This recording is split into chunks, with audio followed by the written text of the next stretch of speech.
стоять на месте стоять, иначе рискуешь ничего не понять. Жил-был на свете злободетский, ивентов нет, загрустил не по-детски. Заходит в конфу, ща от скуки умру, но спасен наш хороший, можно хлопать в ладоши. И туса соберется, слеза счастья прольется, и новая дача очень скоро начнется. Но вдруг налетели на дачу тени, привидения говорят, не бывать наслаждению. Ну что же ты, что ты потупил свой взор? Сдавайся, злоба, полный позор. И треснул мир напополам, гремит разлом, и льется дым, идет ретейк под бэкплентом. И верхний свет в коврах под флешку выхожу. По дачным улицам свой фраг я нахожу.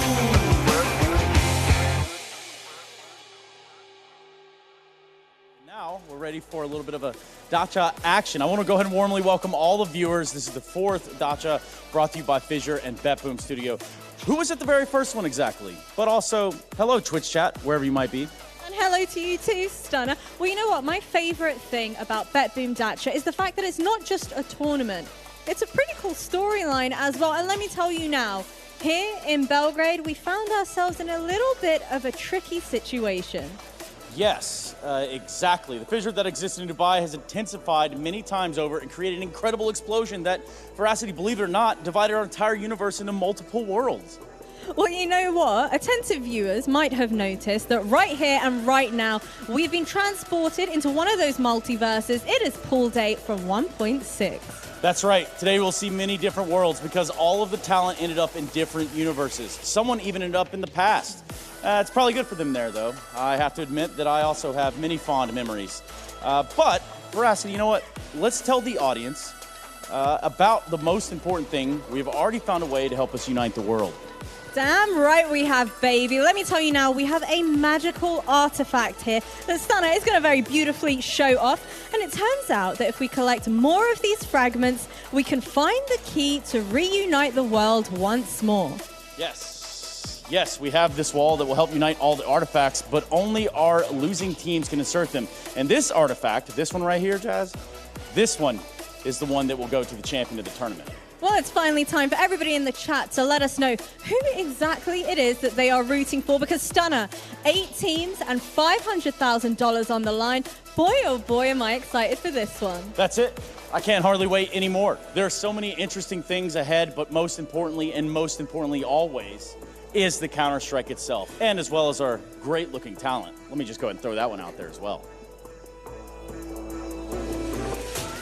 Oh, so kind, Stunna and Veracity. Thank you guys for opening up the show, and welcome, folks, to Mirage. I am Scrawny, this is Launders. This is the BetBoom Dacha Belgrade 2024, and we will be beginning, of course, with a little Mouse action. Not much of a turnaround for Mouse as they're looking to topple yet another collection of teams, taking another trophy. It's what they're doing nowadays, apparently. This raised the stakes, though, because now we have Spirit, who weren't at Pro League. So this is a bit of a harder challenge for Mouse. We'll see if they've got enough gas in the tank, but this will be a very, very good event to kind of measure up to see if they can kind of beat the rest of the teams that weren't there.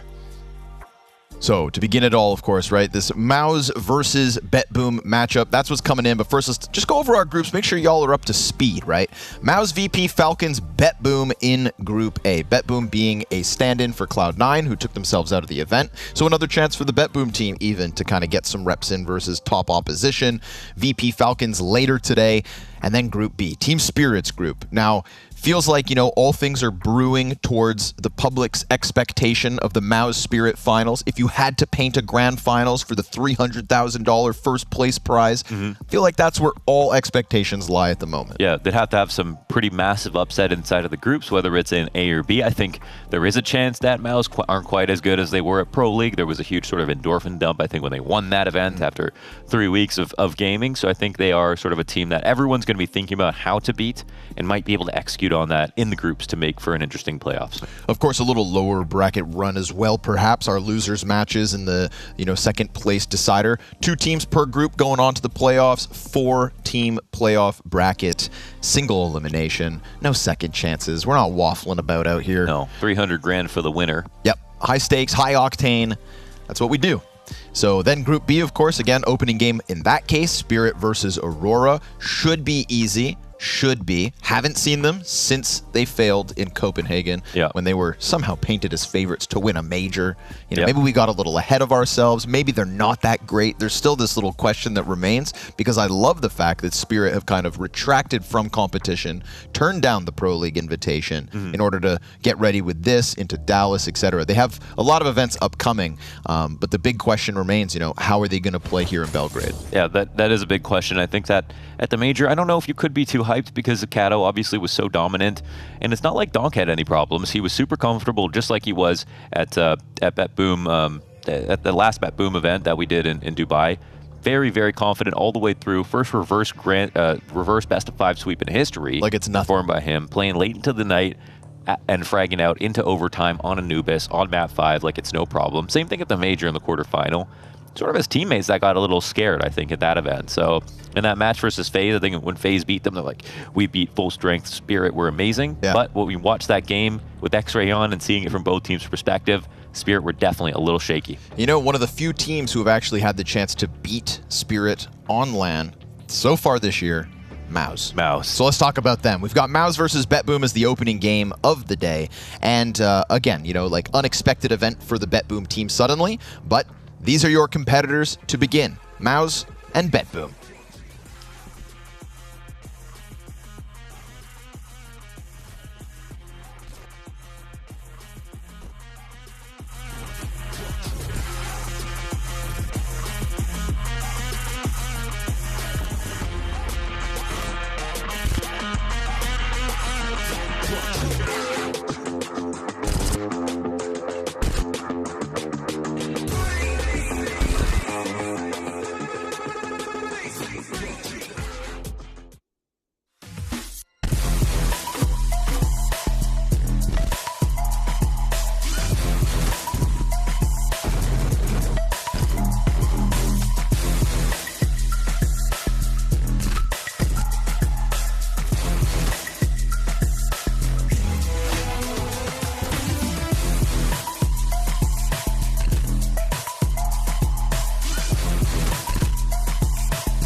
Undeniably, MOUZ now the real deal, okay? We're talking about a MOUZ that has young Jimmy taken over the server consistently.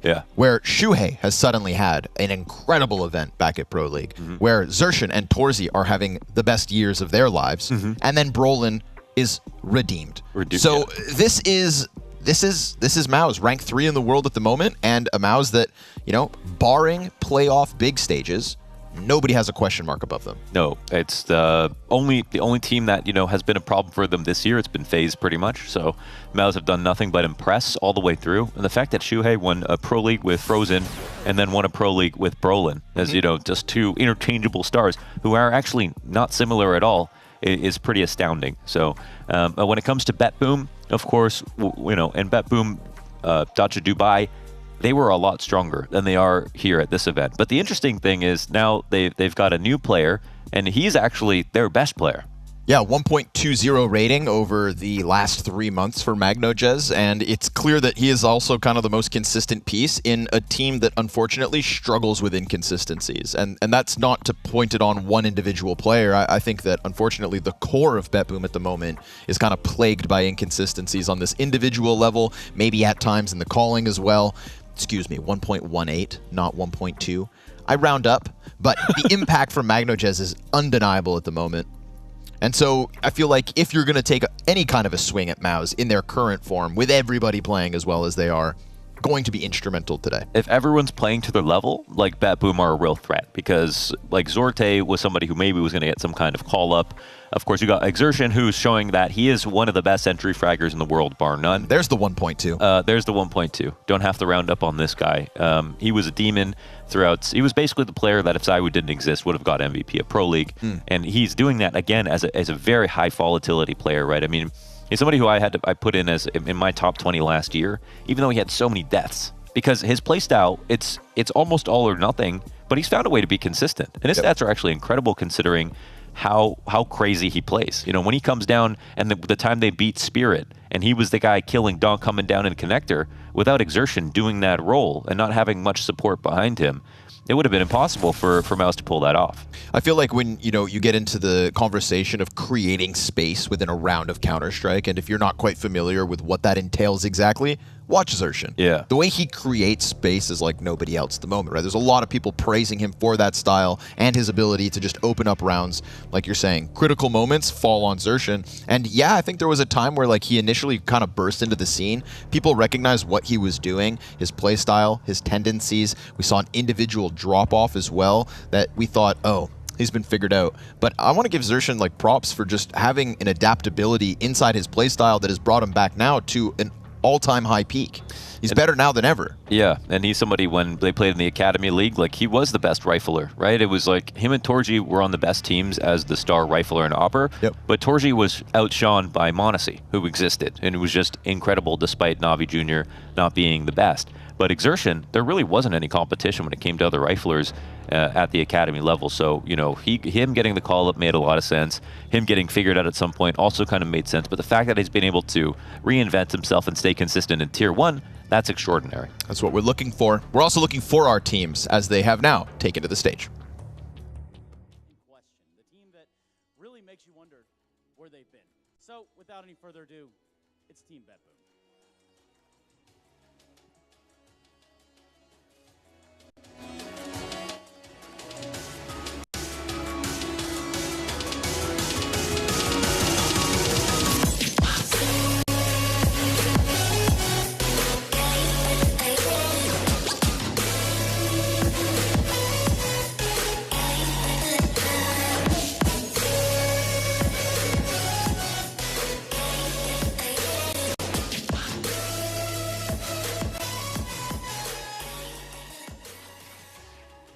Well, Trace, there we have it. One epic entrance there from the boys. But this would not be a BetBoom Dacha showdown without some opponents, and some pretty OP ones at that. Who we got coming up against them, Trace? Well, I'd say OP is one way to describe this next team to take to the stage. But I have to say, the new look of esports locker rooms looks a lot different than what I expected. However, that's not going to stop our next components. I'm talking about that of Mouse.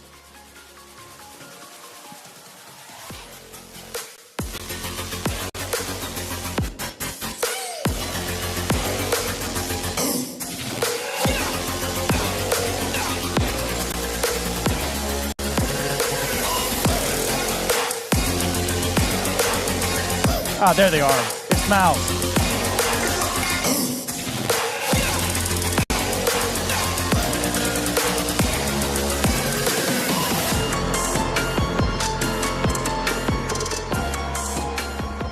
Well, well, well, Trace, there we have it. Mouse coming off the back of an ESL Pro League victory.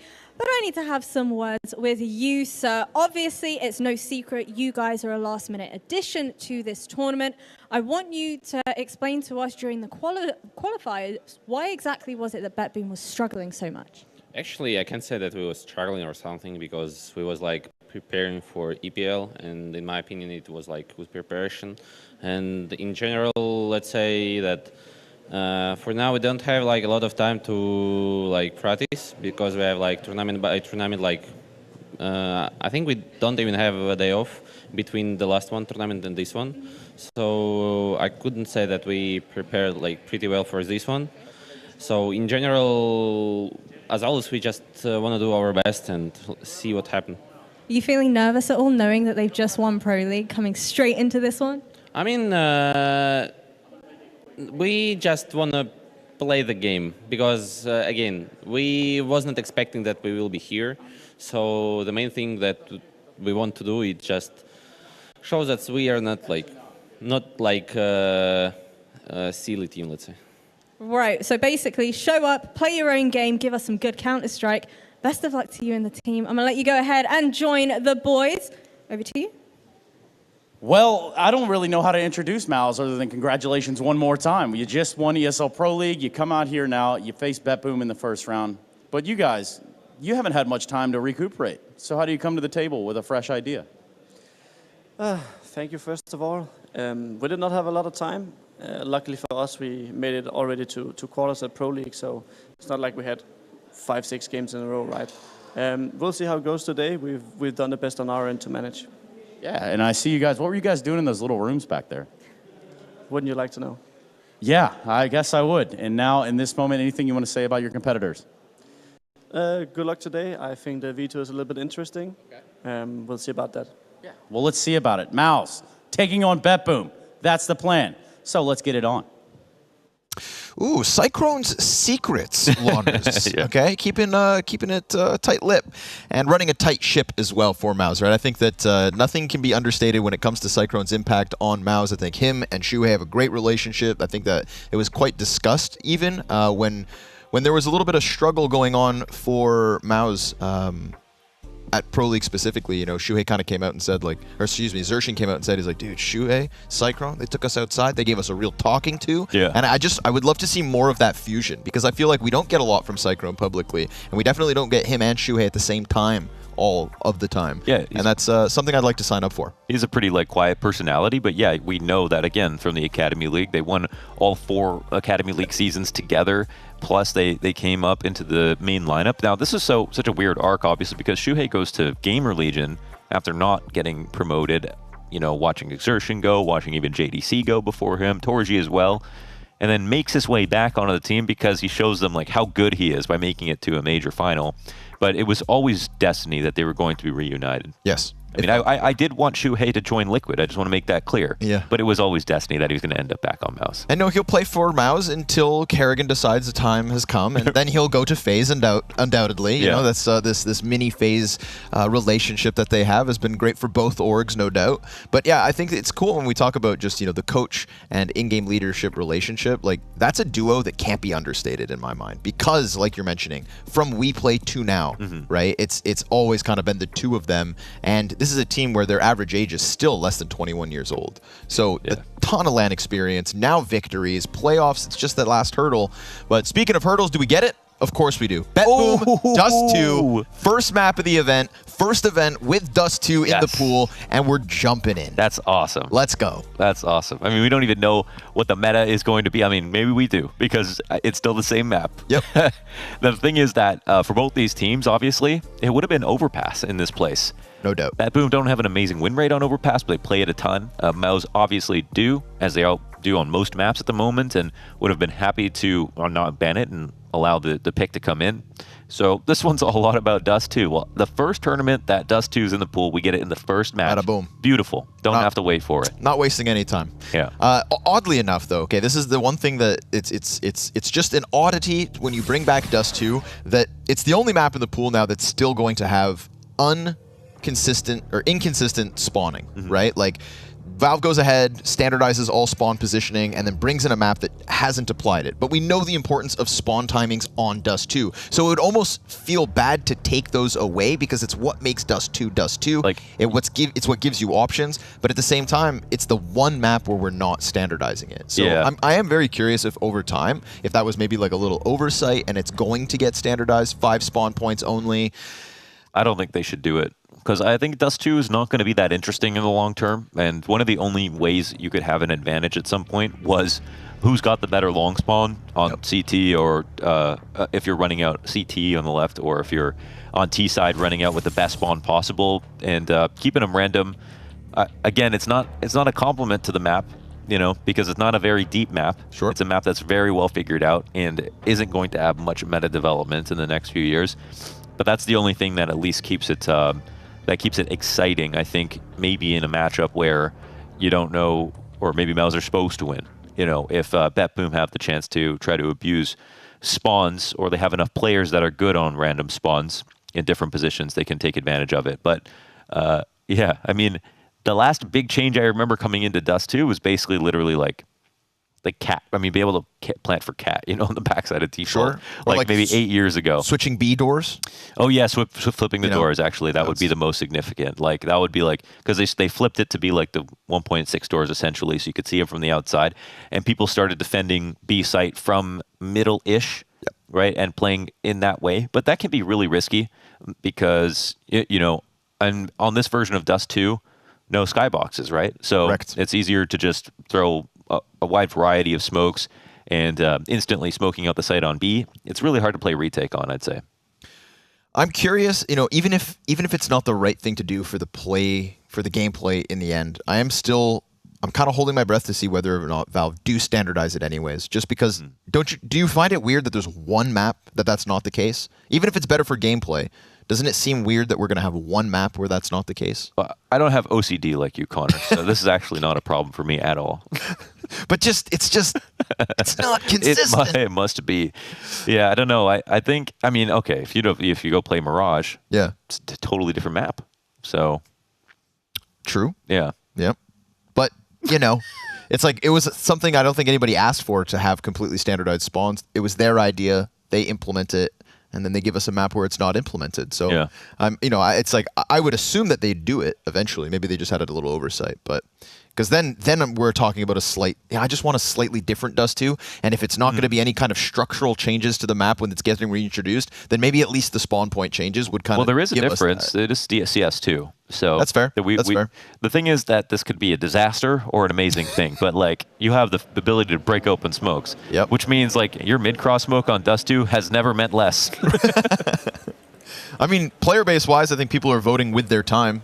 We've been playing a lot of Dust 2 lately. If you look at the number of maps played in Premier on Dust 2 specifically, it's already at the top of the list. Right. So it's like that right there speaks for itself, right? People speak with their playtime, and yeah. Well, we'll see about pro play though, and how many times we see this played at in Tier 1 events, because well, Dust 2 is the most played FPS map of all time amongst the common population of players, but at the pro level, there were definitely a lot of teams that weren't playing it at some point.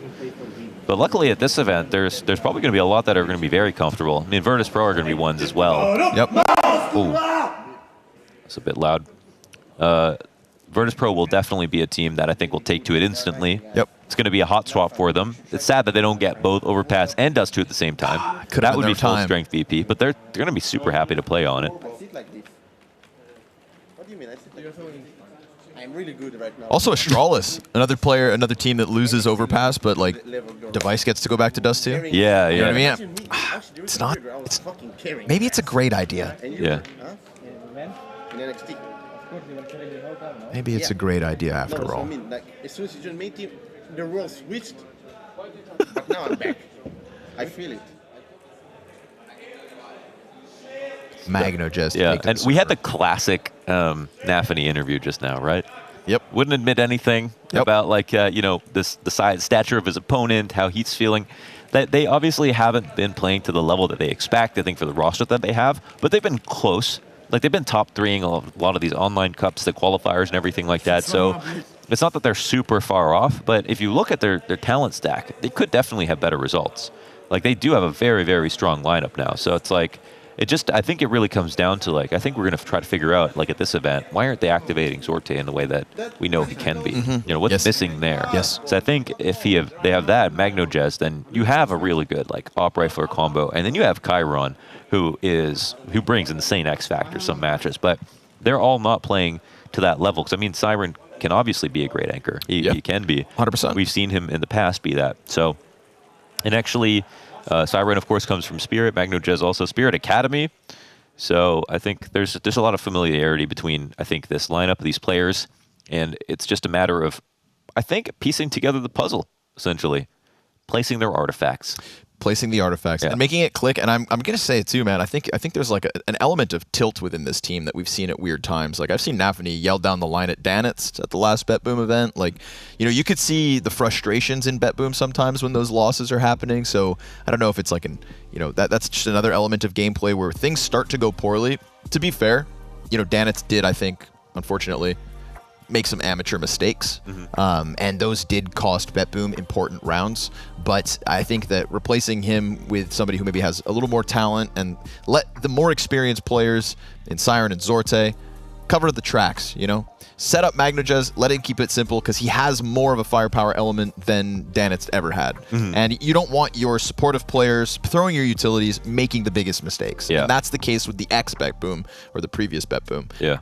This is hopefully, you know, a great chance for... Siren's the 3rd highest rated player on this team in the last 3 months. You know, like... Which could be good, could be bad. Again, depends how you look at it. It just boils down to the consistencies, and it's great when anybody does have their pop-off, but it's too infrequent for all of them. You know, and we've seen games lost to the calling as well. There's no protecting Nafany in this instance either. So they at least have a lot of opportunity. There's no doubt, right? We've been seeing BetBoom at multitudes of events so far this year. It's just about making it click, and I think that is one thing with Nafany's kind of interview, where he's just said, we don't want to be considered a silly team. The words he chose, right? And I know exactly what he means. It's literally saying that, like, I don't think we're destined to win this game, but like I hope like we don't embarrass ourselves. I mean, literally. But they're like, what kind of better answer could you really give than that? I guess, you know, ultimately, you know, I think if you want to be realistic about it, like, you've got to. But in terms of not preparing, or, you know, specifically for this event, but still playing a ton, I mean, that is the way forward, I think, for a lot of the tier 2 teams. You know, when you talk about like 100%. Metasport playing the most maps online, they're not spending a lot of days in practice. They're just practicing while they're playing qualifiers. They're practicing while they're playing online cups like CCTs and things like that. So that is where there needs to be development. So I think for Nafany, he has to look at those as, I mean, he has to sort of accept that he has played a lot, and there's progress that needs to be made in those professional or the official matches. And if they're not up to speed right now, then it may be recognizing that there are some issues that they need to solve, instead of saying there's not enough time or something like that. Yeah, because time limited. I mean, Cyclone, big yawn, because these guys certainly have traveled in a day ago, right? So it's like they're also not getting much time to practice in between these events. Certainly not really practicing Dust 2, seeing as the last map pool at Pro League up until yesterday, 2 days ago, they were still playing Overpass, had to be, you know, sharp on that one. We don't know if they were making time for Dust 2. I don't think they would be. You know, I feel like this is going to be their Dust 2 reps. This is their Dust 2 practice right now versus BetBoom. Yeah, we'll find out, I guess. Sure. You know, if it's in the interview, if they've played it. But I would be with you. Like, I think there's almost no chance they play Dust 2 at all. It would be something that you don't put into your mind until you have to do it. But because it's Dust 2, it doesn't matter. I don't think they can. I mean, I guess there is the case to be made that BetBoom could be insanely well prepared for Dust 2, and Mouse will just be like loosely ready to call a good game on Dust 2. So maybe there's a chance there. Maybe just hope that the individuals that we've been praising as of late can just swing for the fences, because I'm so ready to watch Xerxes wide swing catwalk. Yes. You know what I mean? Like, I feel bad for the sucker that stuck a ramp. I guess also when you're crossing right now, you can't actually blow the smoke open. You can't break the smoke from the T perspective in the beginning of the round. It's too far away, right? So you can't take advantage of that on the early cross. So maybe the CS2 smoke factor won't be that big of a deal, but it will actually be something nice for the CT side when you have to punish people coming up cat in the the first 20, 30 seconds of the round. Any types of rushes, there can be real good counterplay and punish play. And that's actually to couple with the fact that you can drop grenades now. Surely. So grenades in spawn, plus you could blow up your own smokes on mid. You can basically have a lot of information all the time on CT side, and I imagine it's going to really welcome 2 ops on CT, because an op in mid holding and your A rotator coming in to blow a smoke open for your op on mid, 1 B player dedicated, another op on A, and it's just like, I think the T's don't have the mid control that they grew up having on Dust 2 and CSGO. Yeah, it's going to be interesting to see, what kind of patterns coming into Dust 2 immediately, like all those bad habits, or not bad habits yet, but like just those habits that will get punished. How many of those end up being a factor in this very first map of Dust 2, the very first event? It's that to me is like maybe the way that BetBoom extend this series, is just catching Mouse off guard on a Dust 2 to open it all up, and it's Dust off 2 of a travel day. MR12 as well. What do you paint the upset odds for an event like for a head-to-head like this right now? I mean, I have my doubts that Mouse will simply win back-to-back tournaments. I just see, not just Mouse, like lots of teams, just they get a little weaker after they have a big win. That happens a lot. Happens all the time after majors. It kind of depends how big the celebration is. I mean, with no time to think, maybe Mouse are still thinking they're playing the same tournament. It's just like the 4th week of Pro League right now. They're still in the zone. Like, they're still like, they have just played a ton. So it's not like anything like that. But mentally, I think they feel like they accomplished something so big. Surely. That they probably just think they're so great, and they might underestimate an opponent like BetBoom. You know, but I'm curious at the same time if Pro League really satisfied what they want that badly. You know, I think what MOUZ want really badly is a big crowd in front of them and a big victory in that regard. Yeah. Again, still having to wait for that. They're in a studio yet once more. Yeah. So maybe it's just a walk in the park for MOUZ. We'll find out when the match is indeed ready to go live. But for now, we're just going to throw it to a quick break, ironing out some issues, and then jumping into Dust 2 for the very first time here at BetBoom Dacha Belgrade 2024.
Ladies and gentlemen, gals and ghouls, welcome back. It is, of course, the BetBoom Dacha Belgrade 2024. Y'all waiting for Dust 2 between Maus and BetBoom team, and I can't blame ya.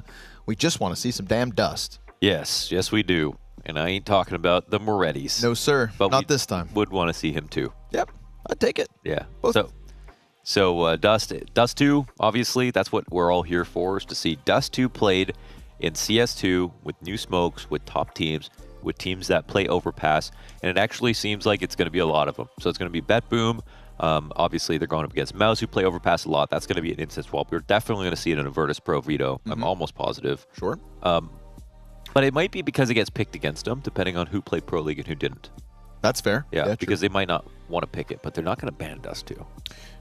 You know what's very interesting to me is that Team Spirit obviously didn't play Pro League. Yeah. Hasn't been practicing overpass in that case, and therefore is the one team who could come into this with real amounts of practice and also specifically prep on Dust 2. Dude, you telling me Chopper's not been in the kitchen? Yeah. You know, like that's. What if Team Spirit are playing Dust 2, and what if they're the best team in the world on Dust 2? Who would want to play Donk on Dust 2? Am I getting ahead of myself? I don't think so. I don't think so, yeah. Maybe we get Dust 2 to the point that it makes us sick. Maybe we get Dust 2 so many times in this tournament.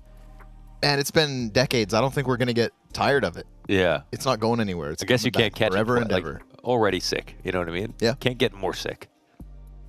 There it is, Dust 2. It's in real. All of its glory. Yes, it is real. Ooh. Oh, we're on it. Pistol round as well. Let's get it go. on, shall we, folks? The inaugural map of BetBoom Dacha Belgrade 2024. So, Maus kicking it off on the CT side. And lo and behold, it's the same Dust 2 you remember. Yes. It's good to be home. Oh, the flash is so beautiful. Yeah, it's better than the first shots, but Chiron still gets there. So a double kill in mid doors. Shuhei Brolin both go down, but that did open the door for Xerxin to flank. Oh. Beautiful clear here from Siren. Felt that risk existed. Then the next bit of presence in Yimfat, but it's looking like a clear B bomb site, a plant, and a BetBoom pistol to boot. They did fight really hard out of mid, and that was a setup where Maus were sort of seemed loosely ready for exactly what was coming. It was going to be some kind of mid pop, a split to B, a mid to B. Very classic Dust 2 strat, obviously, but it's the one flash that comes through. Perfect timing while the smoke is still up. And that isn't a situation where they blow the smoke open, they try to fight through it. They literally just do it the old school way, leave it plumed, throw that flash through, and just barrel on in. Torsi goes down in the end. Everybody looks very strong here for BetBoom to kick off the first round of the tournament. The first winners of Dust 2 and CS2. Oh, the Mao's era is over.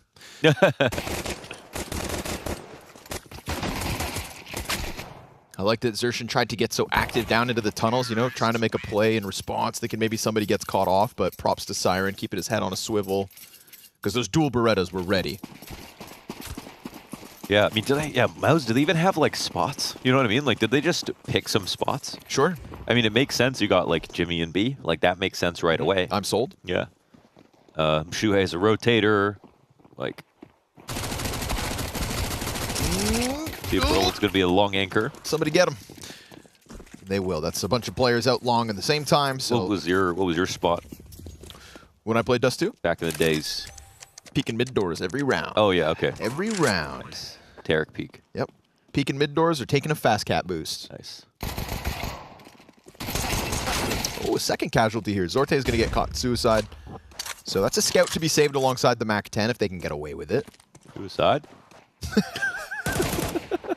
That joke didn't exist before. Yeah, that's true. You've been waiting a while, huh? Don't commit suicide. Everything go 5-all ride. Shout out Crip Mac one time. Yeah. Free Crip Mac. Free Crip Mac. All right, guns immediately. Op immediately here for Torzi. Every player on Maus playing the best Counter-Strike of their careers right now. Right now, baby. You know, that is kind of the story of this Maus team, and there's this question of just about how consistently they can keep it up. But you want to talk about, you know, FaZe always making it to grand finals. Well, Maus are always making it to playoffs. You know, that streak is just as alive. Ooh. Torzi, opening kill. There is a classic opener right there. That's a long peek, and they have doors control. There is some. I'm just, you know, getting nostalgia from a map that I've been deathmatching on for the last 5 months. Just seeing it played with like a, you know, a proper set of teams with all of the regular strats. It isn't bad to watch. No. I'll say that much. Feels like I've come home for the holidays. Timing on the duel there, Zorte being caught out by Brolin. So looking like Brolin's going to be our long A player. Was playing mid with Shuhei on pistol, but that was out of a B stack to kick off the map. Torzi 1 kill deep thus far in the round.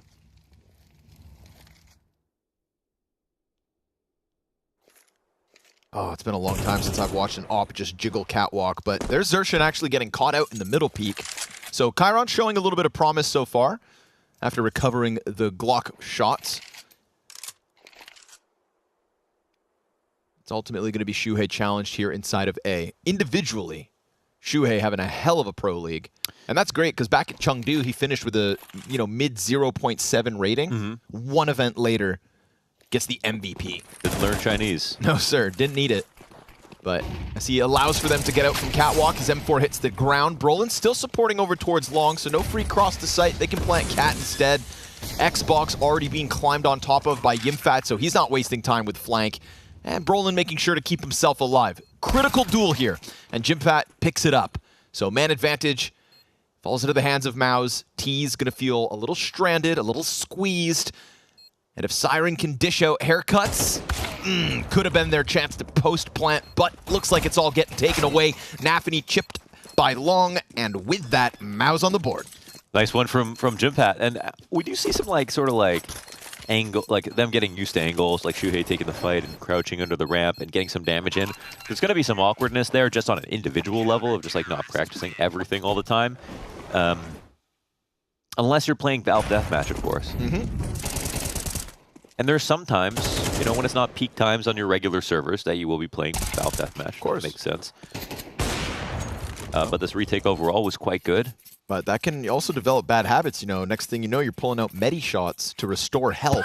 Dude, I don't even know how to do that. I see it. Yeah. But, like, I don't have that key bound. It was always X, but then now that I can switch hands with my view model... But X is my decoy.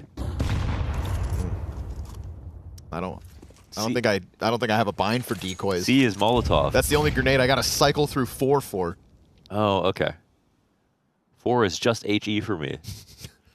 I don't have a key for left for medi shot. Yeah, you shouldn't have to have one. This game's getting too difficult. Too many. Just wait till they bring sensor grenades. No. Timing on the pop here. 2 players to support in middle, but a little preoccupied right now with the mid-door smoke. So Mauser starting to lean away. Yimfat may have his hands full. Sees the util, drops his smoke, no other grenades to go down. He's waiting for a flash. Perfectly. Him insertion. Man, Jimmy's so good. He was so quick with that, so ready to spot the nade bounce as well. Yep. Didn't double think it. He just went for his smoke right away. And he was even ready for the flash in, right? But as soon as he realized that, oh, he's a little bit too slow for that, he tucked in further, let Exertion take first contact, and it was just beautiful. Excellent. Playing off his teammate's screen the whole time, too, for the flashing. So, Wow. looking real comfortable here, Maus, even in the face of what was a 4v1 challenge on that bomb site. Yeah. You know, but I would say at the moment, Maus playing hot, right? Look at this. Look at the speed of the flank out long there. Make sure, of course, to follow FISSURE. Shout out FISSURE, BetBoom's primary production partner. Yep. But the CT positions all make perfect sense to me. Torji can kind of start the round wherever he wants. But then Brol and Long Anchor, Jimmy on B, that's like a perfect fit. I mean, that is just like ideal, actually. Yep. So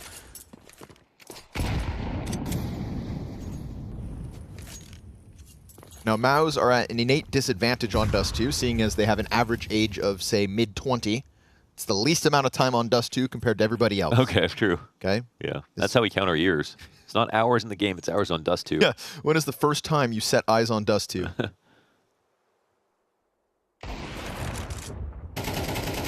Little corral here of CTs. Yeah, Jimfat, you know, not donk young, but just a year older. He's still, I think he just turned 18. Maybe still 17. Maybe still 17? Maybe, I'll look it up. I'll look it up. Let's double check. Okay, yeah. Because we call him Young Jimmy, so, you know, 18, psst, you're already past your prime now. Yes. Yeah. He's getting older every day. Jimmy Salo, 17 years old. 17 years old. So it's the birthday. Well, I got to look up Wikipedia. We got to celebrate this. September 9th. September 9th. Wow, okay. Oh, so this is a workout pause. You see that? No. In the middle of the... Oh, top of the screen there. Yeah, yeah.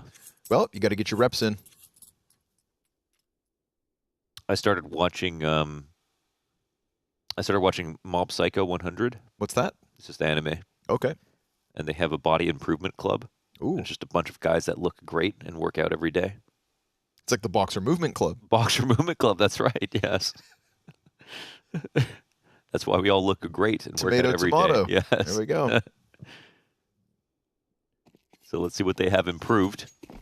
Yeah, back in with guns, right? BetBoom doing very little in the previous round with just the pistols. Again, I think a testament to the Maus pressure at the moment, and yet once more, confident in their moves right now. Yeah. Already got Xbox control, plus you're getting Torzi deep into the tunnels. How is he so comfy on this peak?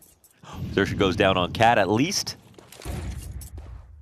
But look at Maus, like they double layer this defense on Cat, so they get the info back right away.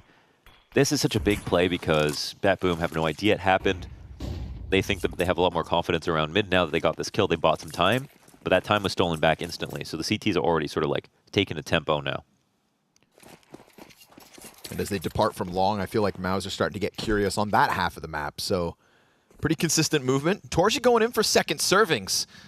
Wow, he's a hungry boy. Looking like an all-you-can-eat buffet, but Sorte on the angle. Headshot, real fast. Yimfat, no support this time around, right? That flash was critical to his hold. What? Doesn't even matter that he's blind, and he regains vision. Looking for the multi-frag, gets damage into both, but only stops the first front runner. So, bomb plant inbound, and it's a retake demanded of Maus if they want to go for it. It's looking possible. It's looking possible. I mean, we've got the route on the flank the long way, but they've got pretty good time so far. I think they're going to wait for one big mistake.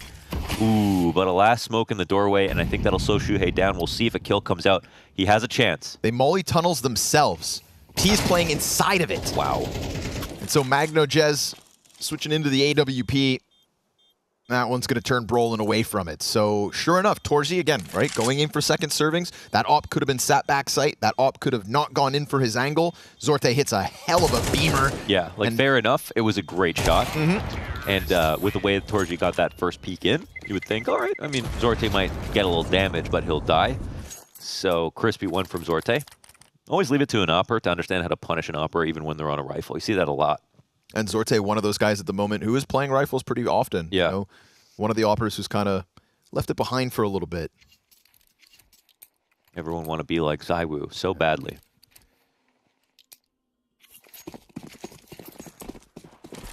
Trying out a different flavor of CS, but into the free op.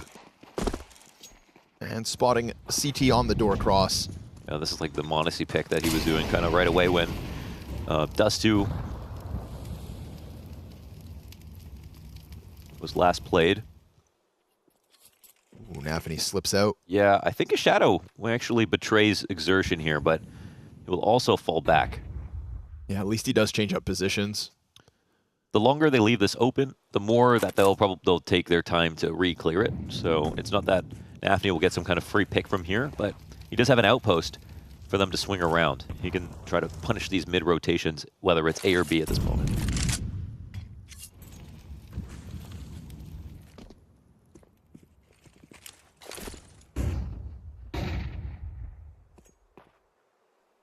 Nafany calling off the flash pops. Smoke to the CT spawn as the Cat 1 is about to fade. It's a jump down from Chiron. That could put Xertion, right into the open. Nice call from Nafany to get Chiron down and into the action. Yimfat to be tested again. Wait a second. Split's coming, but it's separated duels, and that's Bomb. He just dropped it bottom middle. All of a sudden, Jimfat's taken the tempo out of this round, and we are talking 30 seconds left. Man advantage here for Maus. Shuhei shaves Chiron off the situation, but Siren had gotten out through that tunnel smoke. And so, there's still a little life left on this. No bomb possession. Waiting on the window. They're going to try to group up and then maybe brute force their way down bottom mid. Shuhei slides up into them. Oof. Getting ahead of the flash.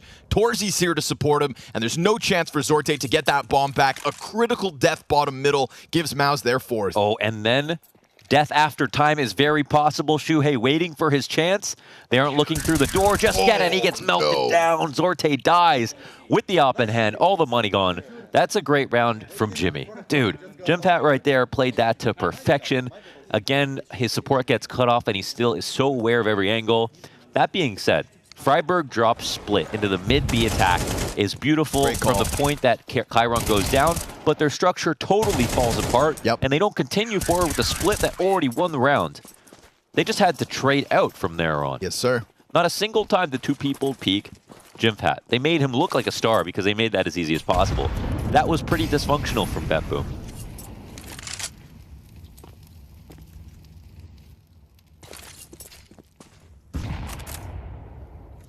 Idea was great. Step 1 in place. But it unravels from there out. Yeah, that would be a tilter, I think. Because, like, from the perspective of the call, it worked, and the rest was easy. They did the hard part properly, and the most dangerous part, the Chiron Freiburg drop into CT spawn, goes off no problem. Goes off wonderfully. Yeah. Xertion caught out, doesn't get any damage out. And the best part of splitting that way is that when you're doing the mid-B split, you don't have to clear CT. You've already got that kill, and then your A rotates are even slower. So the fact they get that kill, he stays alive, and they still can't trade out the one guy in the B site. It's not because Jimfat is so good. That definitely helps. But it's mostly because they just kind of like forgot their fundamentals as soon as everything fell into place with the first kill. There's slow burn with that 1 AK on Chiron. He's going to have to impress us. Nafany floating around middle. And then that big pack of players up inside of tunnels trying to set up the single rifle. Took that right back into the kill feed. No issue there. And off the flash too. They're going to try to come back at it. 2 rifles trained on them. Nice shot from a Glock from Magnojez.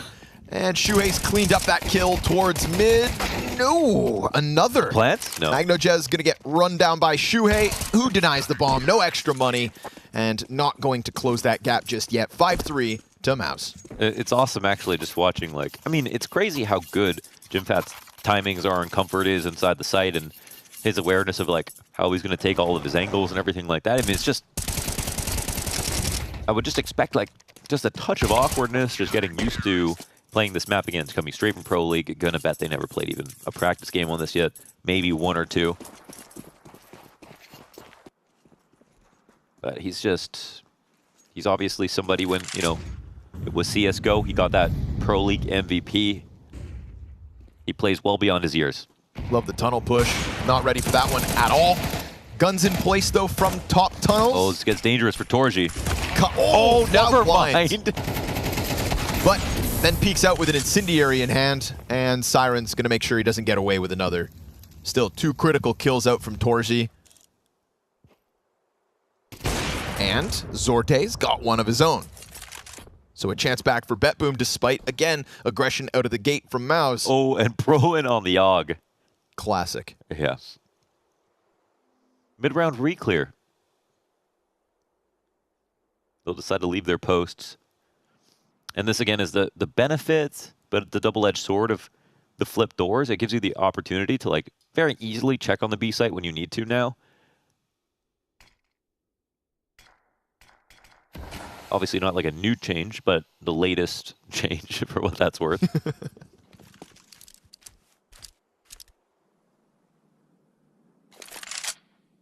And they're looking for the 30-second timing where where there shouldn't be anybody left in mid. But we're still around 35 and Zorte gets his kill. Just on Jimmy. Surely it's too much. Okay, gap on the smoke. Damage on the cross. That could have thrown things into an awkward place, but Zorte should be able to take the angle. And JimFat knows better that this one's not his for the win. So BetBoom back at it, and that's off of man disadvantage. If not, a 3v5. Yes. Yeah, I'm trying to think. Torzi got 2 before he went down, so. Yes, I think there was an awkward, it looked like a mouse jump. An accidental mouse jump from exertion inside of, I don't know, maybe he was jumping up on that box and then the peak came down the stairs. He also did re-peek into it after with a molly in hand, right? Thinking he was not going to get pushed that deep, but Torzi, yeah. Siren really came hunting for him. So shout out Siren for dealing with the threat down in tunnels and getting this 3v5 back in action. Yeah, it's a much better look, and the 3K from Magno Jess. Okay, no excuse me. 3v4. Also, I want to do a big shout out to Torzi, just like watching him at Pro League, and even right now, I mean, he's just been looking just more consistent on all shots. He's always been good on hard shots. Sometimes he misses like the weird ones, the easier ones. But I think his game is really leveling up in that regard. Smooth fast cap for that single op to try and get into a fight early, and it works. Missed shot on the follow-up, but at least the pistols are close doors if needed. Another one in the pocket. Nafany wants to get out of dodge. Thought about the CT smoke, but doesn't throw it. Shuhei on the chase. It was low health for Nafany. Could have got it with a single bullet. Oh no, the same thing again. Oh, great timings here from Nafany. These pesky pistols. He's just duplicating his presence, right? Every time he throws a nade, he goes and covers the spot they might push through. So at least the idea opens up well enough. Maus get the first pick, but Nafany just playing with them in middle.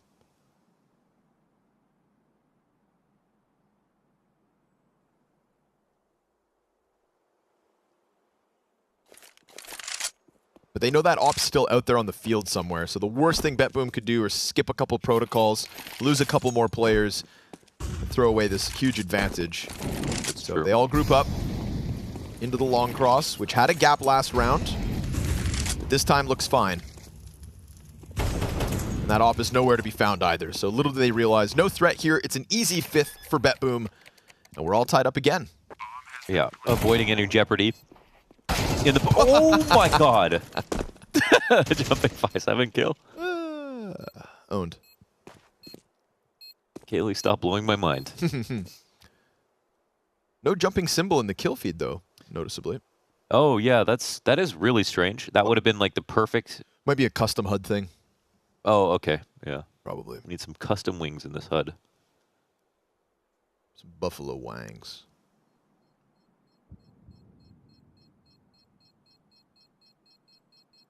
Yeah, so you can sort of see like the good parts and the bad parts about BetBoom at the moment, like being able to have good ideas. Late round seems okay, but like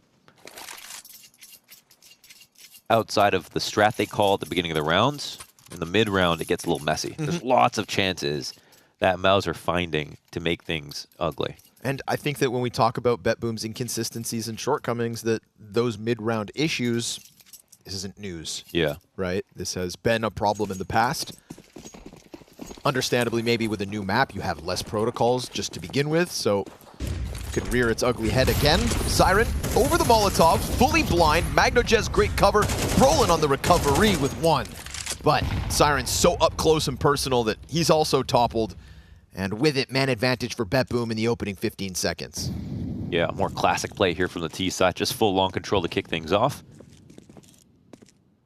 Torzy has some decisions to make as his one piece of support decides to leave. You know, he's got no one watching Cat for him, so he's responsible for everything on the A side at the moment. And there's an opponent just below. I wonder what happens here. Oh, he's literally going to walk right by Nafany. Pull that knife out, son. Yeah, money and a free op. And a perfect split into the A play with the player stuck on elevator. Missed shot from Nafany, but he's still alive, and he'll pick it up on the second attempt. So we've got BetBoom in a lead. 6 rounds minimum, T-side does 2. That was a really great read from Nafany. I mean, he just felt that they were going to try to push for some kind of map control, and he had only a P250. If he decided to take some regular fight versus Torzy right there, he could have died. And instead, he has his cake, eats it too. The knife kill, as well as the frag that allows his teammates to get up from long. And a clear board too. Jimpat down, no guns saved here for MOUZ this time. That's the best round so far, I want to say, from BetBoom. That's fair. And it leads us into the final round of the half. Eventually. Eventually.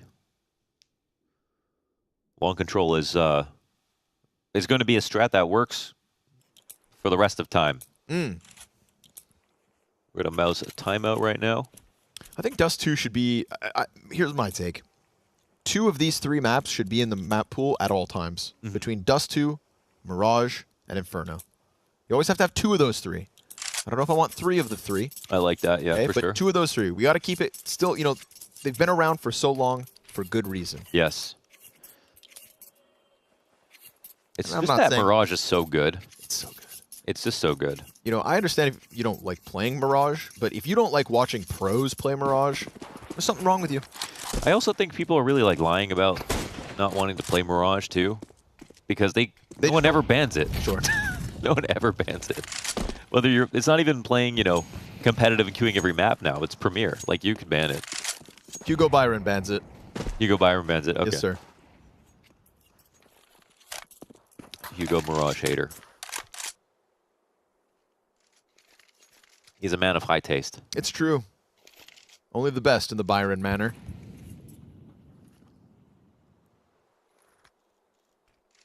Grandfather did build the Titanic.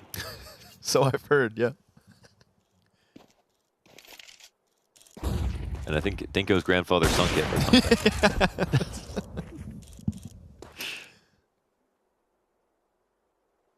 Take a little glimpse through middle.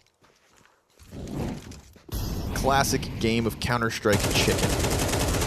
When and where to peek mid-doors. There's the rifle setup. Ow. Triple from Yimfat. That's the game of chicken. Peek him with a pistol. Get your op trained in. Everybody's thinking about the rumblings of the mid-door. And here comes young Jimmy swinging from the catwalk. We saw Cyclone yawning because he had to come up with a game plan today. All the tactics they were going to use. Let his team focus on warming up for the map. They come forward with one of the best tactics so far. And another push through the smoke doesn't work out. Can they recover this? MagnoJez, not the guy you want to leave alive. Siren's got the angle because the molly burns him back. Oh! 3 of them. but it's down to Jimmy. Yep. And a potential ace in the 1v1. My, oh my. Oh, and he's running right at him. Jimfat's got this for sure unless he whiffs. I mean, Siren's thrown caution to the wind, and sure enough, Jimfat just makes it look easy. What a half. Yes. What a beautiful half, man. Star of the show. Yeah, he was great on B as a solo player. Star of the damn show, I tell you. Пацаны, go echo, окей? Вот, чё ты молчишь?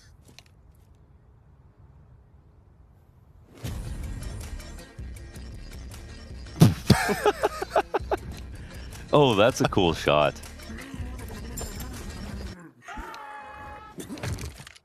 Wait, what?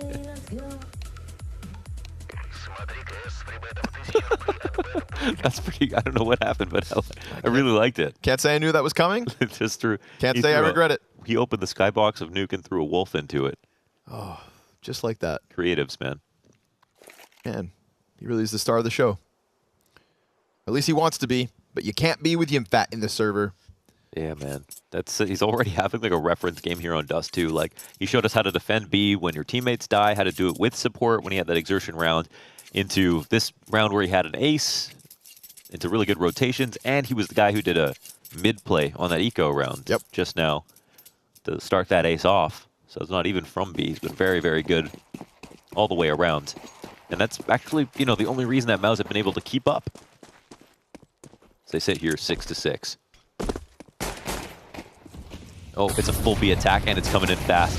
So are the counter flashes, but Chiron's not punishing, and the T's will come too. Rough pistol for Chiron in the first half. Rough pistol for Chiron in the second. Great day for Jimmy as he opens up again. Uh-oh. Damage through the smoke. Torzi connects to Nafany, and that is a B site gone in mere seconds. What is a 2-on-5 now? 2-on-4. That is rough. I think Chiron, like the second flash came in, he needed to trust it more. It was like beautiful. Yep. They were all blind jumping around in the tunnels, but he didn't want to swing with it fully, and was hoping just to get like a shoulder swing first kill, then maybe before committing. But his best chance had passed him right before his eyes. I think if you're Mouse, you go, thank God that worked. Yeah. Just rush B? Right. Yeah. Yep, same map. Yeah, still works. War never changes.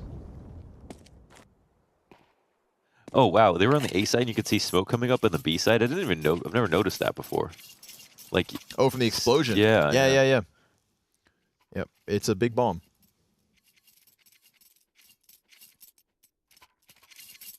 Pack full of plastic explosives. So a lead for Mouse out of the gate on the T side. And a force buy out of BetBoom team. Little tunnel control for free. Thoughts of keeping an eye towards mid. Let the scout handle it, or even rotate over towards A. Majority of BetBoom just stacking up on elevator, trying to put a defense in place.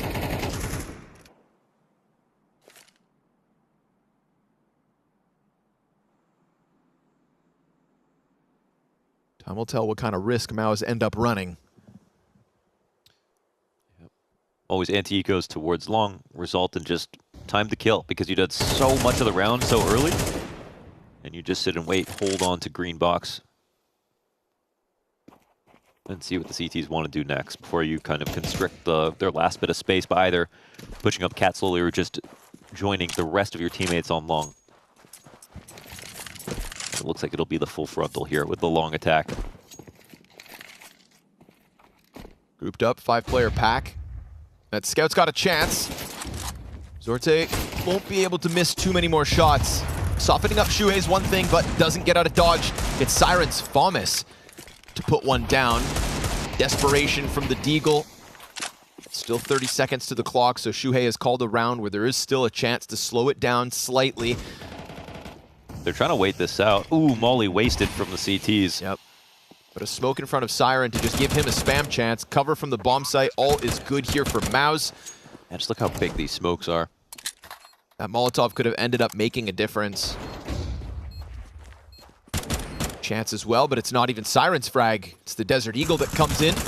We're equal in the 3v3. Smoke fades, retake looks to get going, and Shuhei's got that cover with the AK. It deters what's left of BetBoom, and they're going to call it quits. Deagle on a 5-7 to move into the next one, and Maus keep moving forward. That was just basically incredibly standard for Maus. They, you know, anti-eco long control is basically the oldest anti-eco in the book, and they play it forward just with full long, no split coming in, punish one kill in the anti-eco at mid. And then it does come down to time. I mean, at 30 seconds with that smoke on site, they didn't want to risk it getting knifed in the smoke or anything like that. So they wanted to wait, but when BetBoom team tried to layer in the Molotov and it didn't work, well, I was like, okay, there's no one here. Let's go ahead and plant.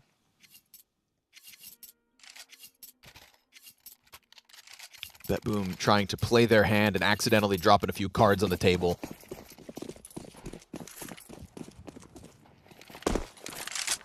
Shuhei reads it. Maus thrive from it. So still no rifles back for the defense, and we get the bottom mid control where Nafany has been down in tunnels before, so Xerxin a little cautious.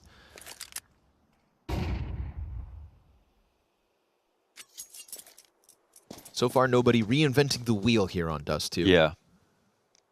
It's been El Clasico. Turns out it's exactly how we left it. Caught on the cat approach. The only player at A as well. Nice nade. Nice nade indeed, but that is Jimmy on a Mac 10, so if he dies, cut your losses. You're just making him more angry. That's a big if he dies. 15 and 8 thus far.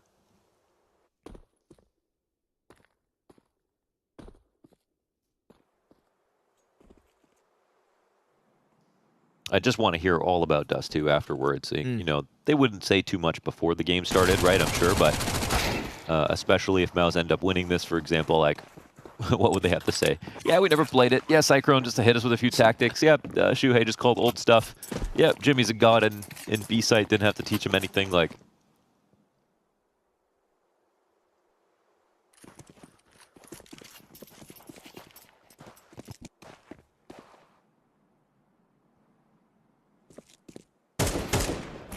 Go ahead, Brolin. Have some freebies.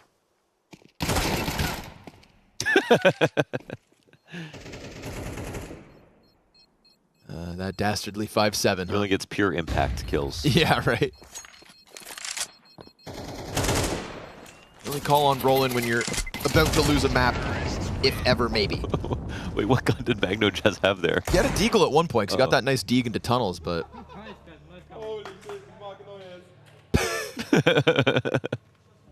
Yeah, he had something that he was spraying.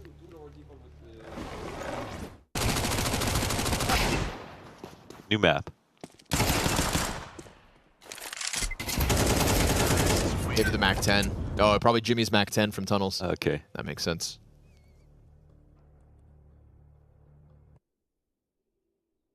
So let's see what this defense has in store. Zorte immediately on the op.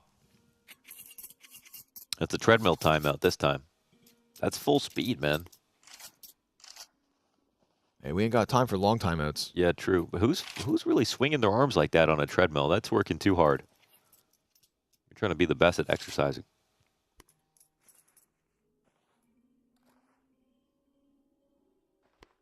What's in the car? Oh. I almost expected another Nafany ad to pop up there. Opens the windshield up. Throws in a giraffe. Whoa. Fast boost. Doesn't take the shot, but doesn't see anybody else cross either. That's one counted. I would bet it looked like a bait to him. Sure. Because it was kind of like, why was the smoke so off? Uh-oh. Yo, Zorte's on a silver platter. Did Exertion here? Oh, it doesn't matter now. But he can take speed because there's no op. Yep. This is what we were talking about earlier. The space creation from Xerxin. Never sees it coming, Nafany. Wow. Maybe he should have, though. Could have been, but, you know, maybe based on Zorte sitting up there comfortably. Yeah. You'd think if Xerxin was this far ahead, surely Zorte would have already been dead. But he wasn't looking into lower B. No. Oh, popped open smoke. Magno, yes. Ooh. It's a kill and a trade, and a good amount of damage on top of that. Brolin here to still support middle. Xerxin's going to take the risk of walking through smoke. And Zorte, I think, got a glimpse of it. He's coming down to clear him. Can he get the angle? Oh, he does. It's a headshot, too, while he's jumping up. Brolin looking to get the mid-split going, but the sight's already fallen, so Brolin can stick around, deal with the CT player, and look to close this one against Siren 2. Jimfat is nasty, man. Nasty. What an entry. Chiron had that perfect angle in a game where you can hold angles now. Like it's nothing.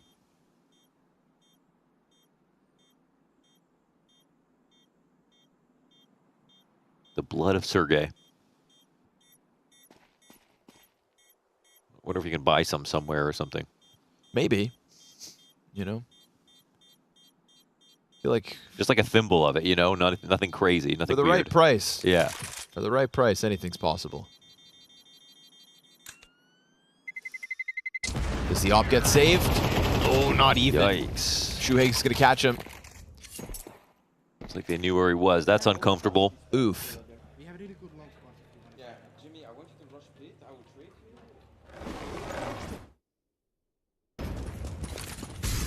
See them talking about the spawns. And again, it's kind of nice for callers too to be able to call that sometimes. Sometimes coming with a new strat every single round. I mean, that's just...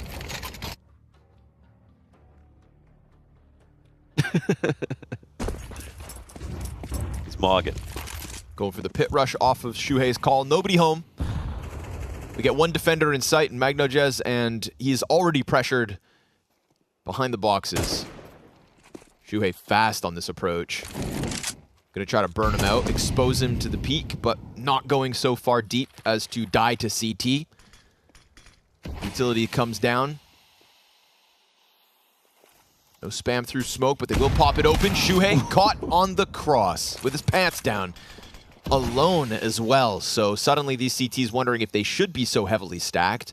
Yet nobody has swung long. Brolin almost with timing on the mid play. Oh, yeah, it's still a good map for the CTs because they still have 3 over towards A. This was an opportunity to go B, but I don't think they can count everything just yet. Cat push coming. Oh, Brolin wins the fight. Gets dinked, but the AK best Siren. Thomas will finish him off. Still, the tunnel players getting set up. And that tunnel walkout has already found a site clear for the taking. So relegated to outside of the door. Nafany and Chiron hold on. Utility in front of them. And a super late lurkout long. Yeah, very late. Almost unaccounted for here. I mean, how could they expect him to be in this position? He's going to try not to shoot too soon. Torzy, he's that op. I thought it was Jimmy for some reason. A free pickoff as he comes forward, and Nafany goes down too. So do the odds of BetBoom team. Will they even have a chance to get back into this? Definitely not. That was a hard position to distill. I think after they lost their first kill in Shuhei on the A site, and I think the map still looked very strong from the CT perspective. They had mid control, they had cross one over, but still had 3A. They had cat players as well. And then Brolin got his very hard kill. But as soon as the CTs showed too many players inside of mid, that's when they knew they could walk right into B. They had to work hard for that info, but they did. Jimmy kind of the king of timings at the moment towards B. Shuhei a second away from safety. And of course, just this tethered aggression between Torzy's long flank and Jimfat coming through the doors. Mao's having a field day in their first Dust 2 outing.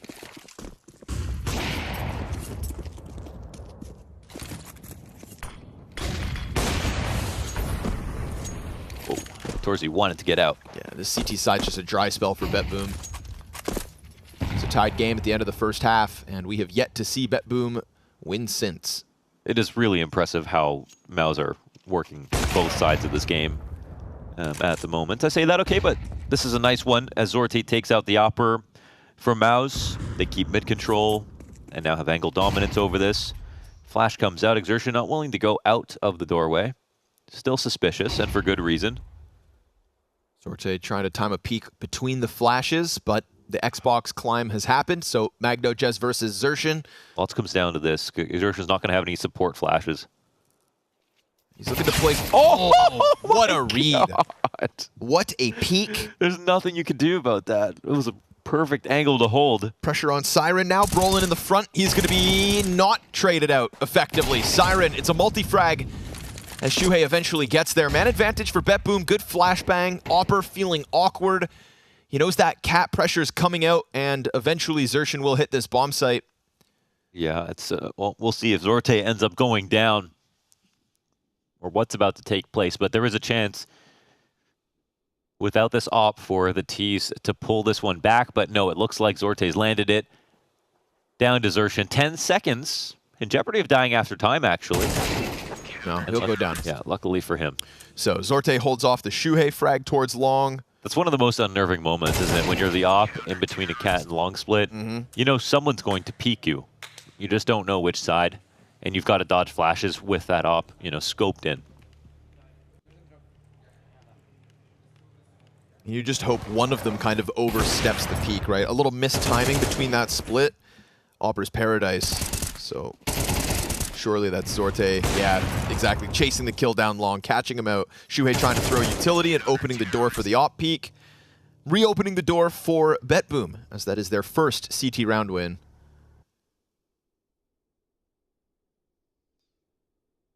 Cash in the coffers for Mao's buyback. Easy.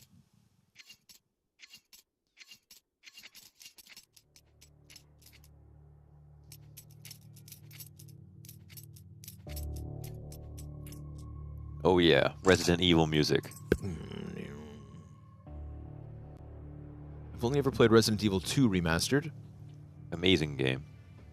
Scary as hell. I mean, I'll say it's better than the original games. Definitely. The remix. Yeah, because it's no longer fixed cameras in the corners of rooms. Yeah. You know? It's just a... Yeah. But they were tech limited at the time. They were tech limited. Tech limited, you know what I mean? Still, great cultural impact. The RE4 remake, I think, that was peak. Connor has a habit of playing horror games on planes. It's the only place I can play them. Except this last time, he gave up playing Dead Space because he was too scared. I was trying so hard. I always feel bad for the people next to me, too, because I've, like, caught people watching my Steam Deck while I play it. And I'm like, you know, if it's like an old... I had an older gentleman next to me on the airplane, and this guy's just watching me get jump scared, and I swear he was jumping, too. Yeah. I'm like, I can't put his heart through this. You did it for him. I did it for him. I wasn't scared. He was scared. I had to shut it down. Now I play 5 minutes, pause it, sit there in silence, collect myself. I find it brave. I mean, planes can be, you know, overnight flight. It's already dark, and you're playing a horror game. Yeah, but there's so many people around that, you know, it feels like you're in public. They'll save you. Yeah, like I could only play horror games while I was streaming. Yeah, because you're not because alone. My chat is with me. Yeah, I'm protected.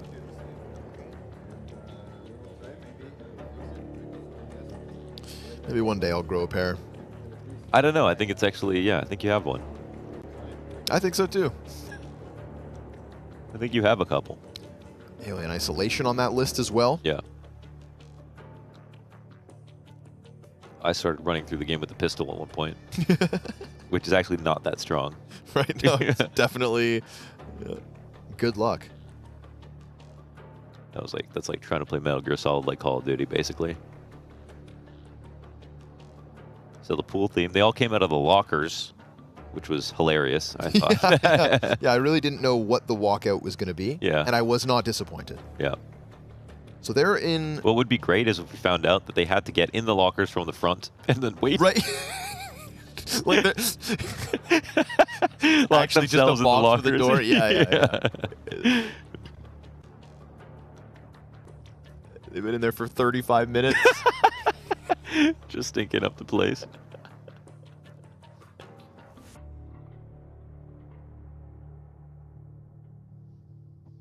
Makes you wonder if there's anybody else in there. Just the next team, you know, loaded up. James just walks through the door in the middle of the round.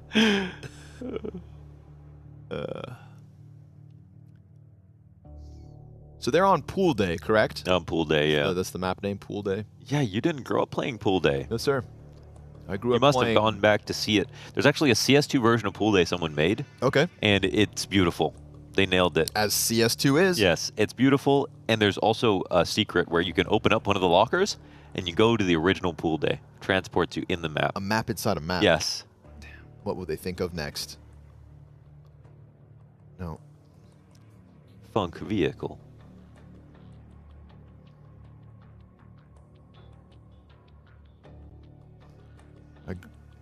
I grew up on the streets of Valhalla. Halo 3, baby. Little Guardian swords only. I didn't like people who played Xbox, Oddball. but I think I was wrong because Halo 3 seemed like a great game. Fantastic. It's just so Flag PlayStation taken. focused. Flag dropped. Flag taken. Flag dropped. Yeah, every call was so serious. Flag It was war. captured. Nothing's. I mean, I didn't come from the Unreal days, so to me, you know, Halo 3 was just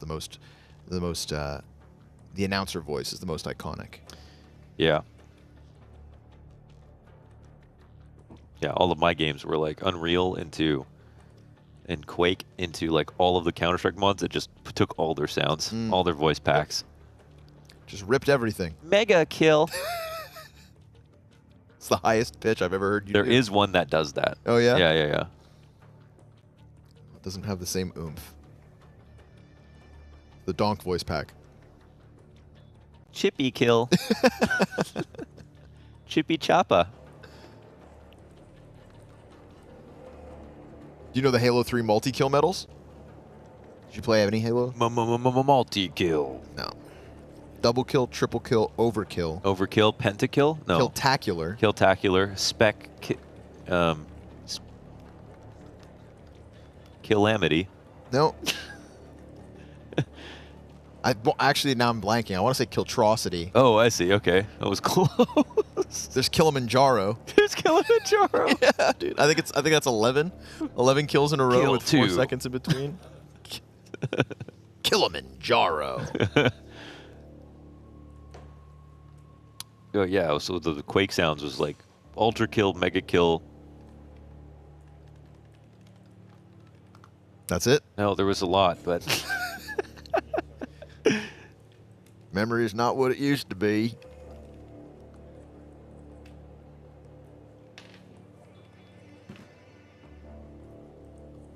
Did you ever get stuffed in a locker as a kid? no, not me.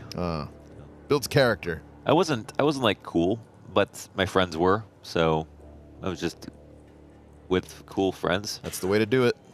I wasn't cool, but I was funny at least. But you told a lot of jokes from that locker. Oh my God, someone came out of the locker. There was someone in there, dude. There's just an abundance of referees back there. Okay, we need you now. You can come back. Lights, camera, action. And he's out. Yeah. Getting stuffed in lockers, though, that's actually not funny. No, bullying's not funny at all. Yeah. Has no place in society.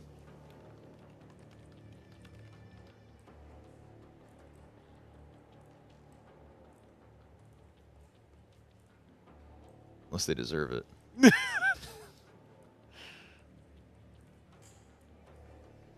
know, I think bullying should be like, it should be like, you know when you get like shadow banned in a game? Yeah. Like cheaters get placed against cheaters? Yes. That's what bullying should be. If a kid gets caught bullying, you just put him in a class full of other bullies. Yes. You know, and then, mind you, these are children, not... No, actually, this is a horrible idea. Yeah. No, they've done. There's always going to be a victim. I'm like here. rewatching The Wire, and they basically have done this in the show. Like season 4 was like they're going to the school. It's like from the school perspective. Every season's a different perspective. It's like the cops' perspective one season. Okay. Then like the gangsters' perspective. Then like the school perspective. Then like the news perspective. All on crime in Baltimore, basically, telling the same story. But they basically took like all the kids who were called corner boys, who basically would go out and like sell crack on the corner, basically, and like they were in class.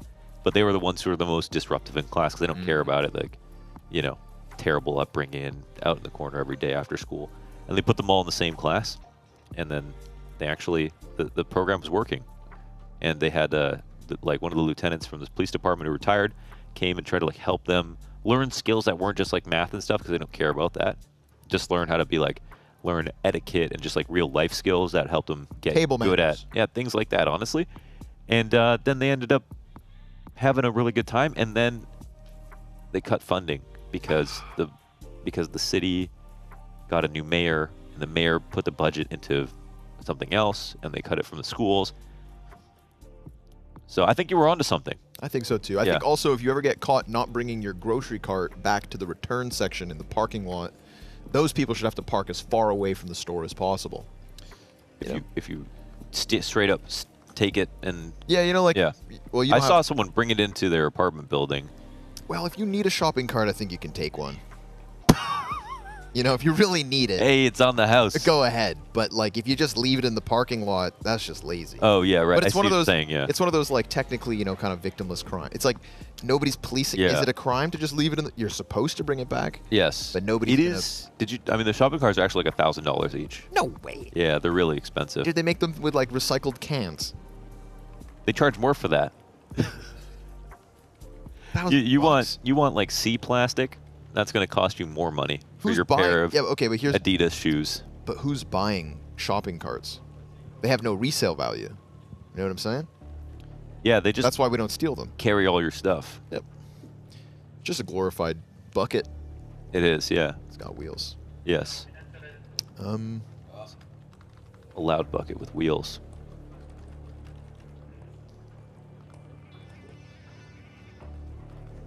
We've got our finger on the pulse of a break again, but I see headsets still on, so Yeah. we'll waffle a little longer.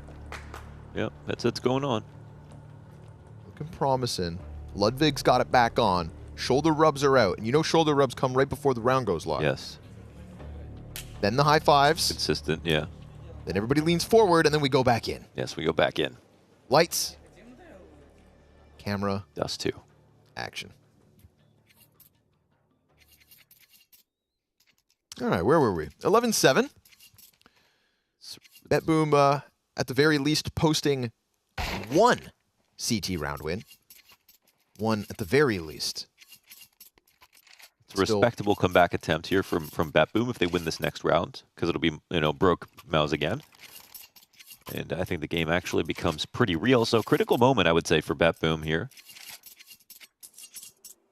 Mouse, on the other hand, another good long spawn. And they're going to go with 4 right into it. Oh, but Zorte with the no-looker off shot. No trade yet. Re-aggression out of CTs too. Cautious that somebody's behind smoke, so they're definitely not going to let their guard down by blue. Oh my god. That's not it, Nafany. How does Exertion get that over you when you're the one practicing Dust 2, Nafany? Uh-oh. Magno just still alert. Oh, but he can't get the frag. Shuhei shuts him down. Man advantage back in for BetBoom. Their aim's just on another Mouse. level. And that, I feel like, was always to be expected. Map be damned. Individually, Mouse just hot. And Yimfat up from Catwalk. That's going to be Siren's chance to exit if they want to cut their losses. Or do they fight to keep Mouse off 12? Did they drop? Oh, they did. Player inside smoke, though. Xertion, this is a curious spot. Ramp's already occupied, and Siren, he's going to find one off the long peak. Chiron then has that element of surprise. Wait, they don't know where he's here? Nope. Nope, because they've crossed paths in the smoke. So now the hunters become the hunted, and Xertion's going to creep right up. They think he's over on the box, and instead he's going to go back down the ramp, trying to get out of here. Time is of the essence, but the kill comes through in time. Siren picks up Kit, and they've got another. BetBoom recover a sketchy spot for their 8th round win. Yes, very sketchy. Yeah, Xertion nearly had the ability to get, you know, both shots in. I think peeling back, like in that decision, it's sort of hard to say what's better to do, to just go for that spray, because his opponent would have been able to readjust. I'm not sure if I would have played it any other way. I think looking back, and he made a cool move, like moving back to the ramp when they went over top of him. But this is definitely a hard one to figure out. Siren could expect to eventually win this, so a nice try in the 1v2. But that being said, how critical is this? Like, this is a Mouse with no money, losing a back-to-back round. The only problem for BetBoom is if they lose one now, because it came down to a 1v1, they could lose 2 straight and lose the map. Being broke. Got a chance at the very least. And a little half buyout of Mouse too, so they'll have some tools to work with. Xertion on a scout. Sign me up. That's interesting, because it's like not even using a real spawn here. Horsey just on the P250, so we're going to get the whole pack of Mouse coming at this long player. Siren shaves one off. Brolin no trade yet, but has the best gun for the job, and it is him empty-handed on long again. Brolin's been kind of fed to the meat grinder on a lot of these rounds, just dying first and no trades. This time he dies second, but regardless, still no trades. And 8 and 14 because of his consistency in the aggression. Let's see how strong that CS2 Galil is. The real test is from long to A plat. One of the longest fights that you can get in the game.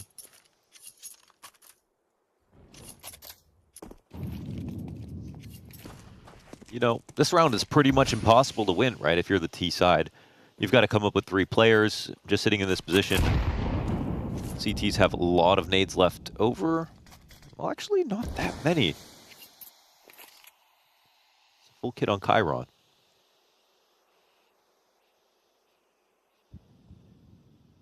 Again, Mouse just making sure that they don't fall victim to somebody playing inside smoke. We saw this a few rounds ago as well when CTs extinguished their molly by accident, so patience can be afforded for a little longer. P250 pops up towards Shuhei. That's 2 and 3, and with it, a chance to plant. And if you put that into the post-plant, now Torzi's Galil's still ready to go and sitting on 100 health. CTs will creep up, and that could catch the T's off. He goes for the reload. That's going to cost him. No trade frag back either from Torzi. But all of a sudden, this one had legs when it certainly shouldn't have ever. Yes, they cut noise, got up to the site, and that ended up working out perfectly. With one player back on long, they thought all 3 had not made that cross yet, and that wasn't the case. Matheny still scoring a great timing to make that 2v2 come to fruition here for BetBoom. And now we'll be talking about how to make this, you know, a 3-round streak on CT side. Nice one from Siren. Every single time that Mouse has decided to come out long doors, they've always gotten one clipped off on the way in.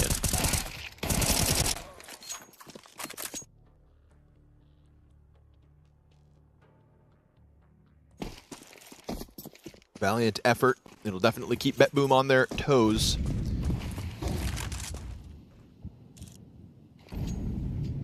Back into the tunnels, go Mouse. Ooh, Brolin, see again, dead, no trade. That's 3 rounds in a row. Brolin dies long with no frag. Ooh, that smoke's a little too high.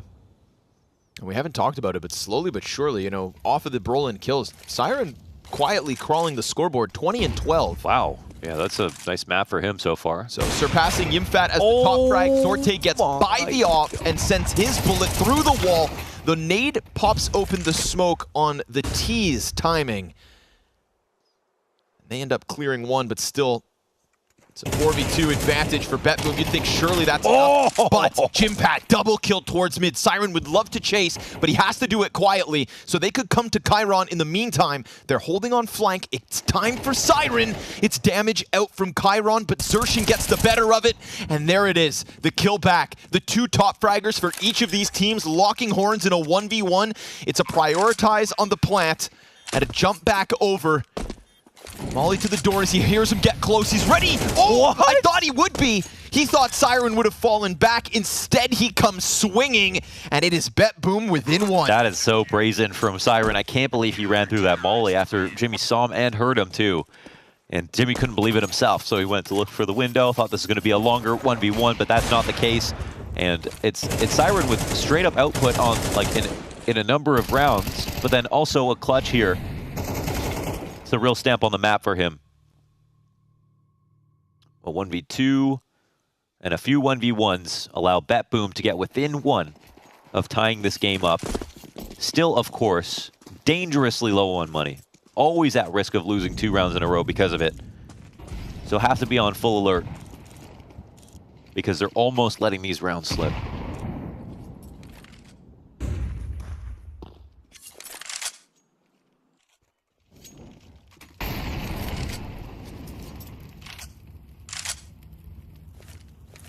What was once a flawless T-side has had the brakes forced onto it.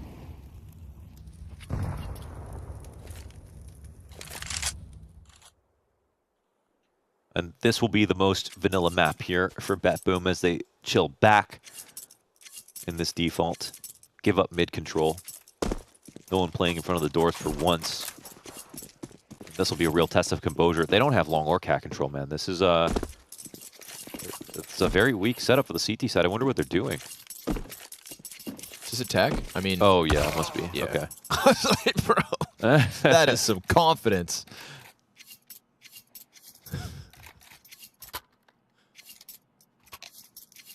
I haven't seen this run boost.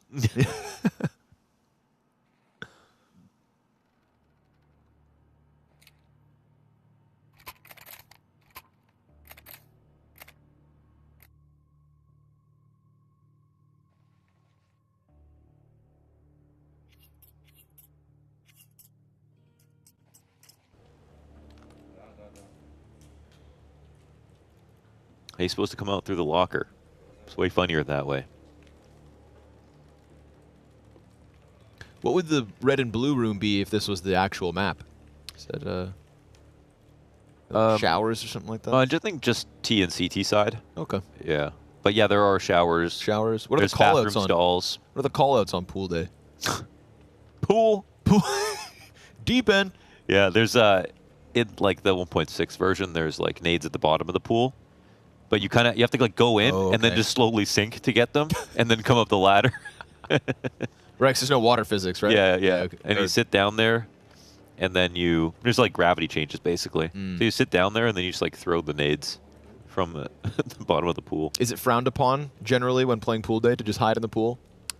No, because it's like right in the middle of the map. It's actually kind of hard to get into it. Okay. Everyone's just blasting each other. The map is like extremely small. Okay, so you earn the pool. Yeah, you earn the pool, yeah. The pool's a mental health break. Yes. When you played Warcraft 3 mod on it, that's when it got really crazy. The new version is they have this one idea that they could implement into real maps. They have a vent that you throw a flash into and it bounces and comes out another side. Okay. So you could flash into a room with just a lineup of throwing it into like one vent hole, basically. What will they think of next? In Mouse's case, hopefully a solution to losing bodies on long, because momentum's all gone. Luckily for them, the money's not, but it is still limited Torsi to the scout. Heavy B spawn this time, and 3 players head off towards the tunnels. But Torsi's keeping bomb and suicide at the moment. And his counterpart posts off catwalk. A lower peak here could be lethal. Ooh, wow, no flash off of Cat. They just go under it. Maybe lucky to be alive, actually. Nice for Zorte to get a little damage as well. As some information.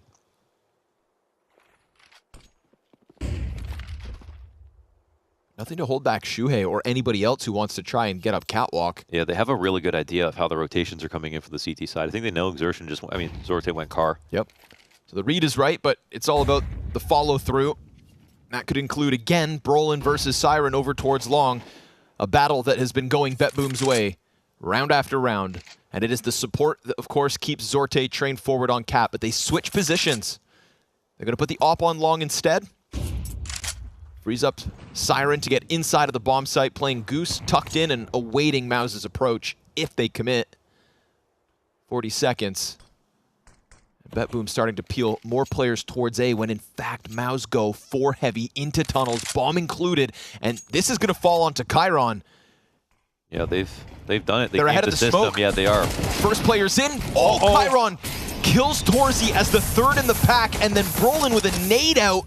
Can't get the trade frag. The only thing that goes well here for Mouse is that Shuhei's come out from middle and catches 2 players. Oh, he took the fight. 15 seconds. The tunnel push still coming out. Yimfat, he's going to get a fight in a second once smoke fades, but no commitment. Oh, he's just going to get away with it. No chance they get this plant off.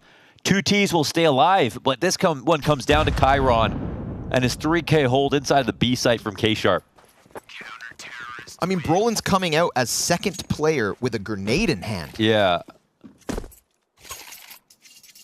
0 trade potential because he's got the wrong tool for the job. So even though the smoke was really deep, that works out because all the 3 players coming in from behind can't have full vision for a second. that's just enough to throw things into disarray. But that's a map that was worked very well by MOUZ. They figured out where the op was, where it went. They had most of the CTs over, worried about the A site and a split. They had no vision on mid for the CT side, so B was the right call.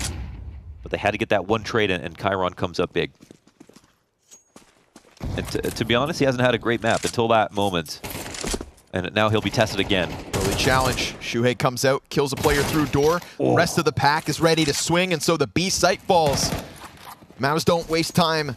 I'm looking at the money again because last round, at least BetBoom had 3 alive, so they've got a little bit more to work with. But I think they're going to be highly encouraged to save unless they get one more kill quickly. Luckily, they did get Brolin towards long, right? So there's no flank. At the very least, they find that lurker. Like, still some utility to be thrown out. Smoke. Wow, it's so big. Yep. They're so tempted to try this, but their best odds are next round, honestly. I mean, they've got a smoke if they want to block off tunnels. They've got a Molotov as well now that Siren's here, but nah, they're going to call it off, so they forfeit I the think 12. MOUZ should try to hunt a little bit here. I know it's going to be difficult to find anything, but like any kill could be critical. So a full strength attempt on round 24 at the very least, but MOUZ do find a way into B after 2 tries. At least OT secured after a pretty great comeback here from BetBoom. I mean, these CT rounds were hard to fight for, but lots of clutch coming out.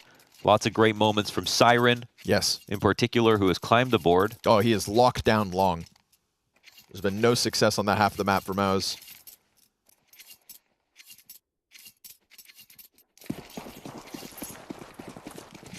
They just change up that tempo at the B site to catch BetBoom slipping once. Overtime still possible, but man. There it is. Brolin's not able to get fully away, but for the first time, he gets Siren. He bests him on long A. Better late than never in the 24th round of regulation. Nafany looking for his timing. Xerxin about to climb up. Oh, but he gets it, ready to fight out. And then Xerxin, you know he's going to take a little bit of space, at least create the question as to whether there are Ts in mid. CT's walking through the CT smoke, though. Yeah, he's thinking about doing it. I mean, MangoJez has full view, but honestly, even just pulling MangoJez to this position is exactly what MOUZ wanted to do. Look, they've got him cheating over towards B on the full A attack, so they bite on this hard. I mean, this is made to win round here for MOUZ. This will be very difficult for BetBoom to stop this. They have the info now, but not the numbers, no long control, no cat control. Just a bit of information. All the util they need as well. Confident there's nobody cart. MangoJez looking off the timing in the middle of the pack, but the trade frag's right back. And, of course, Torji scouring top site, looking for this final player in Chiron, who will try to creep his way out from spawn. Deep peek, ready, back turn. Torzi doesn't see him, and so he gets closer. But Torzi still got it, of course. MOUZ, better late than never. Yeah, just at the very end, 2 rounds in a row. That's heartbreaking here for BetBoom, who, of course, wanted to take it to Dust 2 as some kind of punish for a team that was just in a tournament where they didn't have the map to prepare for. But goddamn, MOUZ actually looked very good, individually comfortable, and as a team comfortable on a map that they've got very little practice on. And to be honest, they could have won 5 or 6 more CT rounds if things had went their way in 1v1s, Yep. 2v1s. So that's both a compliment to BetBoom, but also a compliment to MOUZ, who actually had really good openings, really good opening rounds, and even survived like situations where Siren was getting the first kill very often. Yeah, exactly, right? Again, long doors kind of shut down for MOUZ. A little difficulty there, but once more, you just mentioned all these variables that are going to hold them back for the time being. This is the first outing on Dust 2, 2 days after it was, you know, not even on their minds. Yeah. So not the worst thing from MOUZ, of course, but that's map 1 in their back pocket. The pick of BetBoom. We go to Vertigo after the break to see if MOUZ can close out this opening match of the BetBoom Dacha Belgrade 2024 in a 2-0 fashion. Little style out of the EPL champions.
The first official Dust 2 done and dusted. Of course, we're going to run back through some highlights here because there were moments, whether that was the multiple spray downs from Chiron back B-plat. I mean, you could make a highlight reel of just Siren killing Brolin over towards Long in that second half because he quietly climbed all the way to the top of the scoreboard. Huge individual level from Siren throughout this first one. But, you know, it wasn't flashy. It was an honest day's work. Yes, but the star of the show was definitely Jimmy. Jimpat, that CT side performance on Dust 2, or B site, felt like they've been playing the map for months together, and he just looked so ready for everything that happened. I mean, really, like you mentioned, the king of timing in this game in a way that's so impressive because timing is built up over lots and lots of experience and reps and just, a memory of recent experiences on the map that allow you to, like, get in tune with it. It feels like he's got that even though no one's been playing the map right now, and that was just really, really fun to watch on top of getting an ace in a 1v1 and lots of clutch rounds in this game back and forth, especially on that CT side crawl back for BetBoom. So I think, game full of highlights, really fun to watch. It looked like it was fun to play, maybe a little bit more frustrating for BetBoom, but equally so for Mouse, who could have ended early. Yep, most certainly so. Could have ended early, but also, man, by the skin of their teeth, closing it out in regulation. So at the end of the day, I think they're just glad that it didn't get extended into overtime. They can probably just dust themselves off after a map that they have not been practicing goes their way. And now we're going to be jumping into Vertigo, where I think Mouse are going to be very comfortable. Yeah. Right, this is now their series to take 2-0. That's kind of how it gets queued up. I think on an individual level, maybe there'll be some struggles towards ramp if Brolin is, again, going to have a cold map. He's pretty instrumental to their Vertigo ramp play. But they all kind of get an excuse for not playing well on Dust 2. Exactly. Yep. It's like surprising how good they played, but like if Brolin went, I just wasn't really ready for Dust 2 yet, like that'd be totally acceptable. Yep. Not only did they just play like a 3-week-long tournament, they won it, so they played to the final day, and then they also didn't play this map at all, and also kind of like flew in and played instantly. Yes. So it's it's been a pretty crazy. We're definitely gonna get some feeling very tired tweets eventually out of Mouse, I'm sure. But this is a much more digestible tournament than Pro League in terms 100%. of what they've got to go through now. So, Yep. I mean, theoretically, you play what? Champion of this event will play 4 best-of-3s, presumably, if the shortest possible road to victory is just 4 BO3s. well, a BO5 final. Oh, correct. Yes, that's right. Yes, best-of-5 final. But with Mouse, it is just a best-of-3. Yep. Already won one, right? If you can beat Vitality in a BO5, what's team spirit? Yeah. If it's team spirit. If it's team spirit, we don't know the script. Nope. Not yet, we don't. We're still waiting for the arrival. But here's a good, clean vision of the scoreboard. You can see off to the races for the second half was Mouse, that 5-round streak off of the pistol round win. Siren was just drinking Brolin's blood, wasn't he? Dude, dominated him. Yeah. The head-to-head on that. I would love to actually, I'll pull up the head-to-head. I didn't realize everyone else was just at 14 kills, like straight out. So pretty much the only guy who wasn't struggling, a massive reason they pulled back. Yes, sir. And, again, clutch as well, right? We saw that window peek in the highlight package, that 3K bottom middle, clean rifle work out of Siren. But this is the BetBoom situation, right? Like, it could be anybody at any moment. It could be him, Chiron, Zorte, or Magno Jez that are getting a 23-kill game, but it's just never 2 of them at the same time, seemingly. Yeah. And that is why, unfortunately, they've got these close calls, but consistent shortcomings in yet another map loss. And there was, like, I don't know if it was, calling inconsistency, but maybe like chemistry inconsistency when like they would have a good strat, but they couldn't like finish out the round because they wouldn't play to trade. And then the cat to CT drop was the perfect example of that. Just all you had to do is have 2 players side to side, back to back, and take every kill from there on out, right? Yeah. But they couldn't do that in a couple of situations, and that's almost beyond Counter-Strike, right? It's not really like you prepare for moments like that. You've already learned how to play that before you even join a team, right? How to like play to trade. So that's why I would say they're missing some chemistry, because like that should be a given. When they go back and look at that and go, oh yeah, obviously that should have happened. Sure. But they've got players who are of 2 minds at the moment in certain situations. Oh, we're supposed to be going now. Oh, I would rather actually just keep slowing it down for another kill first.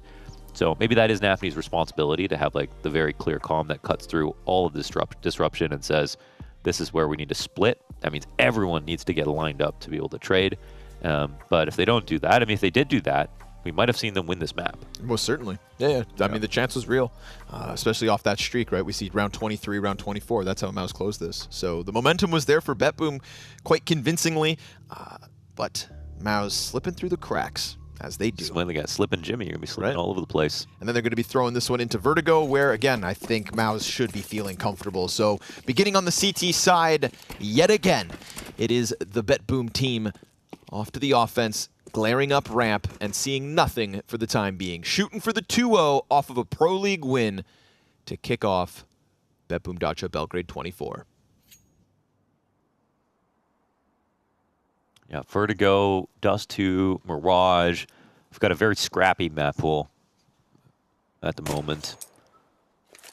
A very puggy map pool, honestly. Like three maps that are really going to be highly played in pugs all at the same time. Very individualistic maps. I think you're going to get a scrappy group in general, right? Remember, there is Virtus.pro and Falcons as well, alongside Maus and BetBoom in Group A. So it feels to me like there's more Dust2 to come. Yeah.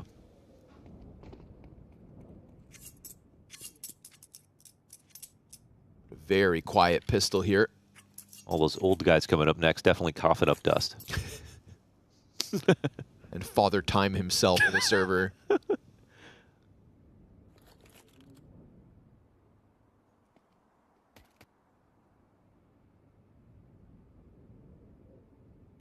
Down to 35 seconds with no gunfight until it goes down in middle and Xerxin pops ahead. Oh my. Nice jump from Zorte, but there's a second defender. No sweat. Zorte in with 2 kills after dinking Xerxin, pushing him off of the mid-hold, and forcing Maus into a B-site retake if they want to take round 1. Chiron locked into the close wall. Support towards site. One teammate right here behind green. Torzi's in with the double kill. His Berettas connect. Last player dancing on boxes, and it's a push out from Brolin that just doesn't find it. Magnojez, big pickup for the BetBoom pistol win. And he had to fight right there from default, so beautiful run for Magnojez. Another clutch. Another clutch in the series also. I mean, there's lots of clutches that have gone both the way of Maus and to BetBoom, but honestly, it feels like BetBoom may have won even more in these late round situations, so very impressive stuff. Good try for Torzi in the dualies, but that Glock close range was good enough.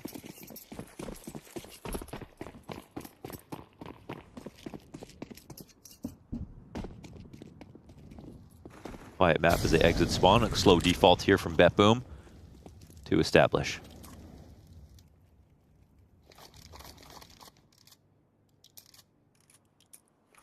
MP9's in the pocket.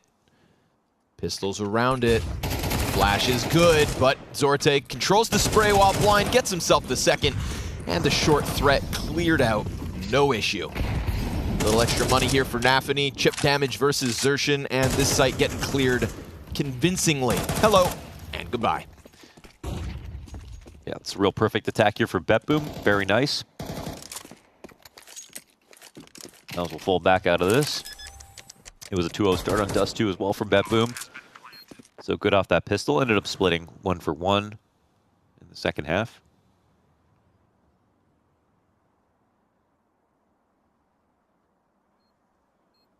Siren versus Brolin last map. I've got the numbers. All right. Kill matrix? Kill matrix between Siren and Brolin. 8 kills to Siren's, 2 to Brolin. So, wow. Siren had his damn number. That's massive.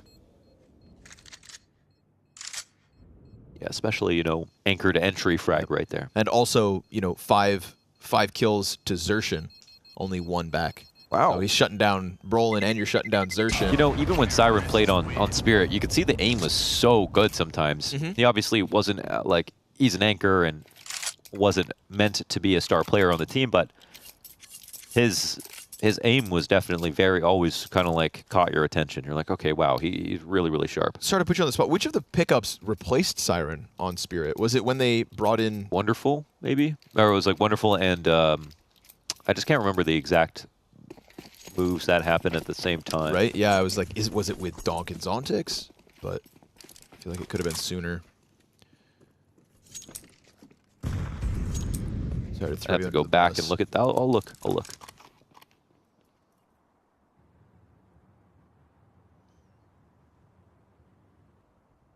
Because honestly, if you're getting replaced by Zontix, fair. Here we go, a little creep up again. Pistol in hand for Brolin. And Zorte not going to fall victim to these short shenanigans. looking for the back-to-back double kill short, and he will indeed get himself the second. This time, the next layer is found out towards elevators, so this conversion is going swimmingly for BetBoom. Oh yeah, so at the same time as Siren, oh okay, on this NT-Eco. Yeah, his pistols, go ahead. So at the same time that Siren and Wonderful were cut from the team, Art Frost and Donk came in. Okay, okay. Oh, and Patsy. So Patsy was the third that went with them, and Zontix came in as well. So they've just swapped out the entire core at the same time. Damn. It's actually pretty crazy when you think about that. Yeah, 3-player switch, right? Just Chopper and Magus deciding out with the old. And when I say old, I mean 19. In with the new, 16.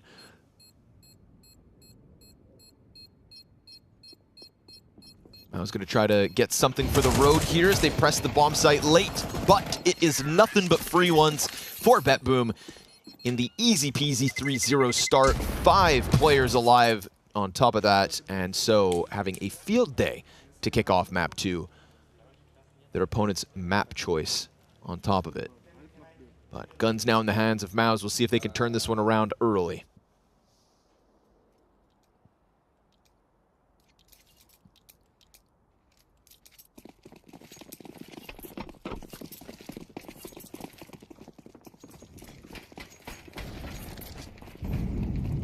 Oh, like that shot. It's like the 0.5x. Oh, so much damage. Chiron and Anthony just getting away. Didn't hear a bullet with silencer from so far away. Brolin just like gets all this info, gets out. They don't even know what hit them.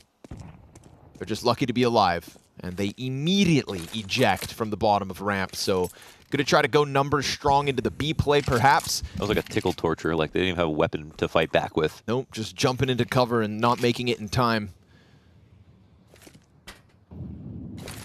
One well-placed HE on this round could be everything they need. Thing of beauty, but Jimpad actually gets flashed. Oh, the second flash is also beautiful. Nice dodge, though. Oh, beautiful. insertion. Keeps himself in the cover, makes sure that he doesn't go down for free. It's 1 frag to his name, a little more damage. That's a bottle kill. Jimpad, or is it burning Molly? I don't know. Ooh, not sure. Yeah, I'm not used to the HUD, actually. I got excited. Mate, he got bottled. He got bottled, bruv.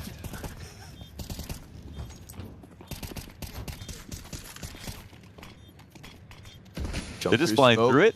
No, he jumped. He made audio, so Siren's on high alert for the close play. He'll gun him down.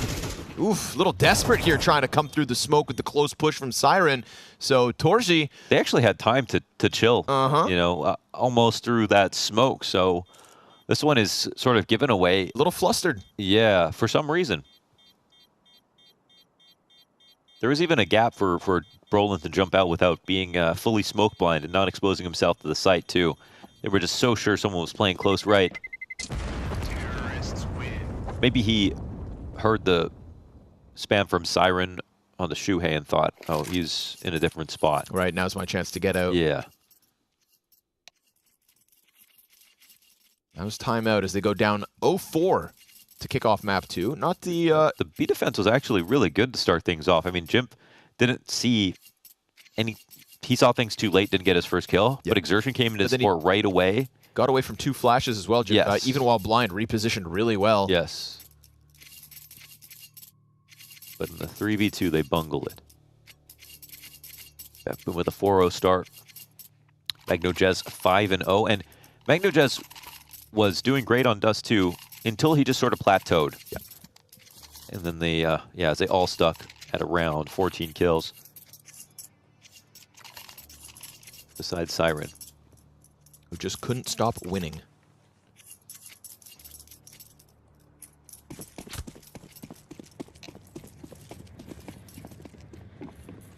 Sounds like a tech.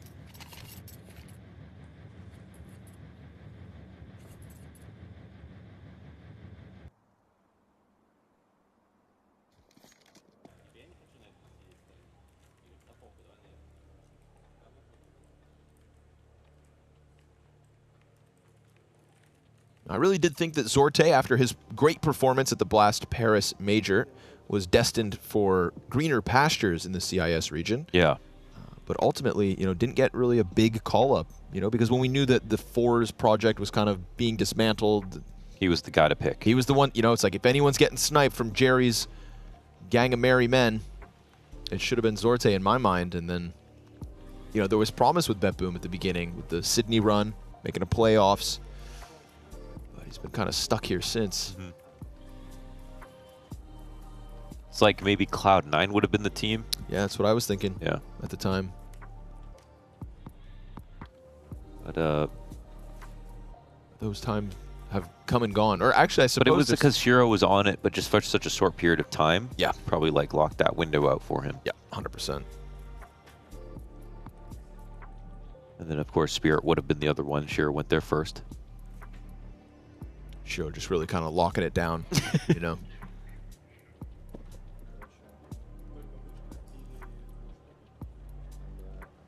Wonder what's going to happen to Cloud9. I mean, technically they're getting more players, but like who? You know, that's yeah. the big one. Icy, perhaps. Well, don't they have 5 now? But it's 2 players from, or is that a I don't know. rumor? Actually. I mean, just the fact that they didn't come to this event, I feel like nothing's solidified. True. Definitely no official announcements. There's some bigger questions. Where are the other pieces of Cloud9 going, Launders? Yeah. Where are they going? Oh, Perfecto's not even on the lineup anymore? Nope. Oh, I didn't even know that. Okay. So it's just Boomich and Exile. Mm-hmm. Those are the 2 like least likely guys to just be left with each other, I think. I don't know. No like former Na'Vi core, no former Gambit core.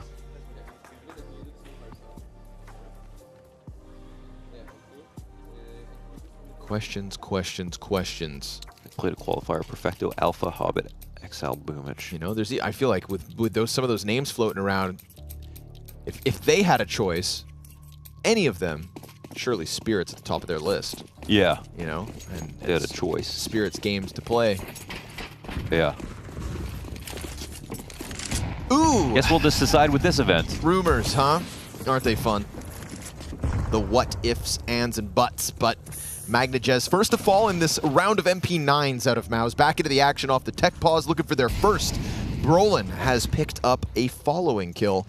And suddenly, we've got a round that's just not so easy, but Brolin will be found out down towards Tarp. He gets dropped, and everybody else is here in the back line of the A site. So prioritizing plant, Siren's going to make sure it's guns up for the 3 remaining members of the T's. And Chiron is locked in.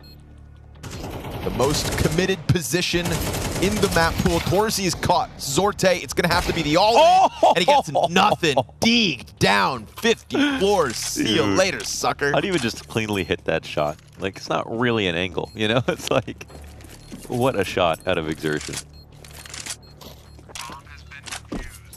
Well, they did that with not much to work with, actually. MP9's on the majority. There was an op, I believe, in play. Maybe it was a scout, but it didn't even have much impact. Yes. It was Brolin who kind of put a spanner in the works early, getting his kill on short, getting into the smoke, slowing down the follow-through into the site, and just causing problems. The first set of problems for BetBoom on map 2. Yeah, at least they got their 4 rounds, but this is basically an anti-eco, so now it's going to be full strength. Mouse, they have their op in play as well. But there is still money left over here for BetBoom. They don't even go for an op this round. They've got a really healthy economy, though.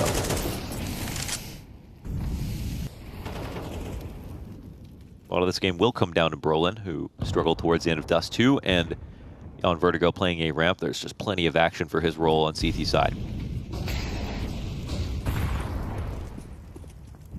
Yeah, for the first half of Dust 2, he just didn't get any fights as he was playing long on CT side. They kept going B. Mm-hmm. And then once he did get to the T side, well, Siren had his number. Is this suspicious? Oh, it is. But Shuhei's not there in time. Just a little quicker to the trigger is Nafany. Hard to read the map. 3 players still over towards B. Magnajez has found his timing. Jim Fat. Oh! He gets a lucky frag as Magnajez walks into the stream of bullets. Nafany thinks the site's clear, but Xerxin comes back at him. And so we're even. Looking for an assist, but over the top of construction comes Siren, who with killer timing keeps the other two CTs out a little longer. Molotov in front of half of the pack means it's a reroute out of Torzi. Zorti on green. And a flash over top. He is trying to keep himself minimal, down to 33 HP with Chiron to support towards Tetris. Op is posted. Rifle encroaches. Brolin getting the headshot and getting the retake rolling. So Chiron sits back, trying to buy time. Utility pressure on both sides of his Tetris box, but the fire's gonna burn out first. It's being stuck, and as he swings out for the frag, he can't connect. There it goes. Maus is second. Damn, that's a pretty nice round out of Brolin. That's 3K on the entry. Very careful about every single fight. Definitely could have died to any of those kills. They were ready and holding for him, but that was a nice retake overall and sets out Maus for success. His first one on Shuhei made it so that that split could take place. I can't believe Impact got that kill. MagnoJez didn't do anything wrong, just came in to make that fight as hard as possible. Right, and got one right between the eyes. And not even like 2-3 bullets deep. The first bullet fired as he slides out into the... I've got you now. Poor guy just gets laser beamed by Yimfat. But Brolin's going to lose the ramp duel versus Chiron. 28 HP makes the difference on that one. And so 5v4 to BetBoom with a weaker economy for the CTs, but Shuhei's recovery from short, which has been a pain point in a couple of these rounds. They kind of fell for that. That op shot came in. They didn't think there was any short player at all. And they heard Brolin running back. Nafny thought he could take speed. Now he's in a body bag.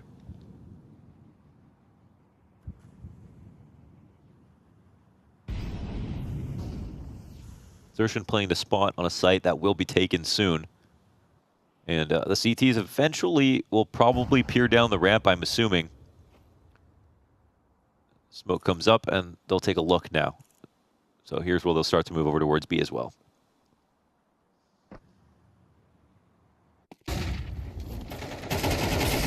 They'll catch him up there with no hold offered by Xertion. B site's looking free for the taking. Yeah, this is actually very difficult. And even the mid push isn't without threat. Chiron on the chase. Jimfat thinking he had cleared out middle, but he didn't go deep enough to get Chiron out of his corner. Still, bomb plant's getting delayed. CTs can't get him off the plant, but there comes Chiron. That late mid activation works out wonderfully, and it's going to leave Torzi all alone. So 4 survivors likely for BetBoom, and a 5-round T-side guaranteed. Left channel. Lots of that comes down to exertion, whether or not he gets a kill from heaven. And while he gets some good damage, no frag means 3-on-4, trying to retake B. It's not that fun. Torzi might stay alive here. And I don't even think that BetBoom can kind of safely chase anymore. This one ends up coming with a price tag.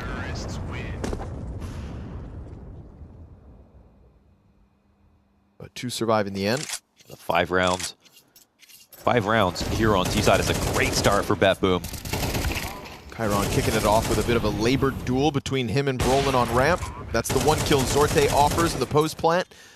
And it is his 9th of the map as well. So they've got their offer online.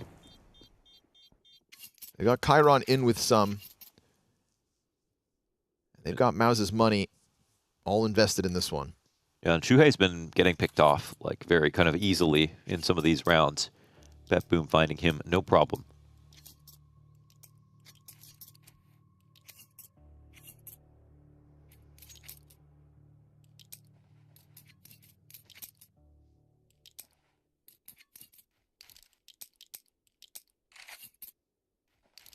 I didn't think we were going to need Nuke, but if BetBoom want to push this series to the decider... That'll be a fun one to watch, too, if it does go to Nuke.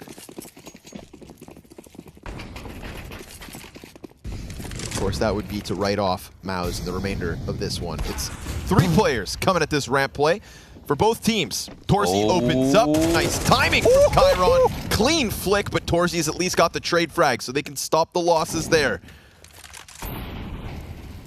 Had to run a risk to get Chiron off Xbox, but none of his teammates are able to trade back, so Torzi given a chance to leave. Yeah, they're going to walk up behind him, actually. Torzi, it depends how he rotates in this spot, but he'll peel back And now we got MagnoJez on his trail. Oh, spotted. No shot goes in. Perfect timing. It looked like Torzy was looking in the right spot, but he wouldn't have been prepared for that close of a lurk. Yeah, MagnoJez was so hot on his heels. But I like that. Chiron successfully gets 2 kills on A site. Why waste any more time than you have to? You had no control elsewhere. Xerxion's threat was always a possibility, but he was slower than their offense. And so he'll find nothing on the back end of the attack. And Yimfat can see nothing to pull on either. 6-2 BetBoom. Seeing how they played on Dust 2, not surprised like this lurky playstyle is good for them, obviously. That's also very Nafany-esque in terms of how his defaults go. But they've got a lot of freedom. They're using it well. And they're definitely tricking Mouse.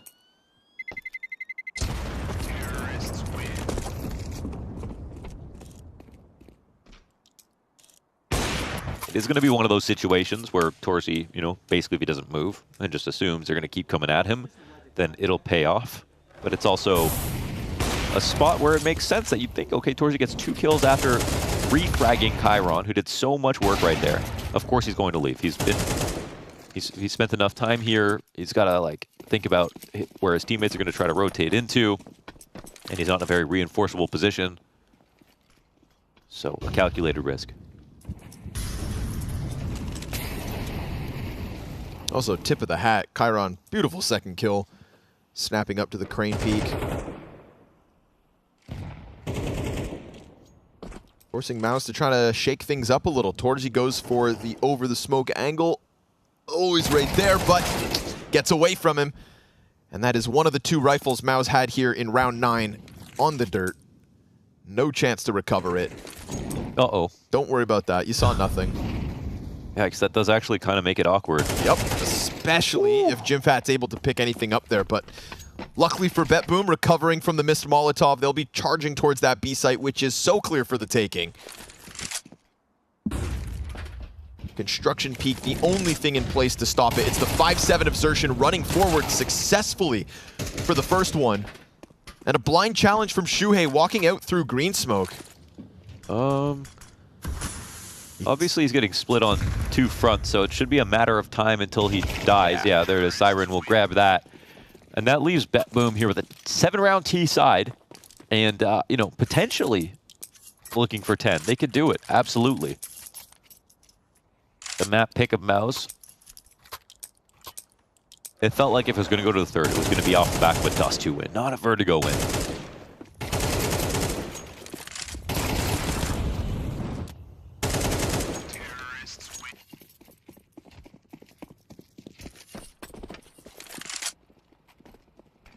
Faster out of Xerxion. He wants that mid fight. And if there's no fight to be had, then he'll take that ladder control. Does this get calmed? I mean, there's a flash in a mid. They're watching it.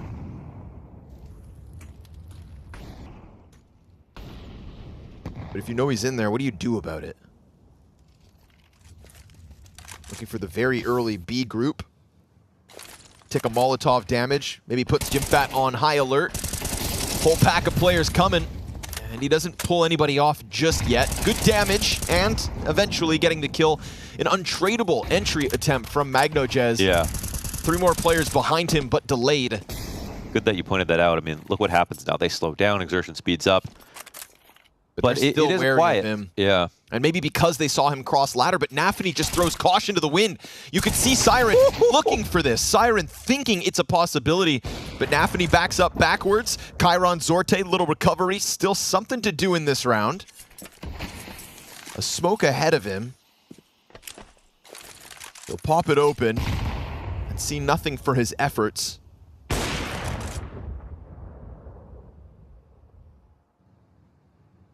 Chiron waits back with bomb.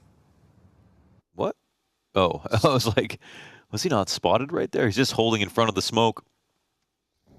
You know, if Zorte does something crazy, he could clear this perfectly, but it's going to be very difficult. It's been a great half so far. Smoke blocks off one, but he peeks ahead of it.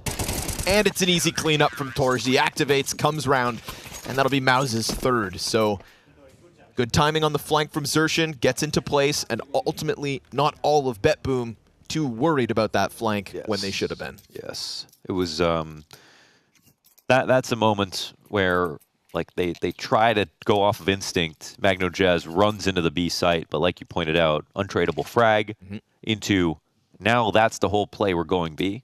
But because they don't get that kill, they lose sight of what's behind them.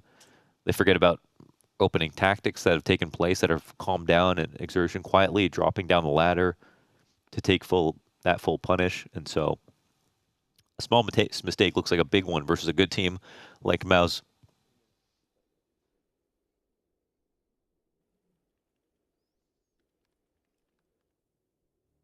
Brolin just shilling, drinking a soda.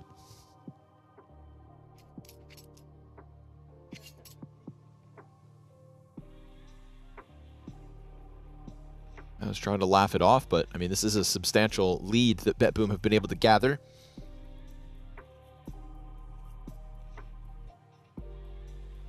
That is the thing, though. They're friends. Yes. That is the scary part about Mouse. Yep. They're very good and they're friends. I mean, one of the reasons that Brolin wanted to join the team, right, was after the Blast World Finals stand-in. He just said, like, it just fit. Like, I fit in with these guys. Yeah. You know, after playing with some of the older gentlemen of Ninjas in Pajamas. Must be nice. I can only imagine, you know, you're all of the same age, essentially, traveling the world together. Yeah. Esports rock stars. Definitely. You know, you can relate. And I think being able to relate to your teammates on a human level is just going to make you all the better as teammates. Yeah. Surely.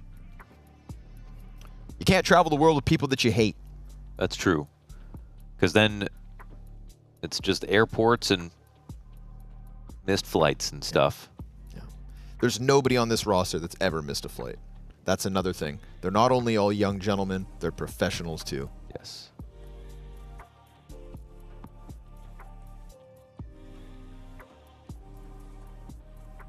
I was not this mature when I was this young. I could barely tie my shoes. You know, but don't worry, guys. Jimmy's going to have his rock star era. Goes off the deep end. Jimmy drugs. You know, once he... Gonna have the LSD headband.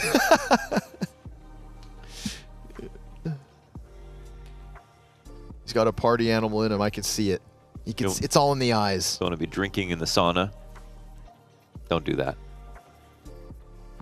At Pro League, they had him go through some Finnish. It was a great segment, I believe, prepared by Machine, where they had a list of Finnish sayings that they wanted to run by him. Yeah. And if your kid's being bad, you say, "Don't make me take you out behind the sauna." I don't know what happens back there, but saunas everywhere, so you can always say that. Ooh, good cover, Sorte. It's the Chiron bait and switch, right? This Chiron versus Brolin duel, we've seen it go BetBoom's way before. This time, Sorte prepared for the trade attempt, and it's an instant 5v3 here in round 11. And then they missed their ramp smoke, or did they throw it like that on? It's been like that twice. That they just didn't smoke it, and it's just the T smoke. Same duel twice. Same smoke gap. Same result, but this time just all the better.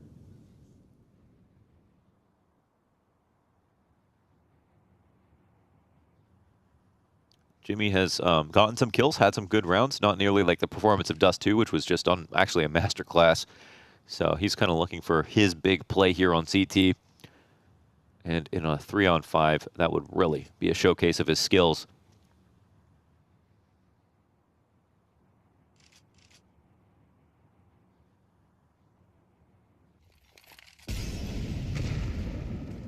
Nothing presents itself yet. Sorte cautious of that short prod that has come out from Mouse.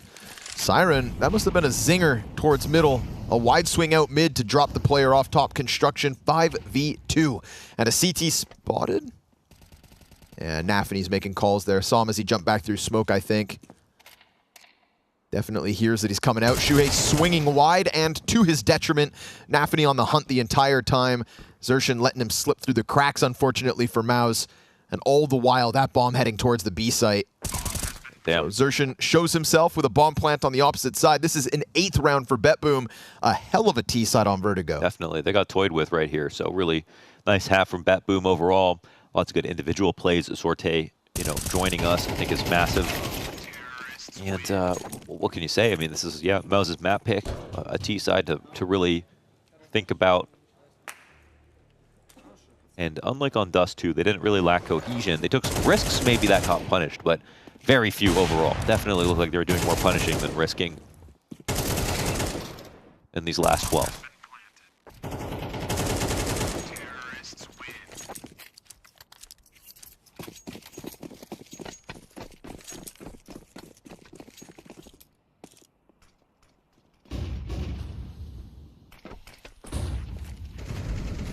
What's the shakeup? What's the change? What's the 12th round solution here for Mouse as they grasp for anything? It's not a wide swing on ramp this time. Yeah, the really only opening plays they've been willing to try are like, well, A ramp swings. Got the least utility, least good guns at range to try to do it, but they still want that information. They lose another opener. Again, Chiron's just got Brolin. He's got him pinned on this ramp at the moment. Brolin having a rough series, but Misery loves company, and Shuhei's right down there with him here on this second map. As they inch closer, we get this double short side setup. Short's been a success story for Mouse the few times they have held off on A. And if they get the timing down, it could be yet again, but the flash seems to have connected, so Torji takes a ton of damage and then runs out into the Molotov, burning to a crisp, and giving up a 4v2 for a 9th potential T round here for BetBoom. Bomb down, 2 to go. Jimfat, Xerxian on the retake, currently split up. And this MP9 to fight up ramp, not ideal. Xerxian's got a couple pieces of utility to make it happen. Nobody with a kit at the moment either. One of those has to be picked up because the bomb's already at the halfway point. Wow. Somehow Jimmy does it, makes it look easy with the damage on top of it. Nafany makes sure that this one is locked in, and so a very quiet half out of Mouse in the end. Xerxian desperate to get the retake going, can't snap over to the sandbags, and so 6 rounds the advantage as it's Zorte to top the charts. Dude, yeah, that's, what can you say? I mean, this is a much better, more healthy-looking scoreboard. All the calls overall are great. It feels like they were listening more to what Nafany wanted to do, but they still had freedom in their defaults, like they looked like themselves. And, I mean, this was just kind of sloppy from Mouse, I would say. Like, it's a great half from BetBoom for sure, but in terms of the fight back, like, we don't really have the B defenses that made us, you know, really impressed on Dust 2, but you expect them more on Vertigo. A ramp, there's really nothing, even though the idea to go for ramp control makes a lot of sense. Like, the execution behind it, they've never got a T off guard. They never had them blind when they were trying to swing on the ramp. So it looks like they were either missing or overestimating or underestimating how much utility they needed to use. And while they didn't have the aim to make up for their lack of tactics,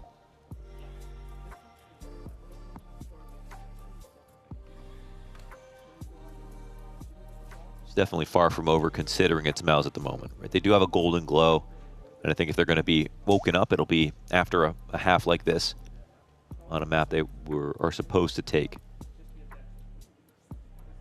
We're talking about literally, you know, 2 days ago, them 3-0ing Vitality in a grand final. Like it was nothing. Like it was nothing.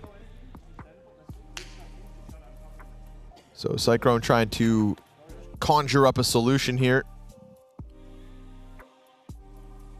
Trying to get the boys riled up. Oh, it is indeed Chiron, actually, topping the charts by 1. Just out 80-yard by BetBoom's Opper.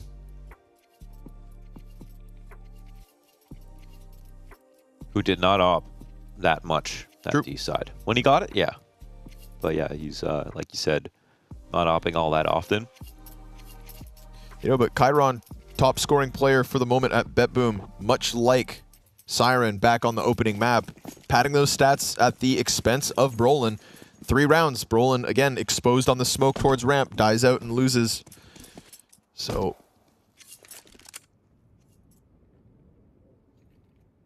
pretty consistent opening kills going to the way of BetBoom. 6-round lead, as said, and a second pistol that could spell disaster here for Mouse's pick. They'll go 4 players walking out middle. Little contact versus Magno, Jez, Siren. It's the Berettas in the corner, down with nothing. Brolin trying to get the ball rolling.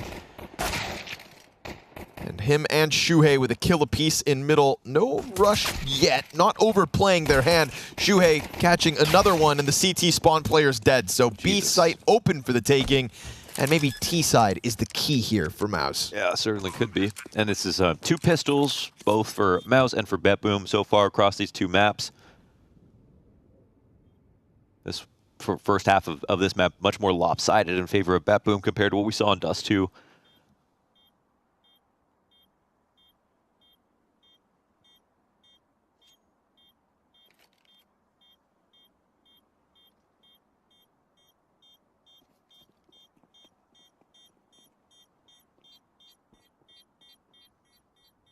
Nobody exits Zorte's way, so sitting on no kills in this one. Maybe critical for Brolin and Shuhei to get into the feel of the headshots with this pistol round.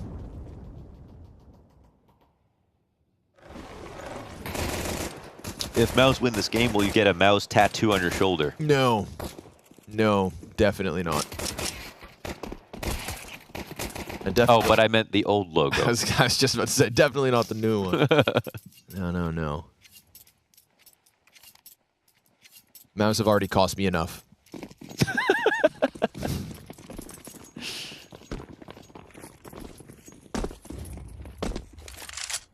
And yet I just keep on cheering. It's a good time now. Yeah. Yeah, and even if I lost that bet, I can still say I bought stocks early.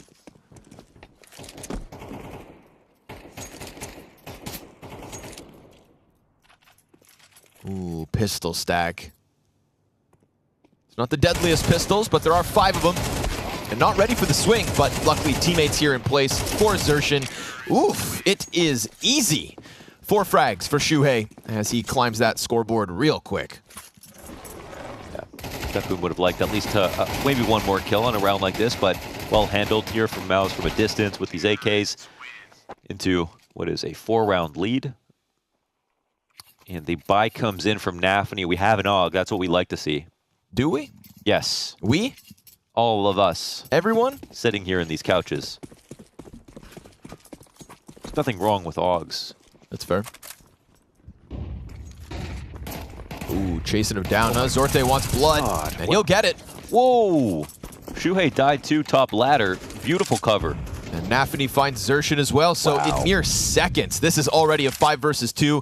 Look at the health, though, that's left on 2 of those players. I can't believe Zorte paths like that. Just running kind of straight forward, but also dodging all the peaks at the same time.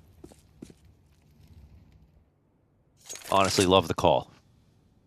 It's ambitious, it's aggressive, and it pays off wonderfully in the 15th. So double digits early by the looks of things. This would take a collapse from BetBoom.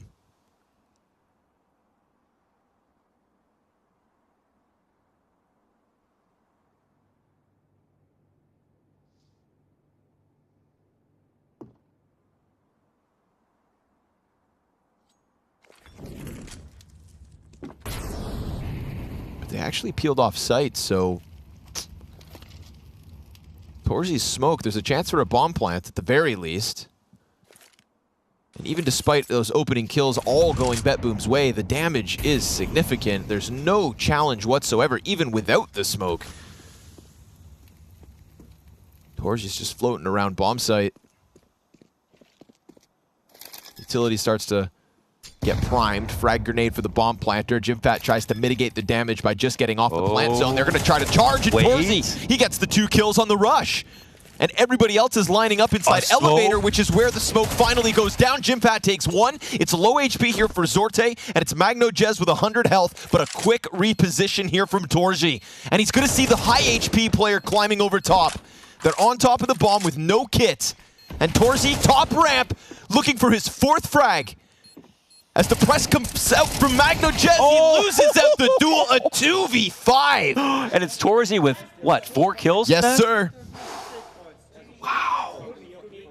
Oh, you let them on your bomb site and you lose it. Man, they didn't retake properly. They all came in from CT. No one was spotting from heaven to try to go wide, and you could see that they just ran through this line that's being held down really well from Torzi, but too much respect maybe with the bomb plant at default. That late smoke definitely scared them as well. They thought, what? Is there a chance that they actually lose this? Really nicely done from Torzy, showing his range with a rifle. Ooh, now suddenly that lead doesn't look so big, now does it? Yeah, man, that was like a very dominant round wrapped up, basically, with a bow on it at their doorstep, and it would have been for 10.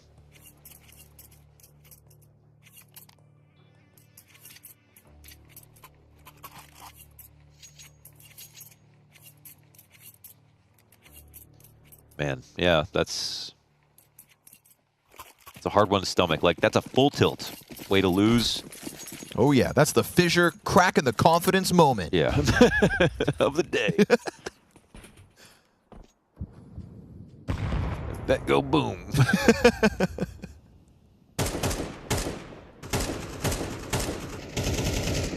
BetBoom fragnate of the day. Nobody asked us to make these things up, but we're gonna, we're just doing it. We're out here, we're riffing. And BetBoom are wishing they could replay that retake. No second chances. Nice deagle, Siren. They make up for everything if they just somehow win this eco round, that's for sure. Yep, sprinkle in a little Counter-Strike magic. Connect that 10th. Ooh, challenge out. 2 pistols ahead of JimFat. Trying to dodge them and also calls for support. It's not far off. And there it comes in from top middle. Brolin lends that helping hand. B-site crumbles beneath the split. And it is Mouse's 7th queued up. And no extra kills means Mouse start to make a lot of money. CTs can definitely play close by. They've only got these 5-7s to hang out with. They seem to believe they're high-value targets, but I don't think that's the way Mouse see it. They stay alive, they're happy.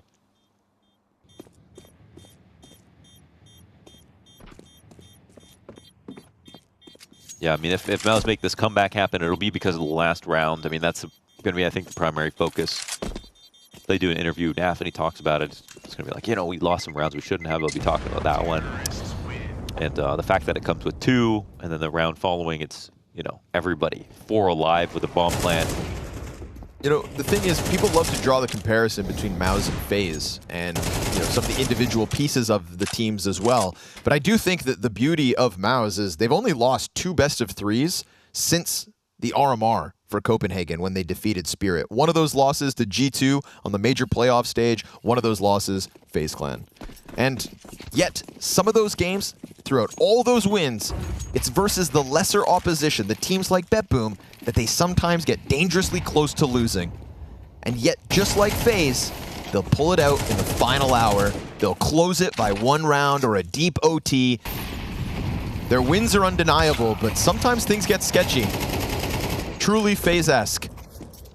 This round they go down man advantage for BetBoom. It's the fight towards ramp that nets the defense, the kill advantage, and a little pressure goes a long way. They are keeping players occupied on this half of the map. Yeah, they're a strong example of a team that's able to learn live and learn quickly. And you wonder if that comes down to, you know, praisable in-game leaders like Kerrigan, who is the biggest inspiration for Shuhei.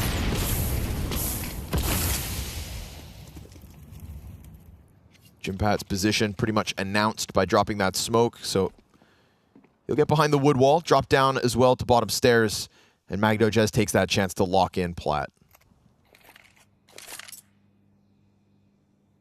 I mean, it does look like it is the round to go A, but Zorte with the opening kill is here waiting for them. And they're actually going to commit towards the B site. Are we talking about a Molotov here for Magnojez? No, not in his position. He's actually going to be very hard to dislodge in the spot. This should be a great round from BetBoom. He's just knife out in quad, gun back, ready to go, peeks in, but nice headshot from JimPat. Won't be able to catch the next one. Siren clearing Brolin on the cross. They got to be careful in these retakes. They were not looking that organized last time, so yeah, man advantage is not everything. Much like that retake attempt on the A site, it's low HP for 2 of the 4 players, and so parallels to be drawn. And CT's so close, but inside of the smoke, there's a player from each team. Zorte, he's gotten the first one. Shuhei's up close, and no frag out of the IGL for Maus. So it all falls onto the shoulders of Xerxin in a unwinnable 1v4. Peeks out with the first headshot. Is it really impossible? As he reroutes back around stairs, gets himself the third, and on top of the bomb, it's a knife out. Oh, he misses, and Siren knifes back the near 1v4. Oh, if he had just kept running straight, he actually gets the knife kill and a 1v4, but it doesn't happen. Wow, that was close. He doesn't even know how close he was. Never say never. This the was final moments of the half. Xerxin almost pulls off a wonderful clutch. And he was, you know, he's killing the high HP players first, right? Nafany goes down after this.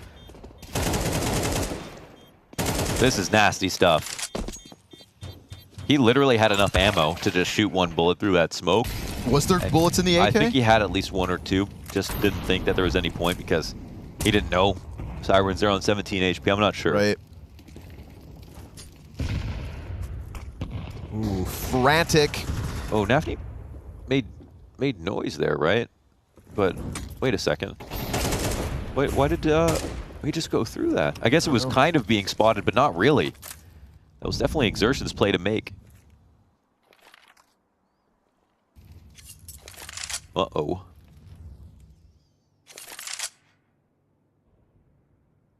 But on the bright side for BetBoom, we did see a good retake last round. Yes, sir.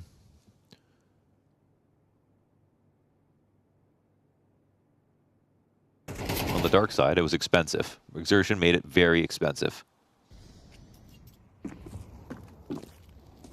No one short side here. Oh man, I don't think BetBoom are in any position to try to go for a retake on a round like this. Oh, trying to hold on to the wall too. Chiron. Oh, just toying with him. A quick peek out of Xerxin. Teammate in the smoke. Zorte tries to edge it, but Chiron looking for anything and drops empty-handed. It's a clean sweep of the defense. And Maus queuing up their 8th. Yeah, economic tragedy here for BetBoom. Way too expensive to sustain. They weren't even in a position to defend A on that timing. Maus picked the perfect site at the perfect moment.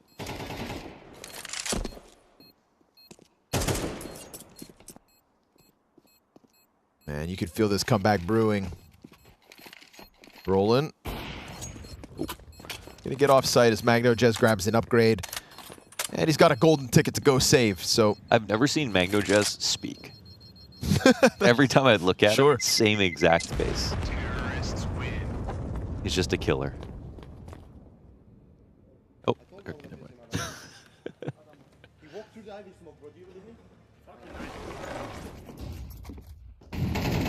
It's kind of like that MGM lion, you know? Yep. The movies.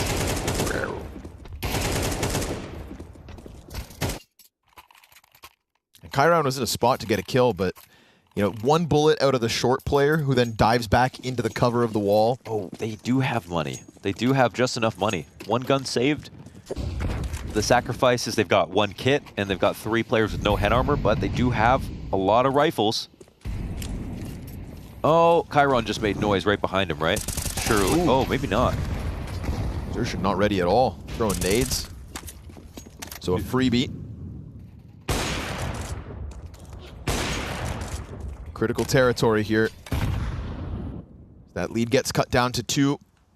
It's passive eyes from Siren in middle towards Brolin, who just plays it patient.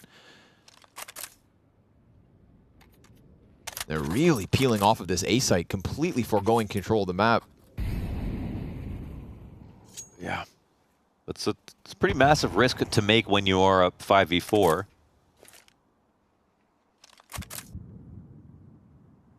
And they're, you know, if they were right and it was a full B stack waiting to take place, then okay, then there'd be something to talk about here. But instead they get some info back. It looks like they're starting to look for A.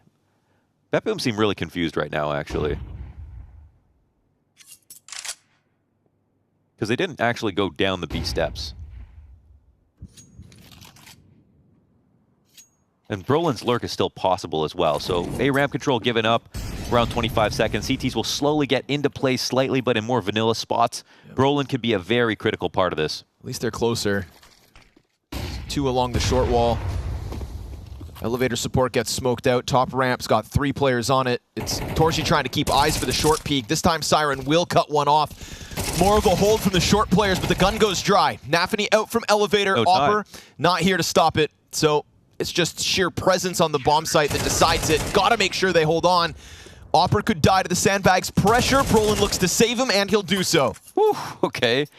All right. Well, that's a rare lack of time at a mouse. You don't often see them running down the clock like that. And they were sitting on the back of A ramp just waiting. And it looked like BetBoom were the ones confused going back and forth between sites. But I guess they were right. Like, why aren't Mouse actually making their move now? They haven't actually done anything towards B. Brolin's Lurk is fine on the timing if they have the full A commitment coming out, just like a few seconds earlier.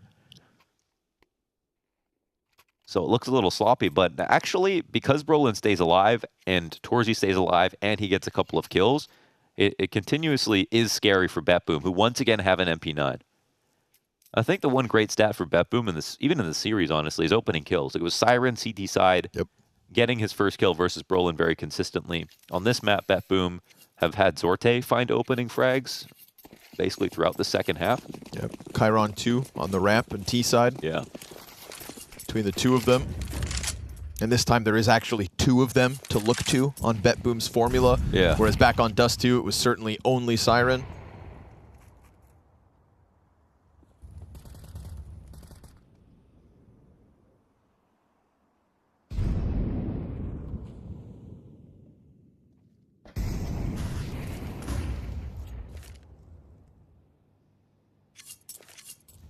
It's an early departure from the bottom of B site from Yimfat. Not wasting any time clearing out the corners of ramp. But yet again, there's short presence from BetBoom, and there's support right behind it. Nafany picks up Xerxin. Smoke on the side of Crane. Chiron locked into the duel, but he's going to lose it to Shue. That's a big one. There is still a short player. Little bits of HP left for Nafany, and he makes it work for one more frag. Not bad. 2 kills to his name here in the 20th round. Jimfat now looking to support his bomb plants guaranteed. Can't stop Brolin. Even has a smoke to get out if he needs it. Oh, another smoke as well. There's one CT on the flank. But can the CTs above make a distraction? Sorte's going to have to come in late. He's got all the Molly utility double as flash. well, yeah. Yeah, the other guy's just looking for raw duels, and Torsi takes a dink. Down to 21 HP. Zorte swings wide, catching the player short. This is looking good for BetBoom. Pulling it apart. Zorte starts to make it fast. That Molotov destined for the Opper, who will get burned out. Into the open for MagnoJez. Brolin falling back, trying to get to the depths of ramp. He's baited forward by the tap, and he loses the duel, but the time makes the difference. Time on his side. Mouse is 9. Okay, I mean, it's not the best situation, I think, for... I want to say for Mouse in that spot. Brolin plays it perfectly, right? He has to actually kind of like hide in a really good way here. This is so crazy with the way that the pieces get traded down on the initial sight hit. Zorte has a good swing to kick things off as he moves in, but him with the utility makes that so awkward because he can't really use that utility in any way that's effective while he's trying to be inconspicuous at the same time on the flank. No flashes to support the scale in for the CTs behind the smoke, so lots of risks get taken. And that's all the rest of BetBoom's money gone. Yeah, so kind of tunnel visioned on throwing that Molotov to get Torsi out of sandbags, which does work. Puts him into the crosshair of MagnoJez, but it also puts Zorte on a silver platter for the pickup. So it's down into the pistols for most. There is still that X factor in Siren's AK in play, also with a smoke. But a pack from Mao's up ramp. Just missing it with the pistol peek, and Xerxin's going to punish Nafany. No chance for his sidearm to really get into the play. Xerxin doubles down. His teammates can take this one as the AK does hit the dirt. It is MagnoJez smoked out, and Zorte can't get in either with this back-to-back flank. So Mouse to double digits. Yeah, and BetBoom will have to fall back on like what's worked for them in the past, which was getting opening kills once they have money. But they also have to reckon with the fact that Mouse are going to be able to like buy down for some time now. I think maybe Zorte can even get a kill here. We'll see. He's getting approached from an unfavorable side. Xerxin gets away with that one. MagnoJez on the other side of the map. No kills will come for him probably. And it doesn't feel like they're just going to collapse now. It doesn't seem like BetBoom are suddenly going to lose this map, because again, their openings are actually stronger than MOUZ, I think, even in this half. But MOUZ are certainly figuring out this ramp hit. They are. That's true. Yeah, adaptability is their best stat. That is something that's so akin to FaZe as well. It's this commitment to the short defense that we're getting out of like Nafany and Chiron that's starting to lose them fights. Here's where we'll really see it. So we're not really getting a fight down ramp from the defense either. And Zorte gets the op, which is key. Maybe this time they will. Maybe there's, yeah, room for a variation. Deep smoke off Tarp side. Torzy's just waiting for the op to peak, and it is coming. But he's also ready for it. Trajectory of the nade tells him there's one on lower ramp. He holds for the peak in a gap both teams know exists. Good utility pressure as the smoke fades. He's feeling very tight, but Nafany steps into the crosshair with a grenade in hand. So a free frag for MOUZ to try and tie up this game. They actively disrespect that idea. Zorte wants it. He's coming back in for revenge here. Doesn't want to let this one go, so he's going to pop open smoke and catches Torzy. Beautiful kill here from Zorte. Keeps that pressure high. And MagnOjez to do the same thing on his own towards B. It's him versus JimFat, dueling with utility and trying to get back man advantage either way. They don't like thinking about B that often. It's really just been like winning respect over towards A, whether that works or not. And at 45 seconds, ideas need to come to fruition. Exertion gets 2 kills. He's in sight as Shuhei's pressuring on short side. Xertion's already clambering over the sight box. So just Xertion, as we always say, creating space. My God. So much so that BetBoom, preoccupied with the short threat, end up giving away a bomb site, and sure enough, game tied. Wow, and they don't even have to think about MagnOjez and Siren. They haven't given them any attention at all over on this side of the map, besides JimFat pretending in a default that he's going to eventually come there. Very frustrating for BetBoom, who they're seeing the exact same rounds, but they're just getting worse at them. And at least Zorte got 1 trade back, but that wasn't enough. Exertion with massive X factor here. 20 kills and his 2 lurking into the site.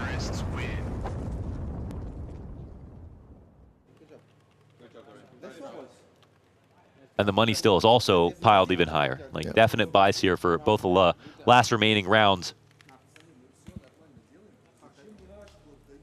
How does Xertion get in sight though? Just he walked up ramp short, like it's right? nothing. He walked up. Was it up the ramp or? Couldn't have gone short. Oh, okay. Yep. Had to have just been a top ramp play. But Shuhei's making all this sound on short. That's what's got these CTs preoccupied. Got him flipped. He's making like a step, shooting at the corner, making it seem like he's about to wide swing, and it's all just this beautiful distraction.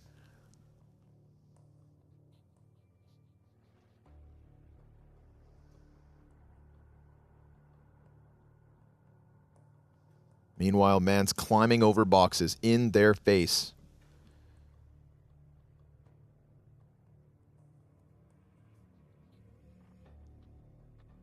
Xertion does what he does well. And we're all tied up. He takes to the top of the board, 20 kills to Xertion off that last one. Impact in leaps and bounds. Highest kill count in the server for map 2 so far. But again, we go 3 defenders onto the ramp. They are stubborn about trying to keep MOUZ out of this pocket.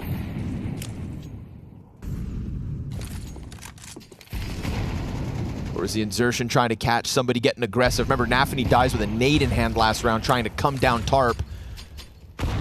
Surely he can't take that risk again. He tries to peek out wide, falls once more. Xertion's just got his number. And while Zorte last round was able to get a recovery kill, through the Tarp, he nearly nails it. Chiron will not know how close that came. But you got to kill this guy. You know, he doesn't care how much health he has. He spawns half HP. Xertion loves a fight. Always comfortable to play with less. Meanwhile, double peek in mid. Xertion, no real answer there. Maybe. Okay, he just got just like an inflatable pool noodle.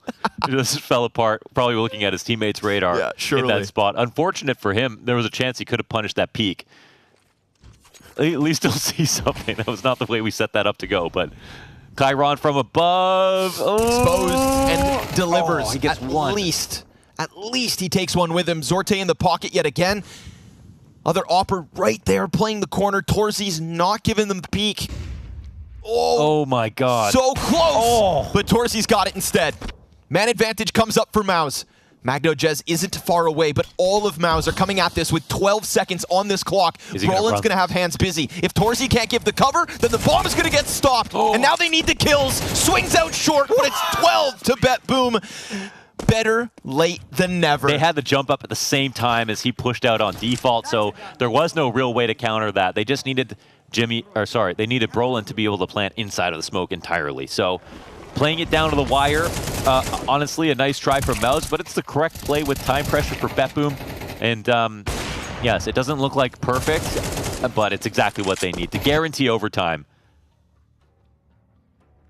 and avoid the ultimate jeopardy. And this is the best case situation for the most exciting finish, because look at BetBoom. They can still barely afford all the guns they need. Maus would have been fine. Just like map 1, right? 11 all.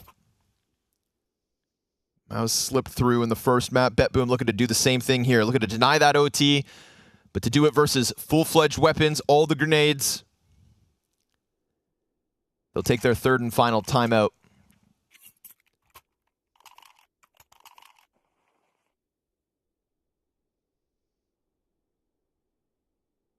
There's no tiptoeing around it. Nafany's been a bit of a liability over on that A site. 8 kills, 18 deaths, and a lot of opening deaths as well on ramp. One chance to close this in regulation.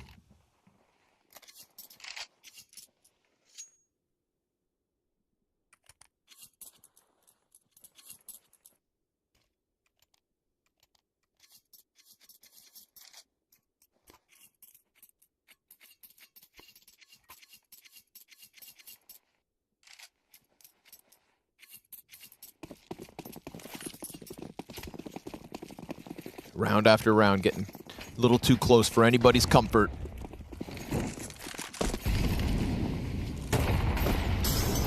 This 3-man defense on A has been the solution. Chiron, tucked behind sandbags, loses out. Frag grenade for Zorte.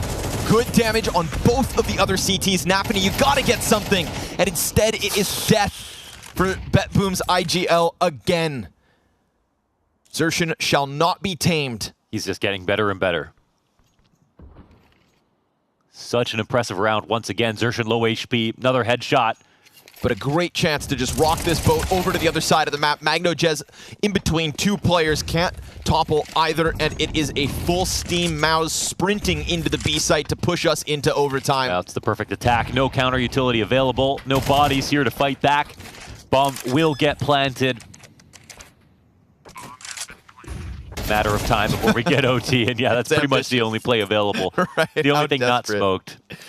Poor Zorte, he's had such a good half up until this point. It's just that he needs a little bit more help. Throw everything that you can at them, but this is simply Xertion on the entries with that ramp. The double kill, I mean, Nafany feeling pressured to get something going, but ultimately just makes it go from bad to worse. And a very tough second map for the IGL. Yeah, and as we continue into this OT, obviously there's 3 rounds here, one on the CT side by BetBoom, but they'll have to continue playing the CT side into overtime. Looking for the CSGO regulation finish of 16. But like, you know, Maus of the team, you've got to finish when you're in the lead. Letting it get to OT, I think, will only cause problems. I don't think we're going to see a CT side that's 3 rounds for Maus again. God damn. But I could see BetBoom continuing to struggle. What a comeback too, right? 9-3 on the half for BetBoom. That's actually pretty Does Xertion have 150 ADR on 24 rounds? Is that what I saw? That's with 24 frags, I feel like that could check out. Yep, that is that's pretty massive. It's been all about the T sides for both squads. It's crazy. He's managed to be as much of an opener, but like just way less likely to die in the last months, right? Like while Maus have gotten better and better. Yeah, that was that, like, you know, we touched on it lightly. It's just his ability to kind of reinvent himself, because his original tricks when he burst into the space got found out. Yeah, he had very specific entry pathing and timings that he was fast. He was very fast, but people got used to it. And, you know, we've seen wonderful entry fraggers come and go once their shtick gets figured out by their opposition. And it felt like, you know, Xerxin could have ended up on that list of players that had something special but got figured out. Great adaptability in his play. It's a tough role like that. And I think that their recent results are... It was a role not built for longevity. Like, you know, it's very... That's why people like Dupree are just so incredible for how long they've been able to, you know, be consistent as entries. Proof is in the pudding. But it's like when the meta changes, it changes the most for the entry, right? They see all the new names. They see everything flying their way, the flashbangs, the new mollies, the places you thought you could stand where you can't, where you thought you could look where there's no one now. But really are the explorers of Counter-Strike. They're in a good rhythm, yeah. Sailing the 7 seas.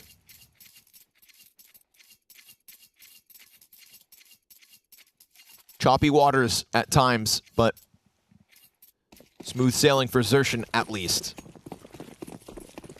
24 and counting. The rest of the team not too far off. Orsi gets tagged. Torzi's not really dealt with Zorte ever, like in this game. He's still 15 and 11. Zorte's been picking off his riflers, sort of, a little bit more often. But their best rounds are when they've pretty much avoided Zorte. I mean, ooh. Inside of the smoke sits Xerxin. Oh, man, he got the timing. Yeah, he got the timing. Nafany is not ready at all. Does he follow through with it? Or does he just want to lock in and expect them to come to him? Nafany's afforded a chance to reroute towards Crane.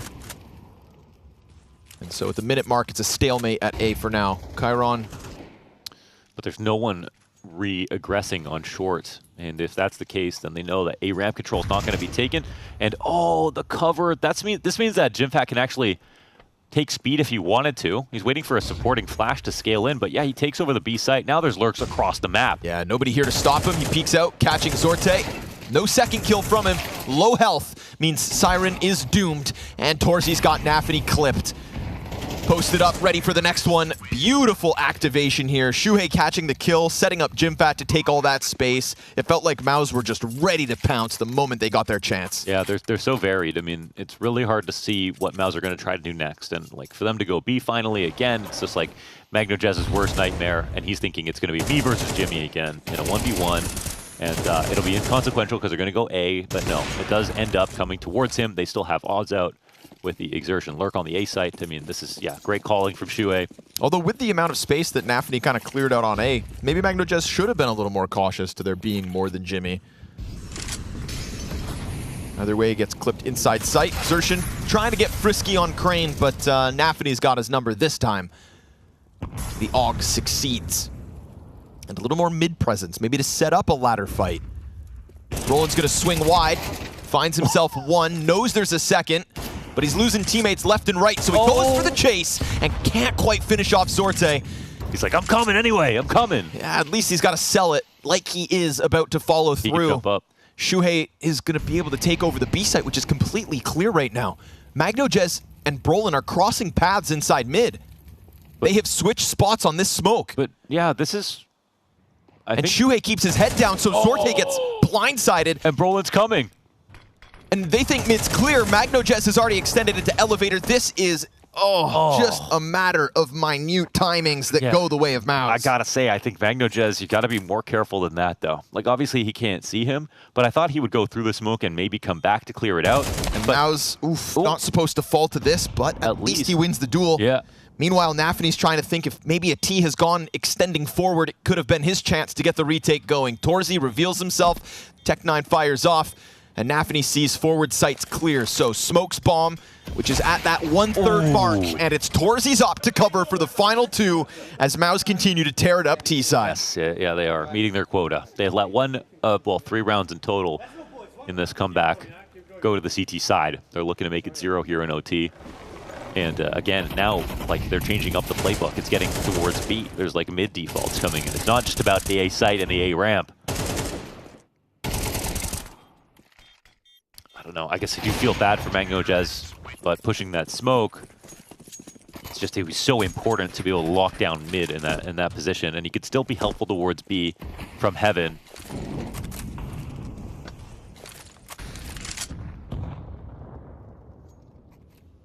Roland was a menace there versus 2 players. Yeah, but he'll be caught out this time. Opper's finding a frag apiece. Shuhei trading Brolin at least.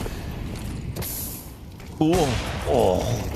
And toying with the Opper, but that's 2 towards B that they just spotted, so I think they'll lose players but take the info. Yeah. Meanwhile, Xerxin gets tagged up down to 7. Not ideal. Wow, Jimpat staying here. They want some more info. Oh, another punish. Now, last 2 players spotted B, and they're just keeping the pressure up with the utility the whole time. But with that frag over towards ramp, I mean, you've got to peel a player off, so MagnoJez has a chance to reclaim the honor lost in the last round. He will lock into quad. Oh, he hit him. Tags him to half. Does Torzy put another one through quad? Xerxin low health, ready for the swing. They're not watching it. Nope. MagnoJez. Oh, he gets turned on. What? He picks up Jimpat, but the Opper finds the trade. And Xerxin will take the space as Zorte, prioritizing flank, tries to keep Maus off this flawless streak in overtime. What a disgusting shot, man. Torzy has just been so hot lately. Yeah. Him and Xerxin, their improvements are marked. Absolutely. But Zorte arriving in time. The Opper hits him. Drop to 34. The frag's a bit of chip damage. It's nothing significant. He's trying to get him off from boxes. Don't peek him, honestly. Just stay locked in. USP in hand, tries to charge forward, and Torzi's having none of it. Clean sweep in OT. Torzy does it all. Yes, he does, man. The Tornado. He's here, ripping through the land. That's amazing stuff. Honestly, the way he pivoted for that kill, it's just that he kept it in his mind's eye that maybe someone could be quad. I got to be worried about it. But there's one thing to be mentally prepared for it and still hit that. Like, he just did it so quickly. Looking on the replay, he makes that look so simple, but it's obviously even faster. Crazy in tune and meets Xerxin at the top of the board. And now it's one round here for Maus, showing that they aren't yet lagged. They aren't tired. They're ready for any map pool. Every event, back to back. Back to back. Get out of our way. Torzy and Xerxin to do it.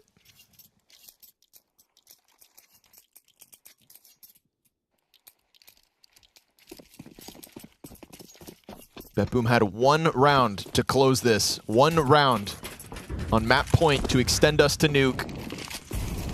And how quickly that has slipped through their hands. Brolin looking for the ramp fight. Chiron has been in this corner more often than not to Zorte's left. And Brolin figures that out. The op support of Zorte has also been regularly a piece of this equation. So they won't be shocked if there's more where the first came from, but at least they've got man advantage with 3 chances to close. Shuhei ends up getting MagnoJez as Nafany had walked by him, but does Nafany get any further, or does Brolin catch him? Trying to jump back into the cover. He's got the util to get himself out. Yeah. If Zorte doesn't hit the op shot, then Brolin should be good to just hold sight and a teammate's smoke to keep him locked in. He said, get out of there. A free chance to escape. At a tall order for Zorte and Siren to try and keep this series alive and kicking. Devastating for BetBoom to have gotten this close. Man, on both maps. Yeah. And while it's not over, it's not far off from that Maus 2-0 to kick off the event. Zorte's still cautious about the sandbags. He'll go flash for Siren, but Opper's posted, and Torzy simply not missing shots. And this Op is still concerned about where Brolin's gotten off to, confirming Torzy's up here. T is spotted with 20 seconds. Wow. No chance. No cigar.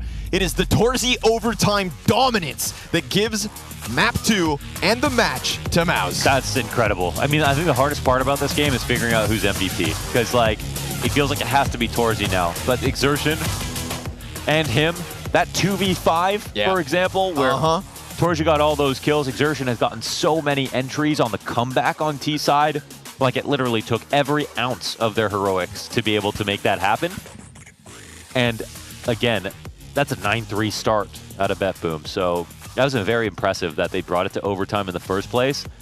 It's equally impressive, though, that Mouse were able to bring that back. It's a testament to the current Mouse, because we want to praise those players on map 2, but let's go back to Dust 2. That was the one-man Jimmy show. Yeah. Right? So all this impact all the time. Would have been taking us to third map. Yeah, it's actually crazy. You get to see what a gym pad's capable of doing. You get to look at people like Exertion coming out, Torzy really making a statement in that last map. But truth be told, you know, for BetBoom, not the result they were looking for. Now, is it?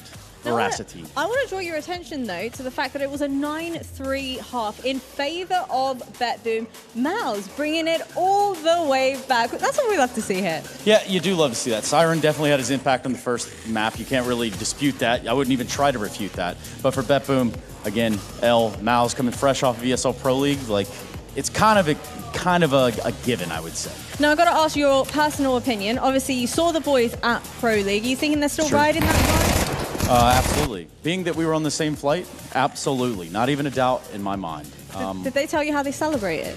No, but I did see that video of one of them with the headphones on 2 sides of their head. And that pretty much told me what I needed to know. They went right back to the server. So, believe it or not, I think they have been cooking. Especially if you come into a series and you let the Dust 2 through, you're just going to go for it. I have to love that. What was your thoughts on seeing Dust 2? Well, Expected? There were a couple pauses there. You know, it was really kind of hard to find the rhythm and the rhyme at a certain point. But you know what, Veracity? I had a nostalgic trip. I thoroughly enjoyed that. In fact, I can't wait to see more. I can't wait to see what some teams have to offer on Dust 2. Well, our next matchup is going to be VP and Falcons. How do we feel about that one?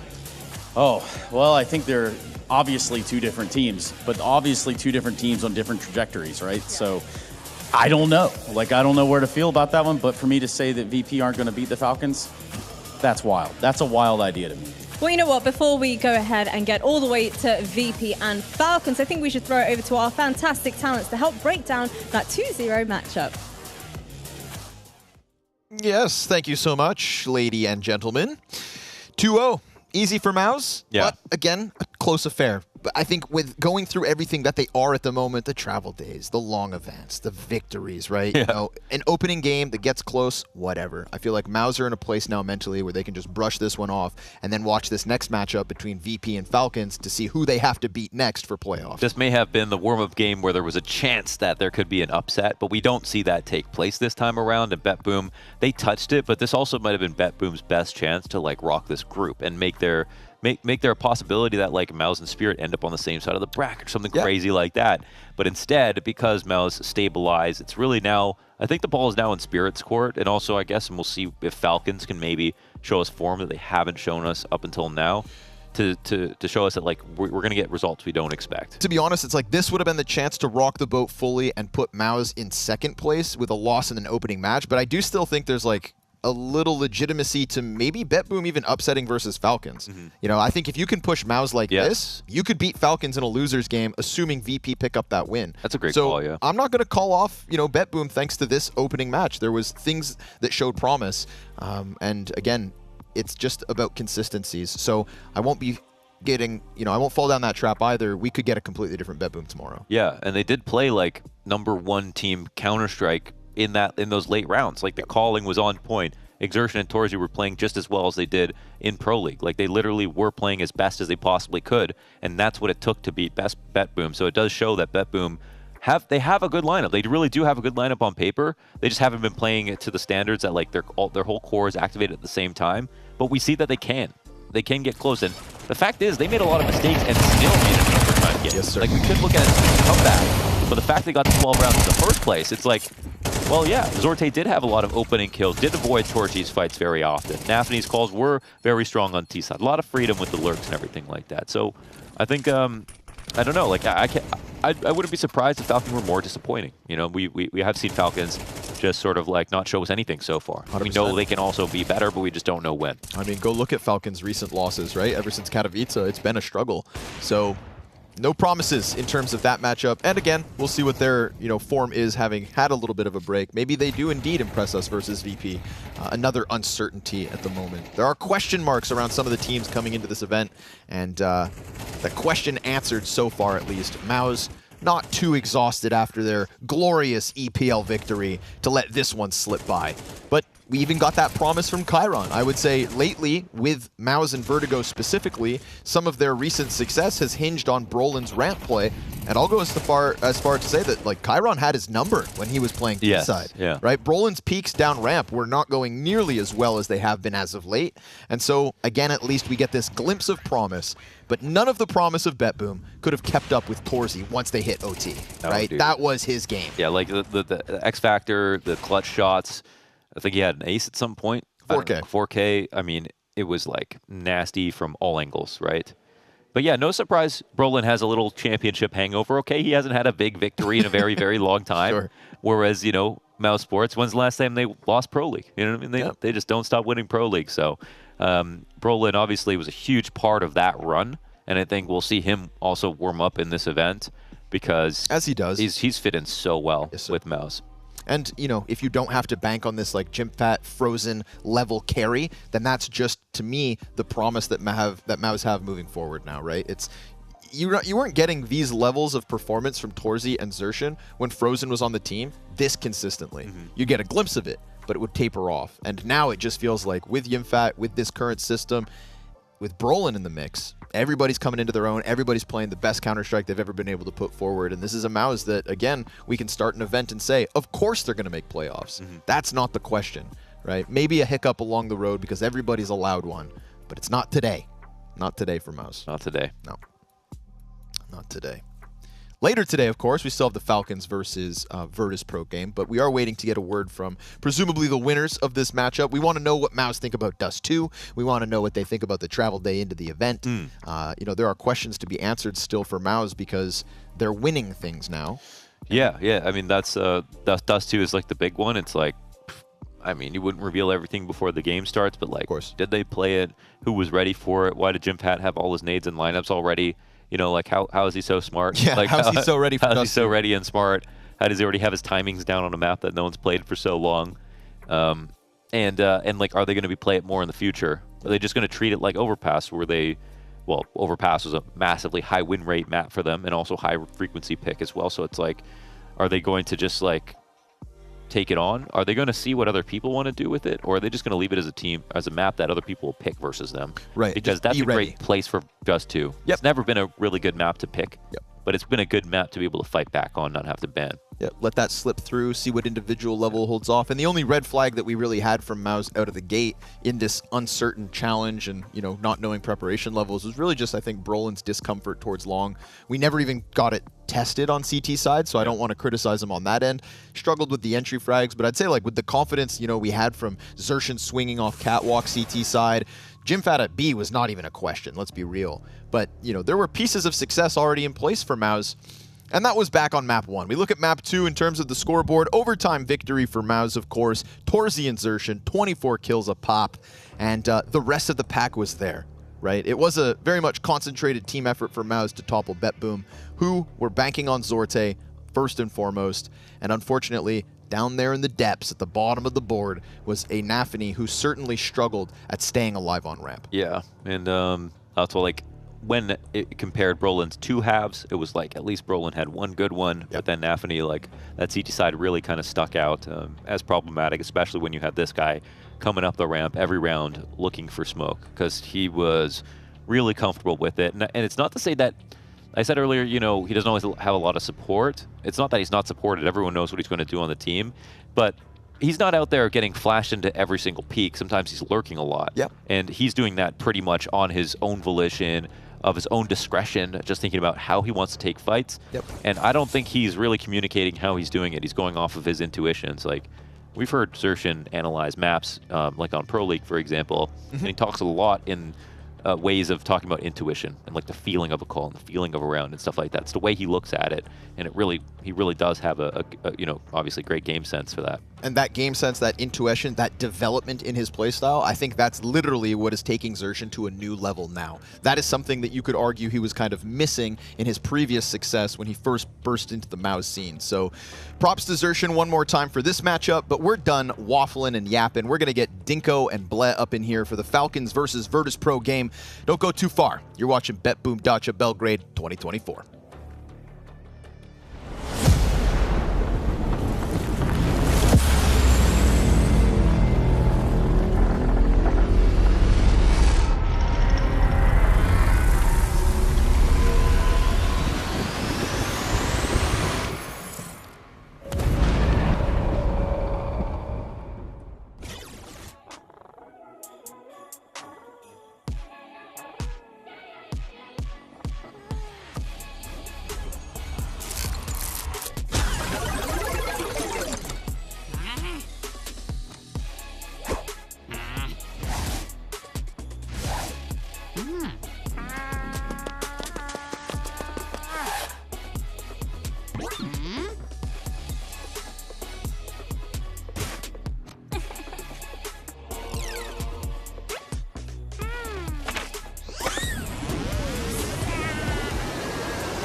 Welcome back to the BetBoom Dacha Belgrade. It's time to get into the next game of the day, the second of the day, Blah. But before we do that, how are you doing?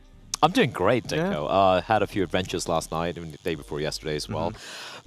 Paying the dues of that, but apart from that, I'm feeling great. A little bit of climbing, you know. A little bit of climbing. Climbing was great. Like Launer's, Connor, Scrawny and Launer's taking us out for bouldering, something I always wanted to do. We had a great time. I almost died. It was great. But you're here, limping as you may. But we're heading into the second game of the day. We've got VP with Electronic. Some say this is a super team, or is going to be a super team. And up against Falcons that everybody thought was going to be a super team, but doesn't really look like that. More looks like a retirement home. I haven't really seen anything super from both these teams, right? It's kind of rough.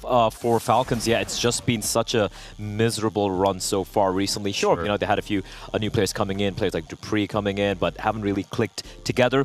For VP, I guess higher expectations. Definitely higher expectations. Let's take a look at Group A. We've got MOUZ versus BetBoom. That was the first game of the day. MOUZ came out 2-0 on top. BetBoom put up more of a fight than many would have expected, but they were able to still get the job done here, MOUZ, and move through off the back of their fresh victory at Pro League. But our second game of the day now, Virtus.pro versus Team Falcons, and it is going to be a best-of-3 that I believe will be relatively close throughout this one, Blair, but I gotta give it to Virtus.pro.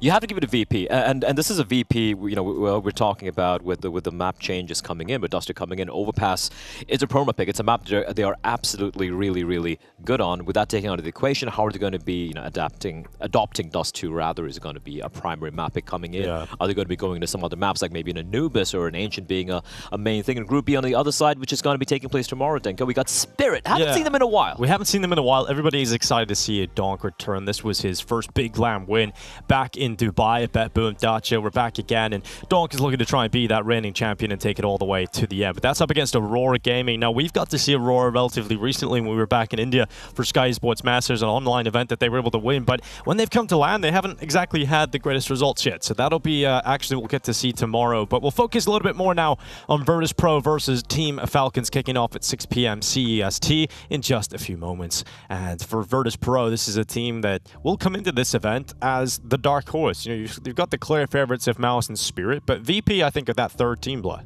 Yeah, absolutely. And I think I'm going to be very surprised if VP don't make it out from this particular group, right? Like, they're looking good.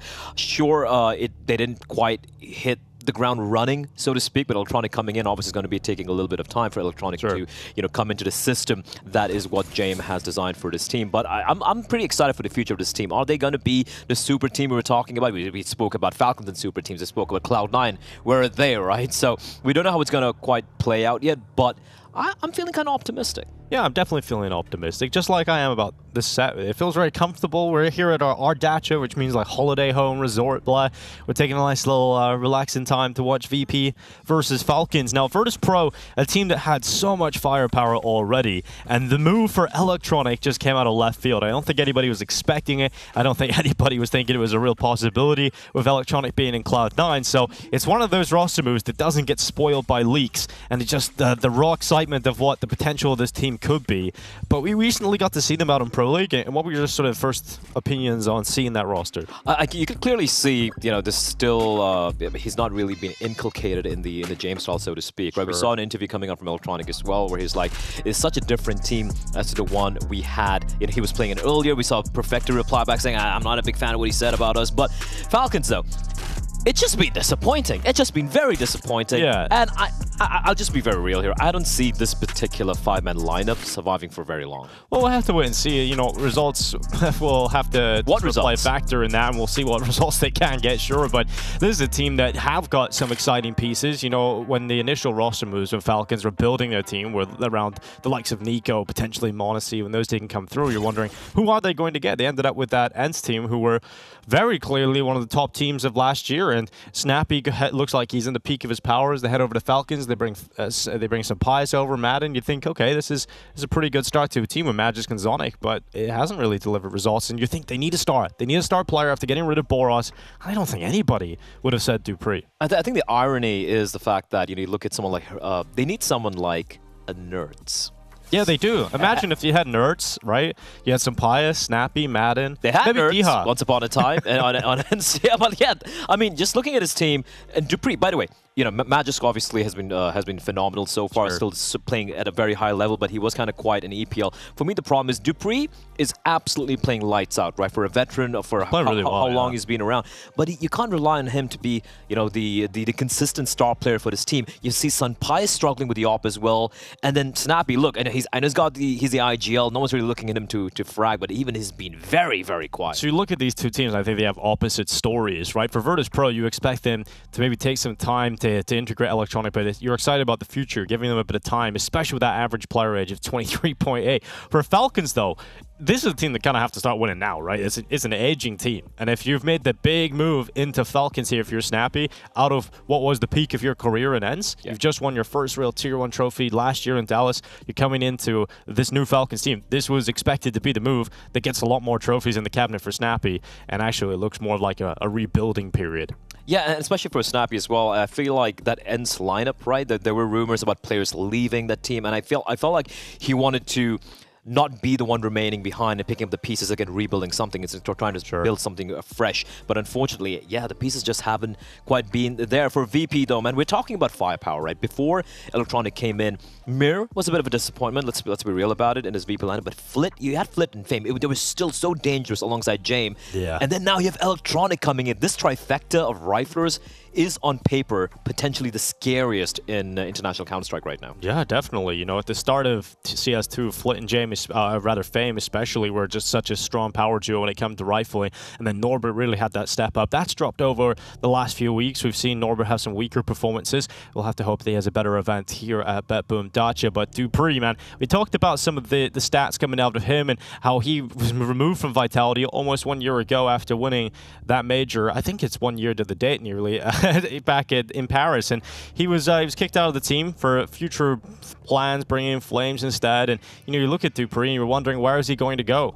He tried to make it all the way through a Preezy back at the major and couldn't quite get that done. But dupreeh, I wondered where his career would go, and he's found himself in Falcons, reunited with Zonic and Magisk again. It's kind of wild, right? And listen, I was actually a fan of the Vitality move when they took on dupreeh. A lot of people were like, no, we're not a fan of this. How could they take on dupreeh? But I'm like, you're looking to the future, right? You pick up someone like Flames, for example, and it's thinking ahead, and which is great. And for dupreeh, he took a bit of a break, and I know he had a child as well very recently, so he took a bit of a break. Comes back to Preezy, which is kind of like a team. It was just like a last dance, right? A last dance sort of thing. But the way he was calling, he was playing as well, he was playing out of his mind, lights out, and suddenly you're like, he still has a place in international Counter-Strike in the top 10 team. but not as a star, Dinko. And that's what doesn't make sense for me, is the fact that you can't be relying on Dupree to be putting up these sort of numbers every single time. It's absolutely true. And you know what you can't be relying on anymore for Virtus.pro? Overpass. It's not in this event. It's not in the map pool anymore. And we've got Dust2 coming into the fray. So that's an exciting time for at least getting to see something a little different from Virtus.pro. They loved Dust2 back in the day, but they don't feel like it's quite ready. So we've got Vertigo, Mirage, and Ancient as the maps that will go down in this best of 3. Falcons picking into that Vertigo, and Mirage picked by Virtus.pro. I'm a little sad VP banned Dust2, but you know, I'm sure it'll come into their map pool at some point. At some point, right? And I can kind of see it from James' perspective as well against Falcons, where you are clearly the favorites. Why do you want to risk it on a map where you really haven't had any officials yet so far, right? Ancient is a map they're very comfortable on if it does go down to it. Vertigo, though, it's been kind of funny. It's the most played map. It's the one map everyone seems to pick against Virtus.pro, and we've seen them play some decent Counter-Strike on it as well. But it is a map I feel where, you know, if you're a Falcons or any other team looking to at least make them bleed a little bit, take a map away, that is going to be on Vertigo.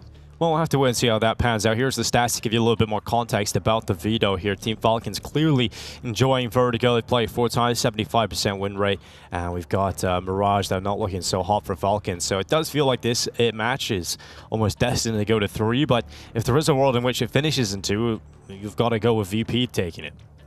Should be. Yeah, if it's going to be 2, it has to be VP taking it. And then heading into Vertigo, even though the numbers don't look great for VP, 33% win rate right there, they were starting to look much better in Pro League. I think they played it like 5 or 6 times or something in Pro League, and it was like a they were losing initially pretty convincingly to teams like Fnatic, but they were able to bounce back later on. So I don't think the numbers are something you can really you need to have the context looking into VP's numbers. But for Falcon, this is the only I feel like this is the only real opportunity for them to take a map. Yeah, you look at the Falcons map stats. Obviously, a relatively new roster, but you're looking at those map stats. They don't look too pretty. You're basically playing 3 maps: Mirage, Nuke, and Vertigo, and the only map that really looks like it's comfortable for them is Vertigo at the moment. You're playing Mirage 4 times, 25% win rate on that, and you look at Ancient and Nubis, yet to get wins on there. Haven't played Inferno, so it doesn't look too solid for Falcons in terms of having a deep map pool at the moment. Just pick up Dust2 and let Sunpies just farm. Like, I want to see Sunpies wake up again. Just the fact that he's fallen off right now, and look, I don't want to put the blame purely on his shoulders as well. Yeah, obviously when the team's having all these trials. Yeah, but he's not quite the Sunpies that we've seen towards the end of CSGO. I feel like he is sort of player that, you know, you kind of look at where he really shines when things are looking good, right? When you have the momentum going for you. And I don't think that is something which he can just rely on right now. He needs to kind of wake up and be the third tip of the spear alongside Dupree and Magis. You just can't be playing so quiet, especially when you're looking at player operas like Monacy, for example. He's doing good. You're looking at other teams who have, like Brokey for that matter, finding impact as well. So you can't even be like, oh, the op in CS2, it's not working out. Yeah. It is working with some other players. Well, unfortunately, some things are not working over on the set. So we're going to have to go to a break. It's going to be an extended break, around 20 minutes before we get back into the action. But we've set up the matchup. We know what to expect, and we're looking forward to getting into that in just a few minutes' time.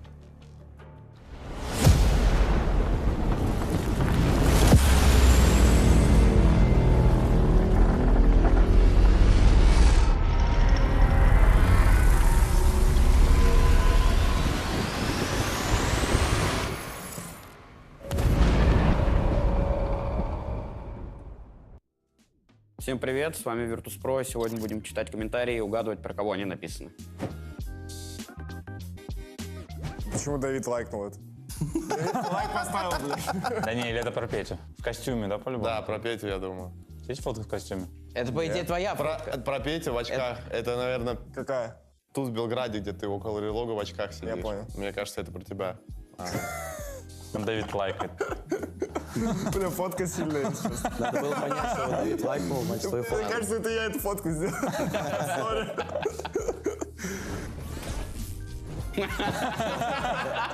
Нормально, Петь. Про кого это? Про Петю. Про меня это, про меня.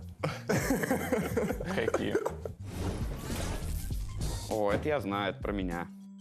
Перга на тряо. Наверное, я подумал, армянская никнейм хотел. Про меня, наверное. Обычно такую фигню мне пишут в комментариях. Да про кого угодно. Нет, кому угодно могут, мне кажется. Да, да. Всем так могут написать. Именно с Куком. Ну вот из-за ника как будто казахская аудитория у меня есть побольше. Какая? Зачем казах на английском тебе пишет? Ну потому что он не знает русский. Такие тоже есть, мы такие встречали. Вряд ли, вряд ли. Мне кажется, он не казах. Как будто под моей. Копенгаген, РМР. Следующая остановка, 9 пант. В младенчестве мне приснился сон, что я проф-игрок КС и меня позвали в команду Пент. Cybersports, по идее, это пост. Вообще любой, даже не про 9 пант и ВП.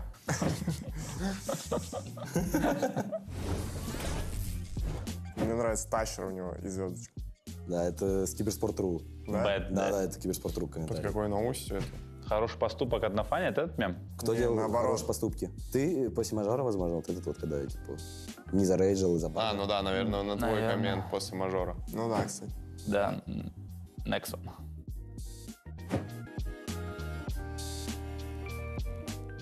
Джей реально бог. Нет, ладно. Там вырезан. «Война и мир», Петя, ты же читал? Вы не смотрели это видео? Давид, Жека. Нет. Почему? Вы же там, посмотри, в главных ролях. А что смотреть? Так, Джейм реально... Чтобы знать, Там в какие комментариях названия. написано, я же «Войны и комментарии мира». не читаю. Тем более на Ты Ютубе. не читаешь комментарии? На Ютубе нет. А Никогда где в ты жизни не читаешь? читаю. Да ну всякая фигня. Типа на давай. Инстаграма. Я вообще не без понятия, контекст. Вообще тоже без понятия. Отец. Даша Ростова, Наташа Ростова. Пусть будет бог. да. Мне кажется, бог тоже. Дуб. Без шансов. Yes, sir. Поздравляем еще в конце добавил. С вами были Virtus.pro. Всем пока-пока. Увидимся.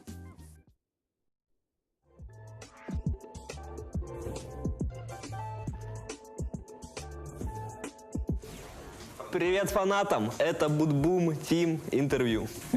Понятно. 2.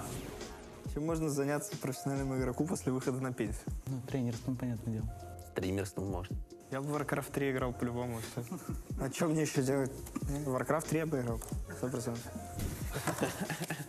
4. Who in your team is definitely not taking home the MVP? You cannot say me after just winning a DHL MVP. You cannot the say me. DHL MVP, that's first of all. Second of all, can we just rank our cookedness? Who is cooked the most? This guy. Nah, I don't think so. I'm good. Who is in your Least likely to take He's home definitely the... not taking home the MVP. I mean, to be honest, it's a bit hard because I think everybody in this team are doing good. Like, there is nobody who is not playing good, so... Yeah, I will take it. I take the fault. It's me. 2. Насколько сложно было отобраться до BetBoom Dacha? Я бы ответил, что это была самая сложная квалификация в нашей карьере. Такая, много от нас зависело. Поддерживаю. И Jimmy. 1. How do you feel about us two returning to the competitive map pool? I don't think we like it too much as a team, no? Yeah, I think it's a pretty boring map, to be honest. I'm not happy about it because I think Overpass was a really good map, to be honest. I think there was better maps that they could have added, but they added Dust 2 where they didn't really change anything. Yeah. And even previously, when you played Dust 2 whenever it wasn't really that interesting anymore. Как на команду повлиял приход Magnet Jazz? Это, кстати, вообще супер редкий вопрос, как будто бы. Отвечай. Топ-2 сети. Топ-2 сети, типа, больше особо не ответить. Пожалуйста. Да, это, кстати, топ-1 будет, ну так, к слову. Спасибо, по достоинству оценили.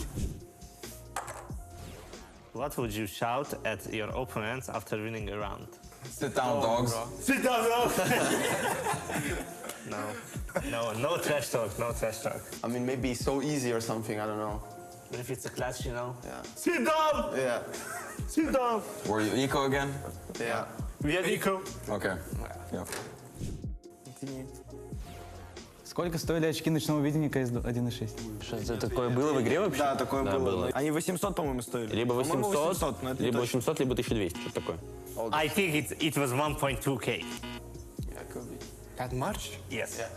Name 3 players with a number in their nickname. Yeah. Easy. Fleet, Norbert, and... Okay, I have It's a simple answer. I say... Simple? Бро. Сирен. Моноси. Simple. Моносисим. Response to a hater. He says, you guys play terribly, just let me play instead. Take my seat, take my seat, You're man. free as well. Yes. To be honest, I don't even want to play with these guys anymore. Зачем в Dust цифра 2? Это его, просто вопрос по адресу. Зачем даст нужен? Даст вообще в игре не Цифра нужен. 2 зачем? Цифра 2 тоже не нужна. Короче, это бред. Who's most likely to skip breakfast at a hotel for some extra sleep? Jimmy? I think no words need to be said. Just yeah. Jimmy for sure. Yeah, It's me. He likes to sleep. It's okay. He's a little. I need sleep, I'm a little bear.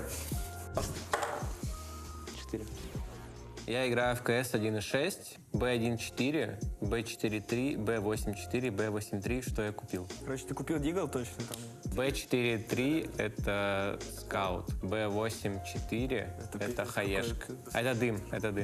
B8.3 — это флешка. Получается, он купил Дигл, скаут, дым и флешку. Армор для кого? Он не купил армор. Он не купил армор. Он тупой. One. If your team were an animal, what would it be? Dog. Pumchik. We will be dogs. Gorilla. What did you say? Pumchik. A puma. Yeah, we would be pumas. Yeah. Puma? Puma. It's a good answer. Yeah, a jaguar. Good answer, but I think I'll agree. Какая из команд на турнире для вас самая неудобная и почему? И MyBR, блядь, 1-1 мы взяли, или сколько мы взяли в Best of 3? Для меня самая неудобная команда это Spirit, потому что там есть осел, и они структурные. Все. Take the flashbang. I think they're the best ones, to be honest. Name any weapon that is not in CS. I know. Very easy. Just think about code, bro. Yeah, I was thinking instantly about code as well. MB2. PUBG, man. Fortnite. PUBG is good, bro. Yeah, 556 ammo, bro.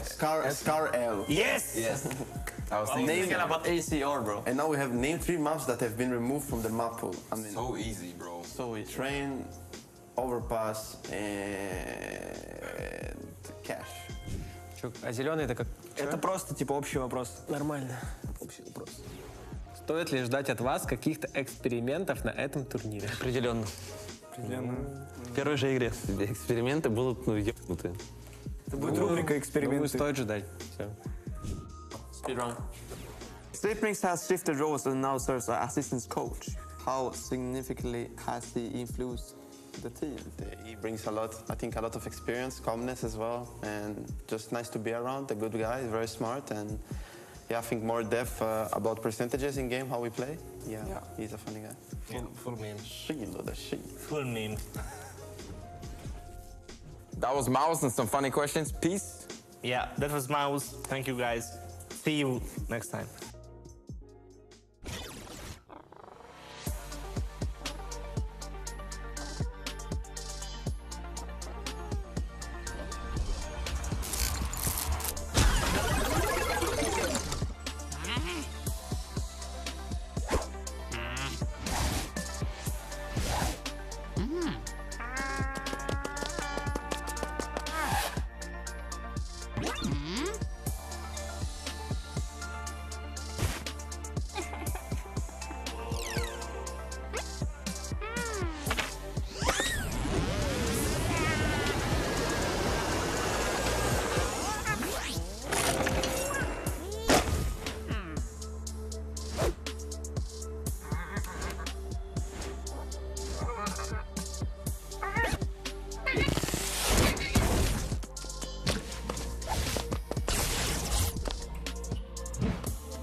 are back, baby. It's going to be Virtus.pro taking on the Falcons. Trace, talk to me, brother. How do we feel about this matchup? I don't want to say a little bit lopsided, right? But it does appear that way on paper. You look where the Falcons are, you look where VP has just come from off a Malta playoff appearance. This matchup looks one way on paper. So, you know, it begs the question, is anybody going to play Dust 2 today? Because I know everyone's trying to see Dust 2 gameplay. I'm just going to be honest. You want to see more Dust 2? Come again? You want to see some more Dust 2? I think so, yeah. I'm pretty sure that's what the world's asking for. I'm asking for it, I suppose. But I suppose that it doesn't quite matter in this moment. We know what. It is time to finally bring out the Falcons.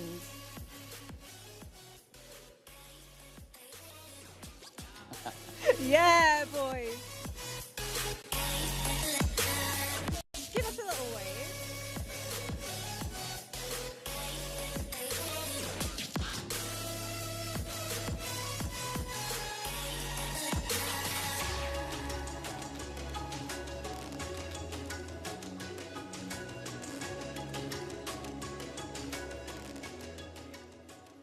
Welcome, welcome, welcome, Zonic, to Belgrade. So talk to me, with the team so far, what are the vibes feeling like, especially after the ESL Pro League performance? I mean, we have had a lot of talks. It was not pretty in Pro League, but we are still here to learn. And we have had some good talks, and I think practice has been pretty okay, actually, after Pro League. And how's the adaptation been with Dupree joining the team? I'm sure you're certainly excited about that one. Yeah, definitely. I think Dupree has been really good in CS2. Much better than what I saw the last time we were in Vitality, so I'm really proud of him. And he's just professional from the day that we meet in, from the time that we meet in to when we finish the practice, and really glad to have him on board. Dupree, I hope you heard that one, by the way. Well, thank you so much for joining me. I'm not going to keep you much longer. Best of luck to you and the boys. Thank you. Stunner. Yeah. How about that? I guess in that motion, there's only one thing to do. We have to bring out the other side. This crew going to Malta, finding some footing, finding the way into the ESL Pro League playoffs. But now we're in Belgrade. It's Virtus.pro.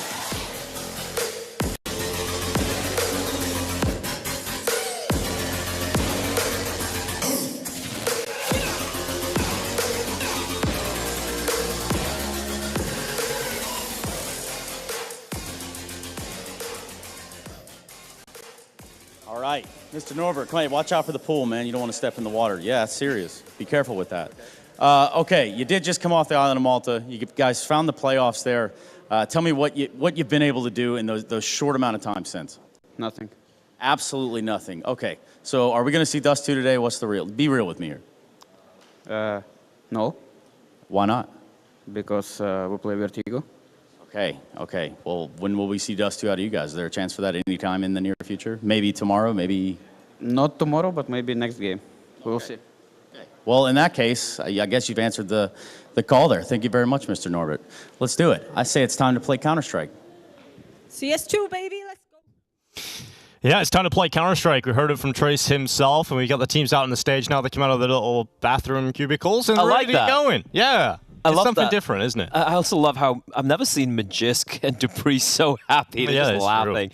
Yeah, unfortunately, Snappy doesn't look happy. Snappy, for good reason. It's been kind of rough. You know, he's the captain of the ship, and a ship. You know, a lot of holes. It's almost like the ship of Theseus at this point, right? The pieces just keep moving.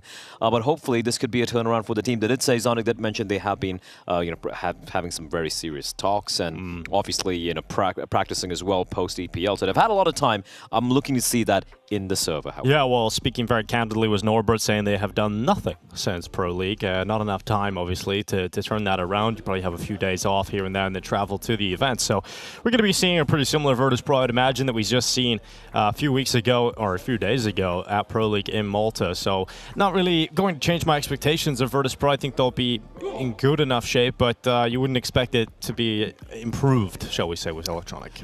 Yeah, like for sure. Like, I go back to the games they had. The last two games they had was against the Mongols and Complexity, right? And against the Mongols, they were just 1 or 2 rounds away from being knocked out by my boys from Asia over there. But good comeback on Ancient to actually get that win. But you look at that game against Complexity, and they just got battered, man. Like, especially at Vertigo, it was a very lopsided game. Obviously, Complexity playing at a very, very high level, right? Liege especially, and just masterclass coming out from Mr. Ball Liege. But yeah, for VP, I still feel like, they're finding the pieces. It's not like, they had them having to really prove a point or make something happen here. I don't think there's any crazy pressure to come in, but at the same time, I'm looking to see them start to really click into place real quickly, because just Electronic coming into this team is just so tantalizing. Yeah, it's very tantalizing. That is going to be a sort of a long-term phase. We'll see over the next sort of month or two how much Electronic really affects this roster and if they steadily improve. But for the Falcons, Zonic talking about some of the serious conversations they've had to have, and those results back at Pro League weren't pretty. The best run they've had was Katowice when they made the playoffs, and even then, after that, it didn't really look like that was going to be a consistent result. Yeah, and we know how some of the serious talks of this team can be, Dinko. Yep. We've all seen it as well. Don't change your mouse. Yeah, don't change your mouse, don't change your accent, all of that good stuff. But hopefully they've changed a few things here, because at some point, right, the penny has to drop and be like, all right, guys, what's really happening here? Like, dupreeh, obviously, as Zonic pointed out, he's been looking stellar in CS2. He's trying to show that, despite the fact that he might be a little bit more advanced in age as opposed to a lot of these young guns, he can still hold his own. He can still pop those heads. It was funny hearing Zonic say that in CS2 so far, dupreeh looked way better than I ever seen in Vitality, and I think that is certainly a factor. dupreeh, he was on the HLTV Confirmed podcast just sort of after he was kicked from Vitality, and he was talking about how he's excited about CS2 coming out, how he's going to grind, how he's going to try and be one of the first early adopters, and that time off probably has paid off massively for dupreeh, because a lot of his other competitors were playing CSGO at the time, right? They were still in that CSGO era right towards the end, whereas dupreeh had nothing to do but grind a new CS2 game, and seems like he's really figured it out. He's very comfortable so far in this version. I even remember like when Heroic were having that complete meltdown with the entire Stabby incident and all of that. dupreeh had come in, right, to play. Play there as well, yeah. There, and he was IGLing, playing with a lineup he didn't even know was going to be a lineup. Random players here and there. And he was still making it competitive. He was still calling pretty solidly. He was still out-fragging almost everyone on his team as well. So, yeah, very excited about dupreeh. It's just the fact that this particular 5-man lineup, I just want to see someone like a Nerds in this lineup, right? And they don't have that. Yeah. But then again, they have someone like Zonic. They obviously have a plan here and looking to turn things around. But I do fear if the things don't really turn around real quickly, things look very bleak for the Falcons. Yeah, but it looks great over there on the set. We're looking at pool day. That's what the map is. The stage setup is pool day, the map. And I would love if the players came out in swimming costumes, man. That would be pretty awesome. If JM comes out in some budgie smugglers, that'd be great. What the hell's a budgie smuggler? It's like Speedos.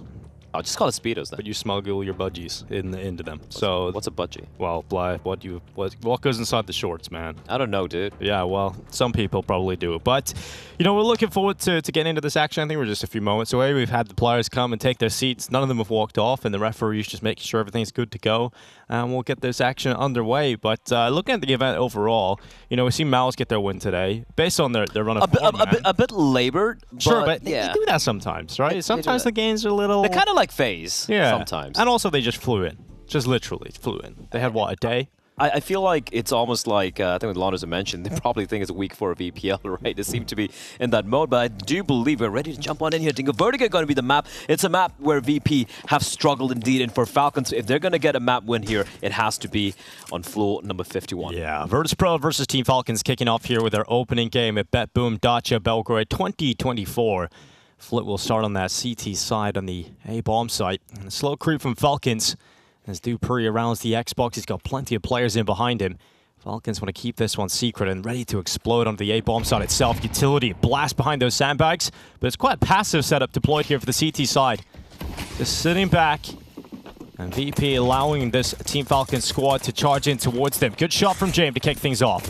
Have utility as well. Kit in the hands of Electronic as well, Dingo. So they can allow them to get the bomb down here. And with a player advantage, VP in a pretty good spot here. Yeah, Norbert just sitting back playing retake. Quite a common strategy here on Vertigo. We'll see if it works out for Virtus.pro as they start to roll back in with their reinforcements. But Team Falcons sitting tight. They've got a solid post plant so far, but here comes that utility being placed for Virtus.pro. Smokes up. Good cover to allow the flood to start running into the bomb site. Snappy in behind the Xbox. It's Norbert fighting on this short fight. dupreeh is cut down. Maj is able to step up in response, and it's starting to fall apart for this post plant because that stick is gone all the way. VP in the chaos, get onto the defuse, hold it through, and despite having more players alive at the end of the round, Falcons will concede. Yeah, Jamin 7 HP, somehow none of the bullets finding him.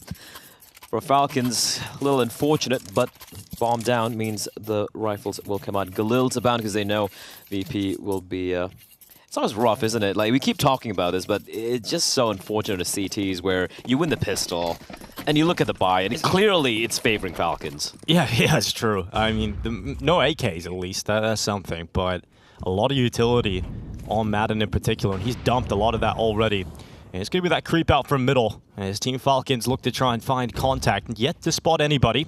But Virtus.pro, they love an ump. We've seen it a lot recently from this squad, and Norbert has just moved his off of the angle of construction. And this gives a lot of space for Falcons to play with now. Dupree boosted up, some bias in below and clearing close angles. They've got mid-control here. They've got a lot of deep control for Falcons. This could be surprising for Virtus.pro. James could be caught with his pants down here. I don't think he's going to be expecting how close they are. Spots to first. James dropping back, good positioning here, but he's got that information gathered for the rest of his squad now that they are deep in middle. Volley. The gap has been found by Team Falcons, but they're unable to really get too much from it. So they start to back off, perhaps considering this B pounce instead, because Magisk and Madden, both outside of this B bomb side. Norbert will get ever closer to the wood with that UMP. Thing is, for VP, they haven't really pushed down towards Ram, but don't have the info that it's going to be a B play. So that is something going the way of Falcons. But they are kind of running out of time. 40 seconds, and utility isn't that great. Just a couple of smokes. Good info for Norbert. That's brazen from Norbert. Yeah, it's great info, though. You know, he takes that info, he spots out a couple of players gathering outside of the B bomb site with 30 seconds left on the clock. VP can start to get extremely ready for what is about to come towards them. Magisk yet to spot anybody. Disciplined setup here for Virtus.pro. And now a third player coming over on the defense of the B-bomb site. James is first to strike. Electronic stepping up with him. And Magisk and Sampaio is keeping this one even as we head into the final 15 seconds of the round. The bomb plant tried to be denied by the grenade, but ineffective in doing so. Team Falcons will get the bomb down and now play the post plant out. Virtus.pro so low on health. They're James and Electronic. Flit has to be the heavy lifter, and he's got that first kill back in. Second to quad as he tries to flick back in towards Tetris. It is down to a 1v1, sliced between Madden and James. And this time will start to favor the Falcons post plant if he can stay alive around the corner. And Madden, despite having just the Tech 9, has baited out all of the bullets of James and will close it with the Tech. Oh, that's such a huge clutch to win from Madden. And for James, just not enough HP, I think. I'm actually surprised, so surprised Falcons were able to steal this round away. VP had all the information. They had 3 CTs, but great opening being found by Magisk. And some good trades coming in as well. And despite the heroics of Flit finding 2 kills with Madden, 1v3 handled very, very efficient. But that's exactly what you were talking about, Blaze. The fact that you can win the pistol round and then you're immediately going up against a superior buy. And it was the weakest weapon of that buy that was able to close it for Falcons, but it's kind of hard to swallow that one if you're the CTs who are now down to 5-7s just like that. And a force buy, I mean, you have to. It's crushing, right? You win the pistol, you lose the second, you just have to go for the force. Yeah.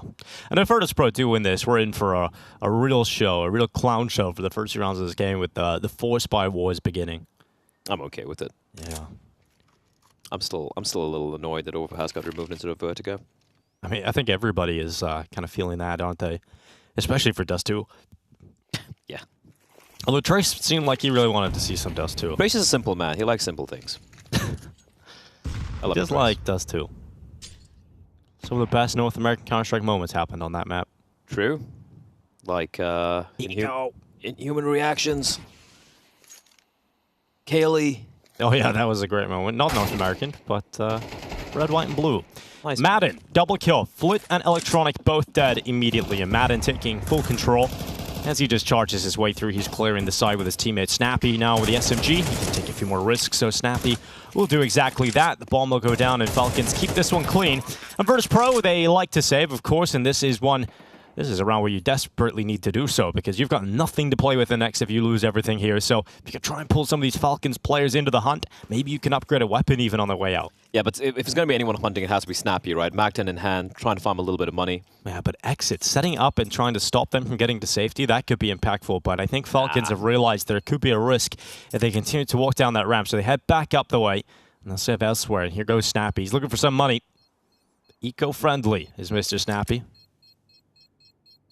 Clean round for Falcons, so shouldn't really be suffering any casualties. But 3-5-7 still in play can be problematic. So sure it can be, and that's one of the kills quickly in, and now a Mag-10. Something to play with at least. If you are just tuning in, you missed the Veto. We had a little bit of a tech delay that. We have got Vertigo Coming in for Falcons is their pick, and then we've got Mirage up next, picked by Virtus.pro, and if we need it, we've got Ancient. Now, we will say in this series, Virtus.pro probably our favorites, but it doesn't feel like it's going to be smooth sailing. I certainly feel like Team Falcons could take this to a third map. Yeah, indeed, and it has to be in Vertigo here, right? For VP, though, with Overpass no longer in the map pool, there's a big question which map is going to be, their home map, so to speak, right? Sure. Obviously, Mirage is a map that you do play. We've seen them go for Anubis as well, Ancient. So I think over time, at least in this tournament, in BetBoom Dacha, we're going to be having an inkling as to which way they're going to be leading towards. Yeah, and you would imagine, based on the history of Jame and some of his previous teams, like a Vanguard, etc., they would always in the past play Dust 2. It would be quite a comfortable map for them. Jame has a good eye for calling on that effect. Especially if you look at the sort of firepower they possess, and a map like Dust 2, meanwhile, Snappy. Yeah, that's true, though. You mentioned earlier the fact that they might have one of the scariest rifle combos in the world, and if you put that on a map like Dust 2, it should be a recipe for success, right? This is well handled. This is so well handled by Falcons. I like the Snappy nice and clean. in. It's back-to-back rounds now. It'd be very clean and without error. So the Falcons would be pretty happy about the start here on Vertigo, getting the motions going on their T side. They're going to be 3-1 up, but they're going to have an average about, what, $5,000, $6,000 on the majority of the players right, as well. Even if you lose the next round, you still have a very good buy following. Yes. So it's important for VP, if they want to get on a bit of a run here, they need to start winning these rounds cleanly, keeping most of their players alive. Otherwise, their money on the CT side will be a bit of a precarious position. Yeah. So yeah, this round's going to be very telling indeed. I love this from Snappy. They're just quietly sneaking on up. 3-1. Great start considering they lost the pistol round, which also did come down to the wire, by the way. It did. Yeah, so far, Falcons looking very solid. Again, there's a caveat that this is a map that VP have not really looked good on at all in EPL. The game they got knocked out on against Complexity, I think they got 13-3 to 13-4 on this very map. And as Norbert said in the interview, they really haven't practiced at all. They really haven't had time post EPL. So whatever issues they had on this map, it's seemingly still very prevalent here. Well, wait till we get into these gun rounds to really take something from this. Fame plays at the bottom of the stairs. He's caught by Magisk, who's very, very clinical in terms of clearing that out. Goes for the second, but Norbert just about staying alive. But Dupree, you thought that grenade might have done it, but Norbert gets around the corner just in time and survives on 11 health. Man has no armor. So Norbert's naked right now, just chilling out with that lovely little FAMAS. An electronic. He's playing close in that crane. That could be a problem position if Madden is to round that corner in a moment, but he's got plenty of his teammates now here with him. So Falcons, with under a minute left, have got the ramp control. And to be honest, Blythe, this does look like a comfortable round victory for Falcons as long as they don't somehow get taken out by a multi-kill from Electronic here. The flash. Beautiful flash, but Electronic doesn't find a single player dingo. That was it. That's a round. Yeah, it does feel like it, but Flit, perhaps there's some hero juices flowing through him right now. He's just sitting on top of Headshot, smokes up, cutting off his vision into short. Good utility to try and make Dupree uncomfortable, but there's no HE grenades to deny this plan. So Falcons will put that bomb down, and Virtus.pro, I'm sure, are considering the save call now as one of those options. Norbert's on the short shelf. If he catches Dupree, there may be an opening to start considering this for Virtus.pro. But the problem is Norbert's the only kit carrier, and he's not taking that shot until it's perfect. Dupree will go down. The kit's about to fall, and that's the kit down. Really should be a safe call now for Virtus.pro. 2v3, and they start to slink away, realizing their chances of winning this round are close to zero. It's so unfortunate for Norbert as well, because he had to strike at some point, right? Yeah. Like, he had to make a play there. And a jump up, considering how low it was, pretty much a death knell for the side of VP in that round. And yeah, this is just simple, clean stuff coming out from the side of Falcons. You can see why they want to play Vertigo, right? Yeah. Their T side looks very controlled. Magic's not getting caught off by any of that aggressive setup.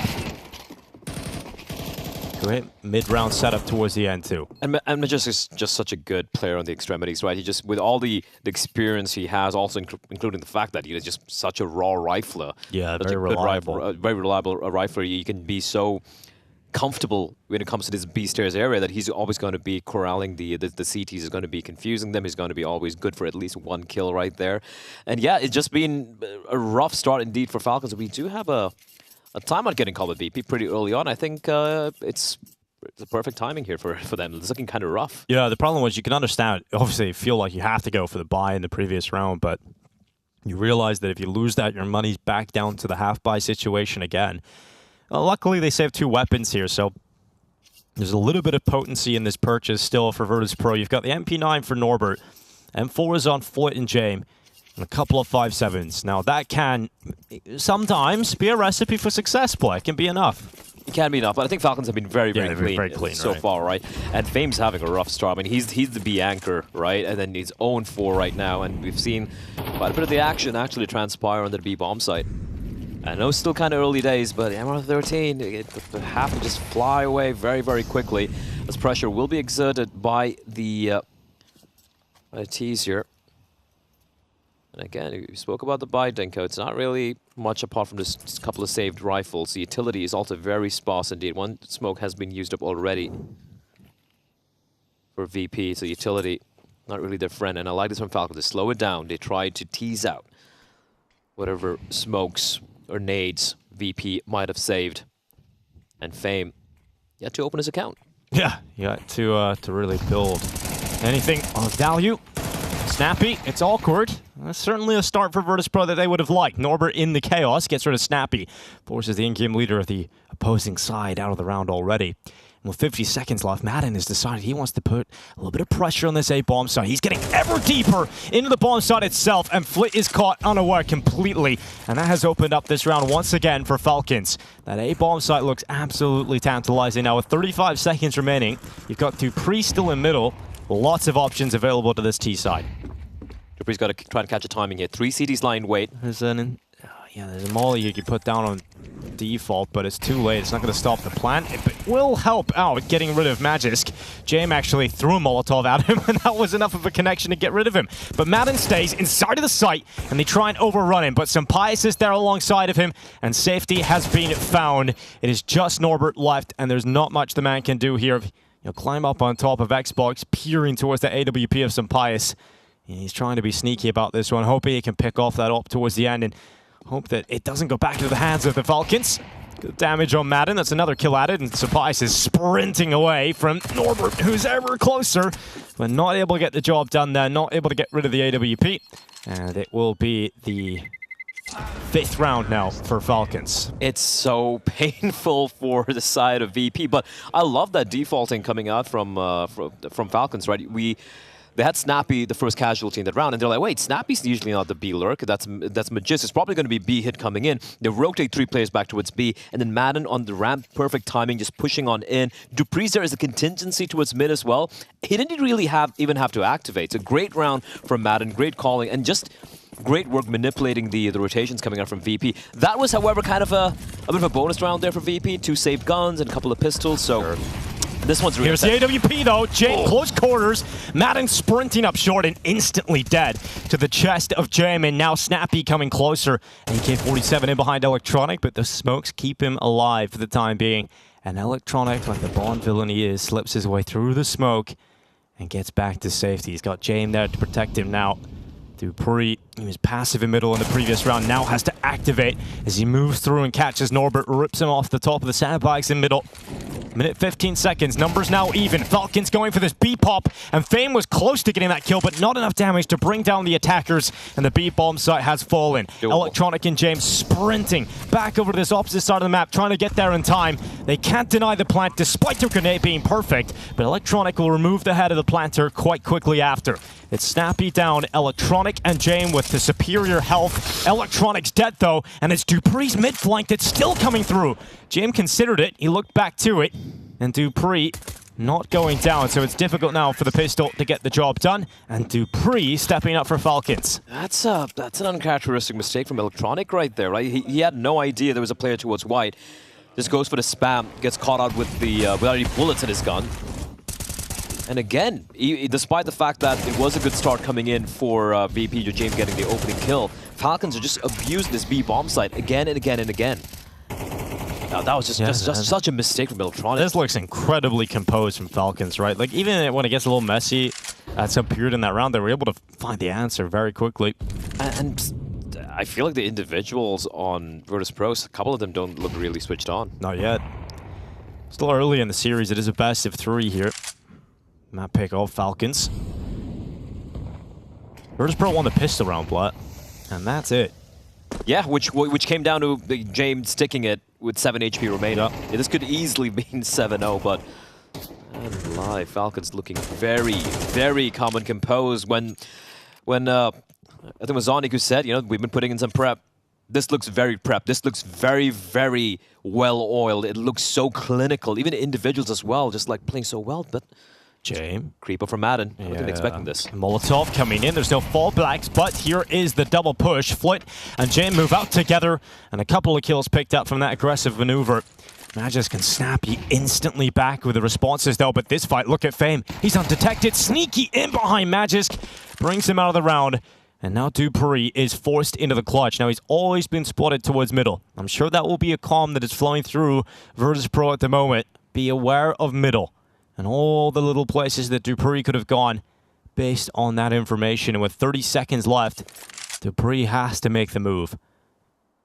Not a lot of time to do this for the Dane, and he's very far removed from actually getting that bomb anywhere near the site. So I think this one is not going to be happening. dupreeh does spot out Fame. Can't actually win this round in elimination even because they're separated completely. So dupreeh with plenty of cash in the bank. And he's still having a little walk around, trying to track down that one player he spotted at the end of the round towards B. He might be able to get rid of Fame here, but nah. Around the corner, Fame's in a safe spot. dupreeh, last second, does actually get that kill on Fame. So a little bonus at least, and it'll lose an effort. Yeah, a bit of a fair victory there for dupreeh, but still got to be happy with it. And for dupreeh... Well, that's at least the 6-round streak over. True, but it just doesn't look convincing, right? Again, this was them being a little bit aggressive. They didn't have much to lose. They had, just pistols to work with. Yeah. And they're not going to be playing that aggressive, that brazen again in this round. They're going to try to go back to the defaults. And, like, Magisk has had Fame's number and even Norbert's number on the B-bomb side seemingly every single round. Even this round, he was just out-reading them, out-dealing them as well. dupreeh's just been immovable towards mid. I think a really good job dupreeh's doing so far is he's not dying at all at mid, just staying alive, and just his presence right there is being, it's so problematic for the side of VP. Sure, yeah. And you head over to the A-bomb side, just the way Sunpius and Madden are working in tandem, it's like there's no part of the map right now where it looks like VP might have a slight edge. And even if they get those early kills towards ramp, which we've seen 2 rounds prior, the trades are so quick. Getting the kill on short, sure, the trades are great, but also if things hit the fan, you've got dupreeh in middle that has opened up so many options and recovery plans here for Falcons. So, yeah, it's been a great T side so far. Virtus.pro have a chance to try and break some of these rounds back. This is a switch up though. First time James with the op towards the B-bomb side, and the presence is being felt, but he hasn't seen anyone yet. Yeah, cancelled out by utility. Sunpius is looking for a duel towards ramp. A couple of rounds prior, would have found James over here, dueling with him. It's a double setup of Fame and James, and look at Snappy charging into the B-bomb site. No one in behind him. He was alone in that effort, and he ends up getting taken out immediately by Fame. So down to a 4-man situation for Falcons. I'm surprised there weren't a single flashbang there to help him out. They knew what the op was. They should have known Fame should have been nearby as well to play alongside James. And speaking of James, Magisk, man, I think he has a 100% success rate so far on the B-bomb side, just getting a kill, getting a trade, or the opening. It feels like it, doesn't it? And look at how low Fame is. It's on 13 HP. Yeah. This has been some really, really good Counter-Strike coming out from Falcons here. And yes, there is a caveat. VP aren't that great on Vertigo so far. Yeah, this setup feels very claustrophobic from Electronic and Flit. There's nowhere to go. You have to really frag out in these spots and rely upon your teammate. If one of the links breaks, the entire thing falls apart. But so far, so good. Electronic comes in with that first pick. Taking some damage through that wall spam, but he's still standing in the same spot, and he's got Flit looking short. Magisk comes right into Flit, gets taken out, and Sunpius now with 15 seconds left in the round. Can't win this. So he'll try and stay alive at least, and now they're hunting him, trying to get rid of the AWP, and that's exactly what they will do. So a 3rd round now for VP, at least catching some sort of comeback right at the end here. Yeah, the setup didn't look comfortable at all, Dacha, but then I think the player coming up short came very, very late indeed. True. If they were actually able to work in tandem, that setup could have indeed fallen apart. If they converged, then maybe there's too much pressure on it, but they were able to get like 1v1 fights very easly. And the spacing was really off, and also Norbert just like perfect lineup through the smoke, getting the kill on towards dupreeh as well. So yeah, hard fought, but they will find a 3rd. For Falcons, they just have so much money. Well, not after this. If they lose this round, there's not a lot of money left over in reserve this time. So VP might have been able to do enough to actually have a chance at tying this half. If they can win this round. Optimistic, but yeah, doable. Oh, here goes a solo push from Madden up top. He's been so successful in sort of finding the timing on the A bomb, so you can see why he's confident to do so. But this time, Flit nails the headshot. It's a hard angle to hold as well from Flit. Being confident. I think the confidence is something that has been lacking a little bit for some of the individuals of VP. Utility being deployed as well. Flit finds another. Will finally be traded, but Electronic lies in wait. Same spot he used last round, and this time help from his teammates in terms of utility being used, and that makes it uncomfortable, but Magisk, what a shot. Predicts that move from Electronic. Had his crosshair in the right spot and instantly delivers death. 55 seconds left. Norbert in the same spot. Electronic once stood in, and because they eliminated Electronic, they did not consider this a possibility. And Norbert gets on the double. Fame comes in to close it, and a 4th round picked up for Virtus.pro. 2 rounds left in this half, and they might have an opportunity at tying things up. Yeah, VP looked like they're waking up here. That was just a no-nonsense, fast play coming in towards A from the side of Falcons. And great hold from Flit initially, getting those 2 kills. And Electronic from that position just spinning around like a turret. It's good for one. And I feel like a couple of rounds we've seen so far from Falcons here, if I have to criticize something, it has to be when they're coming into the A bomb side and they're clearing towards short, I don't think it's well orchestrated at all so far, right? The couple of rounds back-to-back where they've lost these setups. It's not even really a setup, right? Just one player getting a double kill. The spacing's been off. Utility hasn't been deployed. And as you pointed out as well, you want to kind of converge in position, make the player playing towards short feel very uncomfortable, which hasn't been the case here for the side of VP.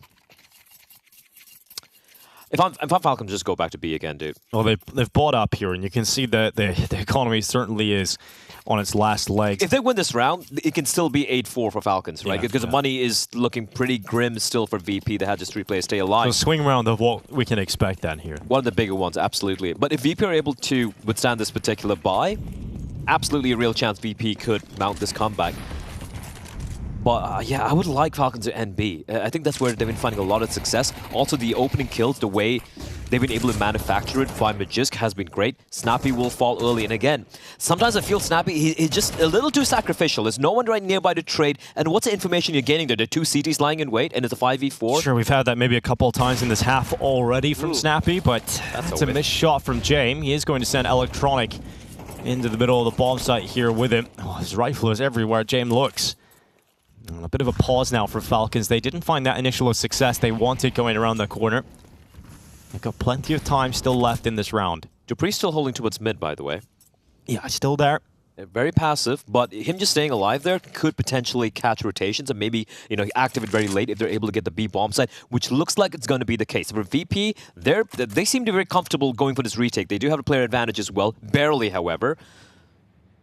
And Fame, he's been having a rough time here. But need to deliver. See if we can step up this time around.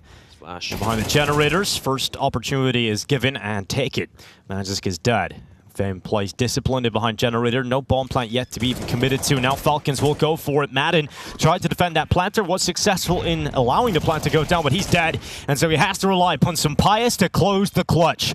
It will be a 4K to deliver himself a 1v3. And Sampaius has stepped up with another, but they're swarming him. And it isn't going to happen. Sampaius is eliminated. Electronic drops him. And it will end up being a 5th round for Virtus.pro. And now we're looking at the most likely scenario being a 6-6 first half here on Vertigo. I think Fame getting that opening kill into Magisk was massive, right? He's just been punished by Magisk time and time again. He gets the first kill, does a very good job just staying alive, waiting for backup to arrive. And also, I like how VP were being proactive and not allowing Falcons to get into comfortable positions post the bomb getting planted. And Dupree had to activate at some point, right? He's like, I have a Tech 9, I just can't play this one very slow. I have to make a play. But James, not going to be falling for these tricks. That bomb plant is huge, though, for Falcons. It gives them extra money to get the rifles out on every single player. James going for some aggression through short. We've seen him try this a few times in this half. Was successful. And now looking to try and pick apart the first player of Falcons' ramp attack. Reminder in this half, Falcons won 6 rounds in a row. 6-1. And this is about to be, what, 5 rounds in a row for Virtus.pro if they win this. So a tale of one-sided moments throughout this first half of play. They just boosted up in behind the wood. It's not Fame alone this time. He's got Norbert with him. Good time to strike for Magisk, but Fame hits the headshot. It's an opening kill here for Virtus.pro. Fame is now very weakened, but it doesn't seem to matter for him. He takes another fight. This time a wall bang straight through on Madden, and it's Norbert step up alongside of him. Sampaius and Dupree have to witness the collapse of their teammates and the collapse of this Falcons T side that we were mentioning throughout this half looks so controlled, so clean, and now it's fallen apart. 6-6, it will end at the turn of the first half of play here on Vertigo. They've been like really speeding up some of these later rounds. And VP just been taking advantage of it. They've just been picking them apart, right? Even in this particular round, street players dying towards the B stairs. There's no real utility being deployed. The players individually walking up one by one, and just easy pickings. And sure, you know, Fame had a slow start to the game, Norbert had a slow start to the game, but if you're going to be giving 1v1s where your team is just walking in through a smoke quietly, and while a city's looking at you, it's going to be free kills for anyone, you know, holding that position, right? So yeah. I feel like Falcons, I wouldn't say they kind of ran out of ideas, but I feel like they got maybe a little too ahead of themselves and trying to speed things up a bit too much. Can maybe look at it from the other side of things as well. As like Falcons, a lot of the rounds they're winning were like Madden just taking a risk, taking some space, winning some fights across the board. See Magic winning fights on the B-bomb side, but a little bit later into that first half, it seemed like VP warmed up individually as well. They were winning a lot more of those one-on-one duels. And you mentioned before we got into this game how exciting and how scary those players can be, the core riflers inside of Virtus.pro. So that certainly played a factor towards the end of the first half. And also, like, if you look at how VP played at CT side, right, there wasn't really any too much of extremity aggression coming out. They weren't really, you know, fighting down the bottom of ramp. They were really pushing towards mid. They weren't really. I think we saw maybe 2 rounds where they're fighting towards B stairs, one of which was a force spy coming in. Oh, sorry, a safe round coming in from VP, right? So it's not like they were really pressuring Falcons by being aggressive on the CT side. It's just that Falcons looked a little lackadaisical in some of these rounds, and here comes the B play. Yeah, dual Berettas for Snappy. He's got 2 guns. Can he sling them? He's lined them up. It's 1 for Snappy. Not the most rapid of firing. And he ends up getting taken out by Norbert after 1. Bomb goes down here for Virtus.pro. At a minimum, they have confirmed themselves a solid force spy into the next round. But of course, with this kind of position, Virtus.pro want to see this one out. But Sampaius, good kill on Jay. This has opened up the opportunity now for Team Falcons to consider this retake as they now get a move on. There's no kit available. They gotta just go flying in and taking the fights as Madden and Dupree walking right into Flit. And it's an absolute attack from Flit. He just mauls them. They run into against him. It looked like they had the superiority. But it turns out Flit just sits them on their ass. Well hit a server, Flit. That was the thing of beauty. And VP, the B bomb side is where they struggled quite a bit in the first half, but now the attacking side. What a round. Electronic and Norbert go down here, right? And then Flitch just left standing. And there's 2 players running in towards him. Sure, the spacing turns into 1v1 fights, but Flit triple right at the end. That's VP taking the lead now from 6 rounds in a row to now 6 in a row for Virtus.pro. MP9s, it's a force buy back from Falcons. Flit's got ever closer in timing. Oh my god, that timing does not work out at all here for Madden. Flit chasing him down. UMP goes in, nearly gets a 2nd kill. So Snappy and Sampaius give away their positioning. So now they know Falcons started with 3 players towards that A-bomb site. There has to be a weakness somewhere, and it's through middle into the B-bomb site. Norbert and Electronic come crashing down upon this force buy. And Falcons, they hope they could have done a little more with those MP9s. But Flit just ruins their day.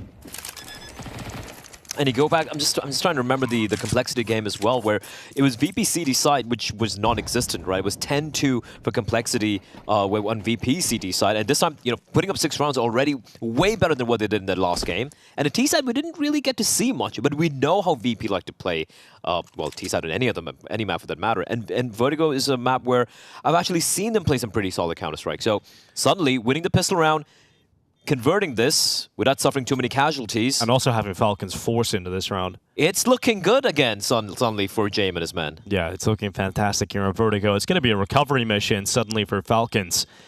They probably felt like this Vertigo was going swimmingly, because it was for the sort of first quarter of the game. It looked like, to me as well, it looked like they're just going to run away with it. They were in complete control. VP didn't seem to really have an answer. They were getting out-dueled individually by everyone. He pointed out Madden towards ramp. We had Dupree towards mid, activating at the perfect time, but just being a nuisance towards the B-bomb side. And all of a sudden, just turned it around. Everyone seemed to have woken up as well. We were talking about Fame being super quiet. I think it was 0-4, 0-5 at one point. Norbert now 15-8. Norby's back, the best player in the game, Dinko. Yeah, certainly great to see Norbert having a performance like this. You know, because the last few events have started to see a drop-off in Norbert's performance. He really tagged my fantasy team, I have to say. So it's good to see Norbert back, looking very solid as well. And also, you know, with Flit starting to wake up too at the same time, things can go from rough to quite painful for Snappy's men. It's going to be a full B exec coming in. Here it comes the utility Molotov towards default, Flash following in behind it. And Sampaius is looking to make the most of the chaos that can sometimes ensue in around these smokes. That smoke blasted open. Electronic ever closer towards Tetris. Not seeing anything right now from any of the Falcons defensive players inside of the bomb site, so they decided, let's leave Electronic here on B. Let's leave him here alone. We can trust him to get the job done on this side of the map, and Virtus.pro can look somewhere else. Perhaps going back over towards A is going to be the call that gets the job done. That fight looked like it was about to go the way of Virtus.pro, but Madden somehow, in the midst of it all, did get a kill on Flit. Magisk bringing down Electronic in that B bomb site. So it turns out Electronic alone wasn't enough to get the job done. You can see VP started backtracking. They wanted to go towards the B bomb site. Yep. They called for Electronic to make space, and when that kill from Magisk, that has thrown the idea into the wind. And with 35 seconds left, Sampaius is short. The MP9 mows them down, and Virtus.pro collapse in this one. Team Falcons have weaker weapons, but a massive round win. And James, it's not a clutch he can even think about winning. That's such a huge round win, and you hit the nail on the head. The kill Magisk gets at B on towards Electronic, because he was the one, you know, making a lot of noise towards ramp, and you're obviously expecting the Falcons players to rotate away, and Electronic was supposed to find an empty bomb site, or at least kill the B bomb site guy, but this kill, that's what funnels VP towards the A bomb site, because they have no more options available, and the fact that they were being so aggressive, I loved, I think it was it Sampaius towards short with the MP9, being aggressive, being proactive, and not just playing from the bomb sites, where the utility could be a problem for you. Because you know you've rattled them as well. You know they're going to like plan C, plan D. They're really trying to figure out, okay, last-ditch effort, let's take fights in this A site. And it's such a huge round to win as well. This was the eco with a couple of saved SMGs. Dude, it did feel like we were just setting up the sort of the funeral of Falcons Vertigo right there, but they've managed to find some life in them yet. That round was paramount to stay competitive on this first map of the best of 3. This is the map pick of Falcons. We mentioned, looking at some of the statistics of this roster, they haven't had exactly the deepest map pool. Vertigo has been the shining light for them. And Mirage is up next, the pick of Virtus.pro. 2 kits in play here for the CT side of Falcons. Both of them in the hands of Dupree and Magisk. All right. I'm still looking forward to see Fame try and test Magisk a little bit towards B, right, with the roles reversed right now, because Magisk was really making Fame struggle a bit. And here we go. Of course, Norbert, 15-9, the only guy without a rifle, of course, classic VP. The new Sanji. The better Sanji.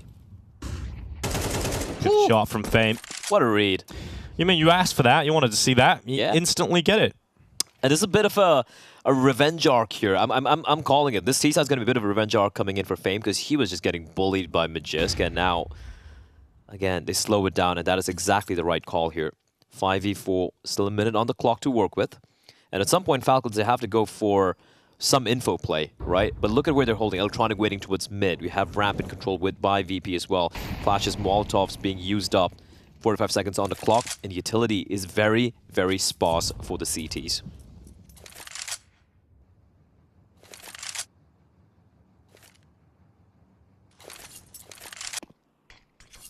Re-smoke to top stairs. 30 seconds left, VP. They've decided the A bomb site will be the call to try and close. A pretty passive setup here from Team Falcons. Snappy sitting back inside the site, but it's mainly Madden behind the sandbags that could be a problem here. They don't have the utility to clear him out, so it has to be a fight. Fame will get that opportunity and absolutely nails it. Running in is Snappy, rapidly taking 2 kills on that MP9. And Fame now at the sandbags of Norbert, still on the Tech 9 back in ramp. A 2v3 favoring that of Falcons as they try and get back in on this retake. Norbert just sitting back. He's not spotting anything on the flank because there is none to be found. And so Falcons now getting ever closer to the bomb site. The tap on the defuse to try and draw Norbert into the jewels. It's just Fame left. A 1v3 ahead of him. He's got that first kill in the cover to boot in behind the sandbags. They run him down, and Fame is now rotted that clock to beyond repair here. Falcons will not win the round, and Fame has done enough to get Virtus.pro their 9th on the board. Fame is delivering in the second half here, and this is beautiful to watch. That was a hell of a round coming out from Fame, Dinko. The opener and the 1v3 clutch as well. There was a kit in play, mind you. So if he falls there, they had enough time to just stick the bomb. Opens it up, finding Magisk, the 4K from Fame. Actually, that was the ace. He just picks everybody up, man. He starts over towards that B side of the map, back over to the big clutch in behind sandbags, and yeah, the last 2 players offer up all 5 here for Fame to collect the ace. And he'll absolutely love that.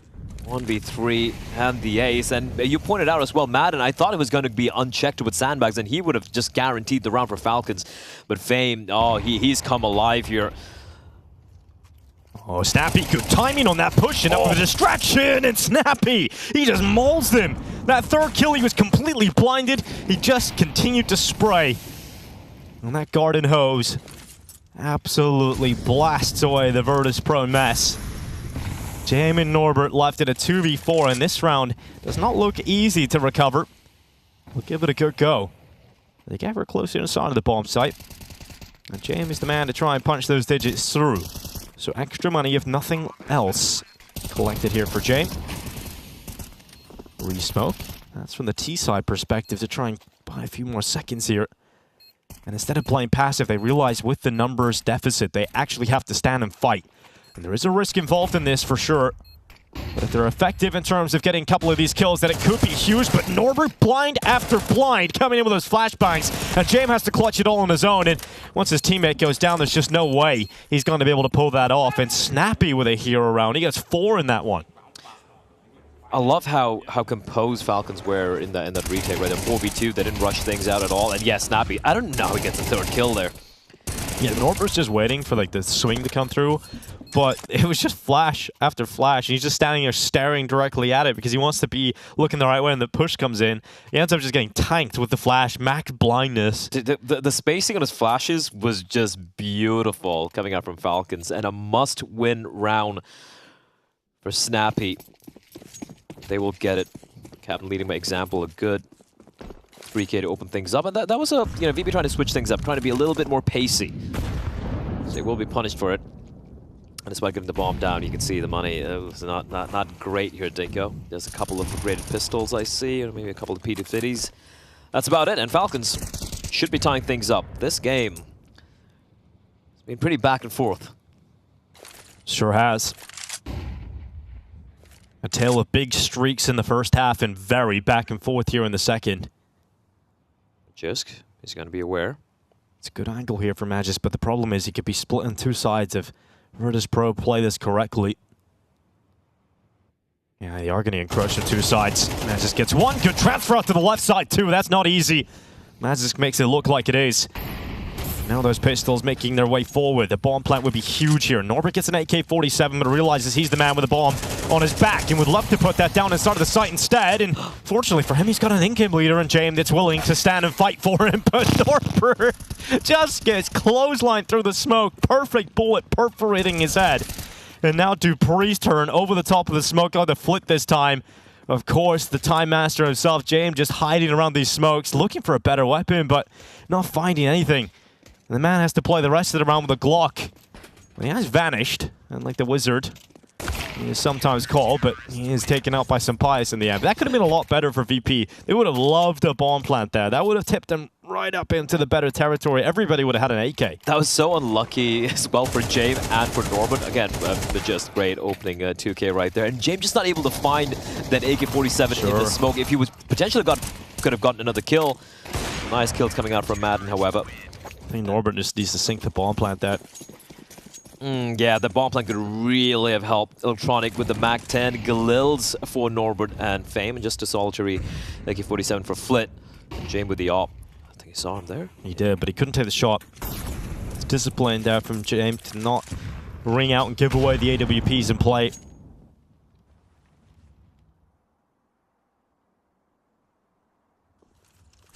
Some Pious with an unorthodox setup here for the AWP in middle. Very aggressive on that CT side. In mid and now towards the B bomb side. It's a 1-for-1. Magic's been getting bullied a little bit by Fame, so he's called for some backup. Is a 1-for-1. Dupree dies. Fame will follow. And a 4v4 established off the back of that early skirmish. 1 minute 10 seconds left. VP encroach upon this A bomb site. Madden and Snappy over here, and now with some Pies dropping further back. He's got a quick rotation over to this side of the map. Oh, that's such a chunky nade coming out from Madden. Flip down to 41. It is gonna be another kill, but two kills by Snappy. What? Okay, Snappy, something has just clicked for him in the second half. Finally taken out, but Madden through the smoke. Virtus.pro wondering where are their opponents. They haven't seen anybody in back-to-back rounds. This is what Vertigo can become. And James, he's got a little bit of time, and oh, he's just seen enough of Madden, but he gets away. He drops down, and James can't get the kill. And now he realizes he can't get the round either. You know what time it is? James time. Yeah. He's not going for this, surely. No. Of course not. But he might be able to get a kill out of it. You think that? I've seen him go for some retakes sometimes. He just catches, I think, who was it against an overpass where it was a 2v4 and thought he was going to save. Instead, he went in for the retake last moment and just ninja'd the bomb. Unfortunately. That is the power of, you know, conditioning. Conditioning, yeah. James, you can only really get away with that a few times, but when you do... Man, Snappy's been just getting shots. The second half, man, he's crazy. He's wilding. What is this? Also, another reason why I don't like this map, Dinko. Just spam battles through the smoke. Yeah. Even though you can blast smokes open now, you still get this. You know? Why do you even need to blow the smokes open when you can just get like 3 kills through the smokes every single round, seemingly? True. And yeah, saved AWP, no bomb down. That means it is going to be just some few pistols here. That's about it. A little bit of Magisk. Too much Magisk for Fame's liking. Falcons aware as well that the AWP is very much still on the table. Yes. Still a piece you have to play around and play against. And the missed shot from James, a difficult one to land for sure.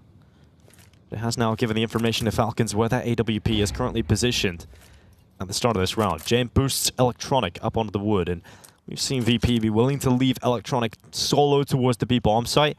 We have yet to see Electronic be able to do anything from that solo play. He's been very quiet this game. Just 7 and 14. I think he's bottom fragging right now in the entire server. Yes, he is. Having a rough old time at the moment, Electronic, but perhaps this one round can turn that completely in the other direction. It's going to be tough, though, with James dying and Electronic now with no support. He is tucked in the corner, and Magisk has won the round. So Electronic now giving away his position to stop Magisk from getting anything else out of the round, but Dupree's there to close things out, and Flit is left on the stairway. He's got backup coming in here. Flit with a nice grenade. Dupree's dead. Some Pies closes at 11. And Falcons back into control here on Vertigo. This feels like the last legs the VP can stand on. The smiles are back as well on the Falcons players, right? Yeah, it's good to see. It did look like VP were coming back. Then goes from 6-1, and if you're Falcons, you're like, oh, it's happening again. VP paid by the round, bringing it back and just snatching away the victory, which you feel you deserve. But 11-9 a scoreline, the money looking like it's kind of stabilized a little bit, at least for 3 of the players, right? So they should be feeling pretty comfortable here. But for VP, if they want to take this map, they want to complete the comeback, so to speak, this is the round. This has to be the round.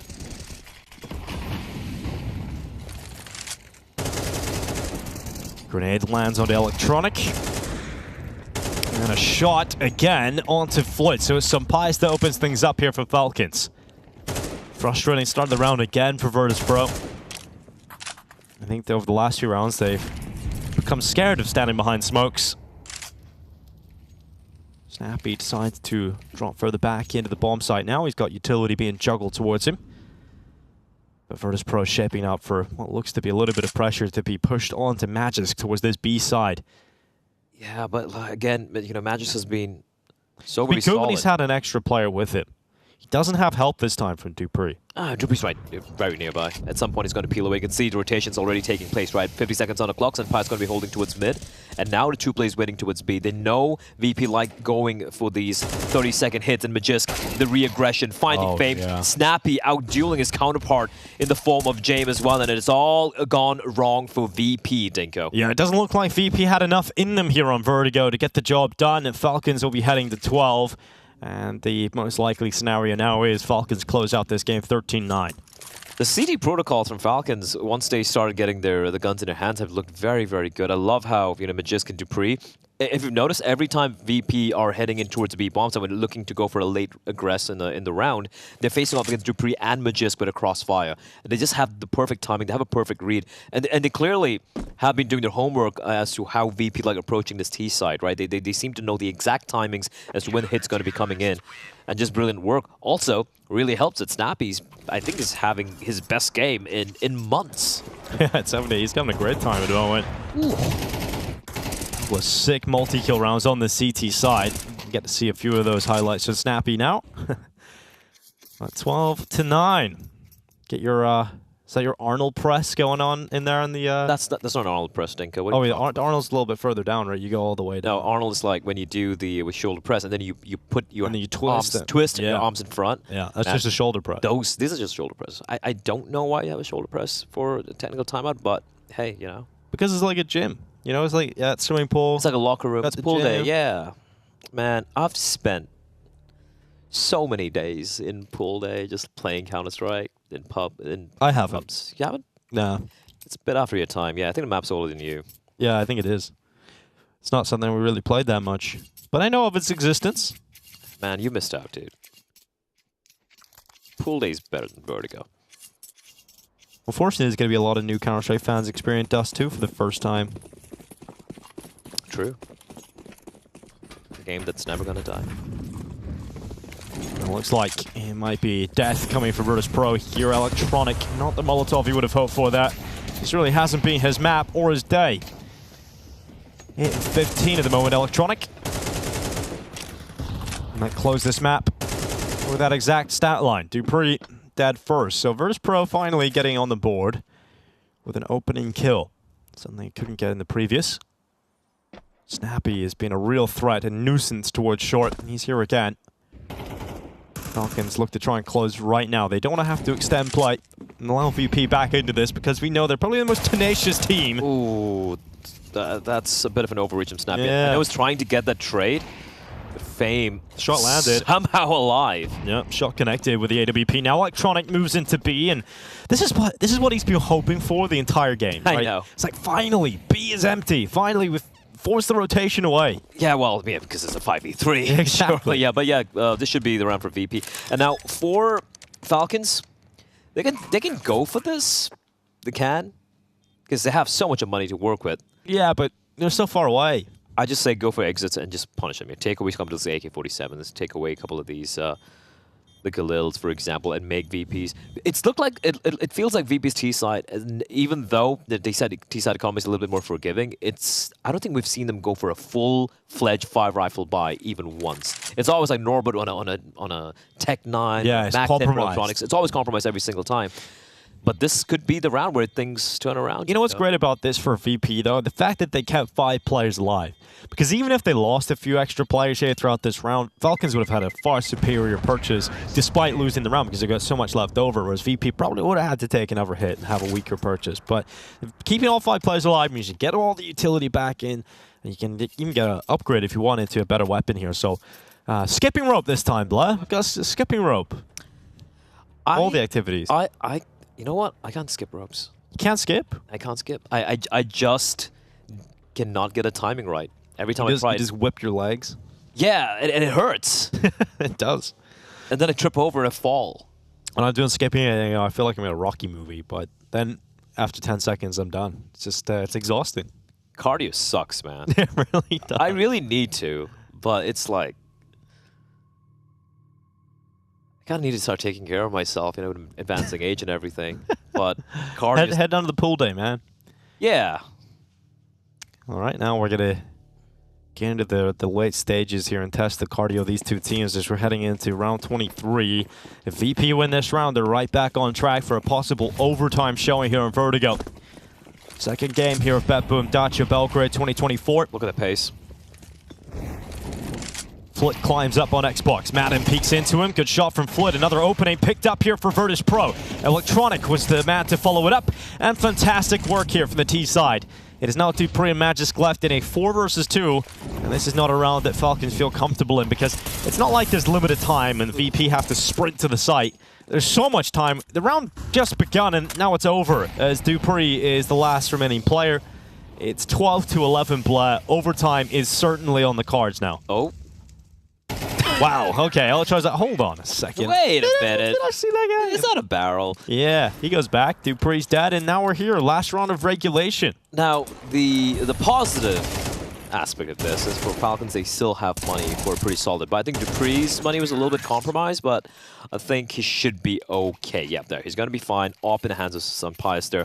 But this is a round where Falcons weren't going for any real ramp control, and that's something that VP were able to exploit, right? 2 rounds back-to-back. And like I said, once VP, they've got the guns out on all 5 players, it can be very They're winning opening fights too, right? And that's a big difference here for Virtus.pro.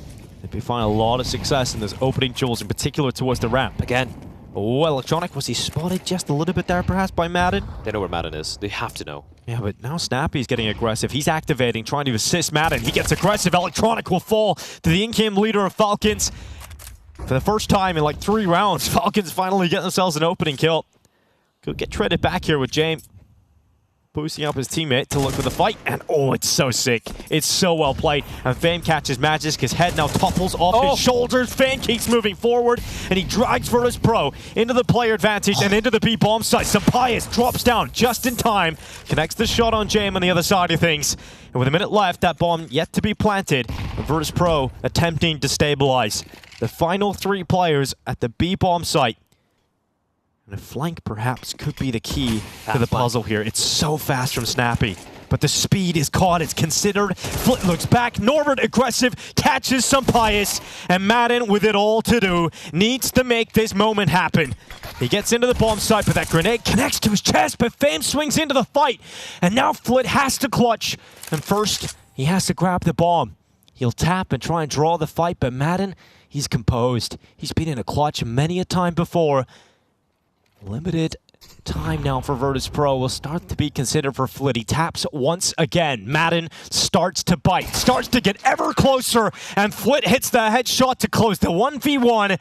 And on this first map of VP versus Falcons, we need overtime. Of course it's going to be overtime in the first game, Dacha. It was never going to be easy. It's never going to be quick.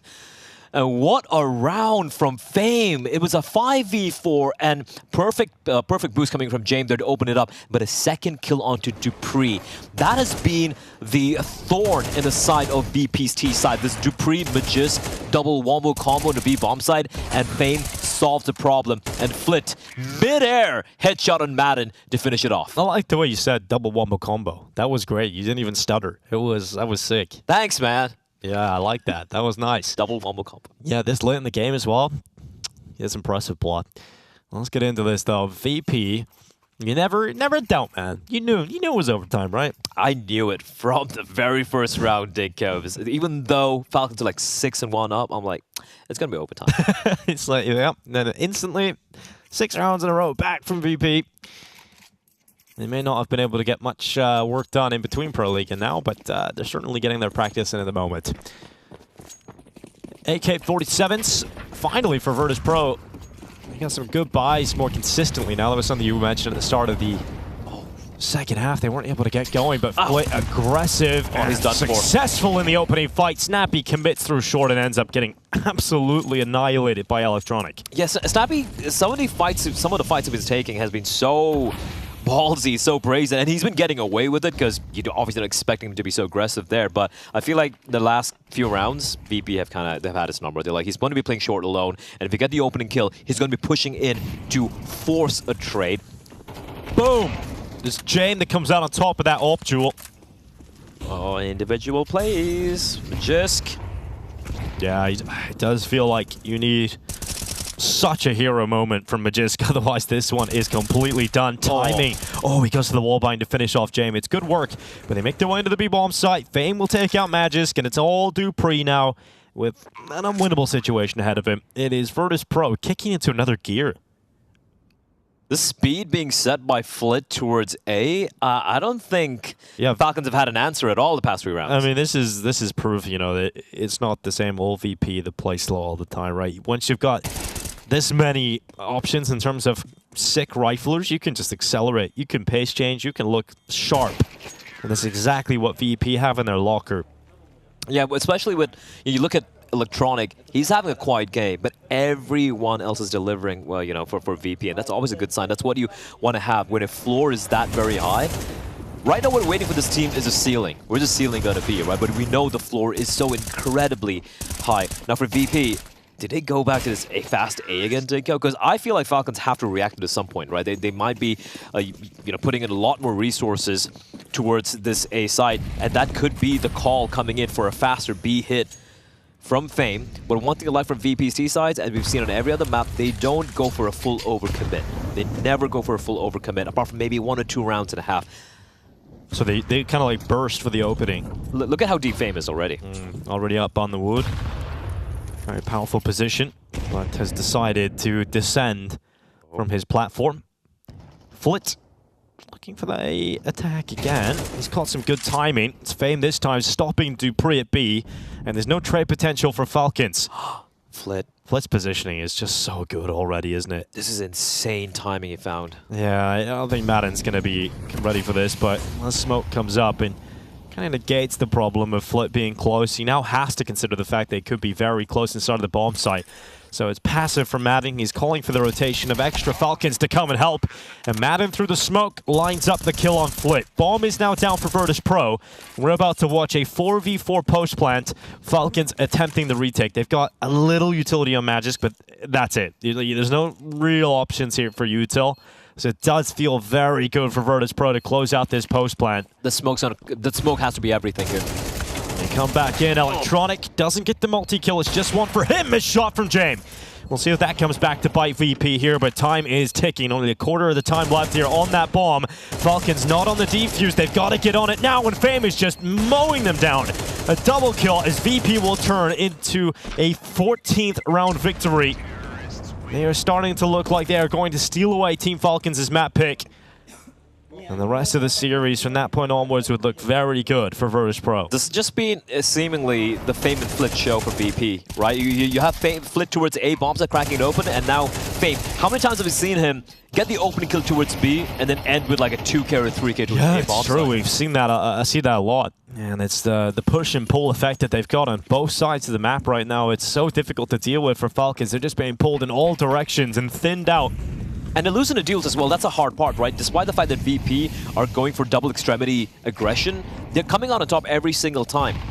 Yeah, it'd be different. It was like at least you won one of the fights. yeah, like you lose your A player and your B player at the same time. What do?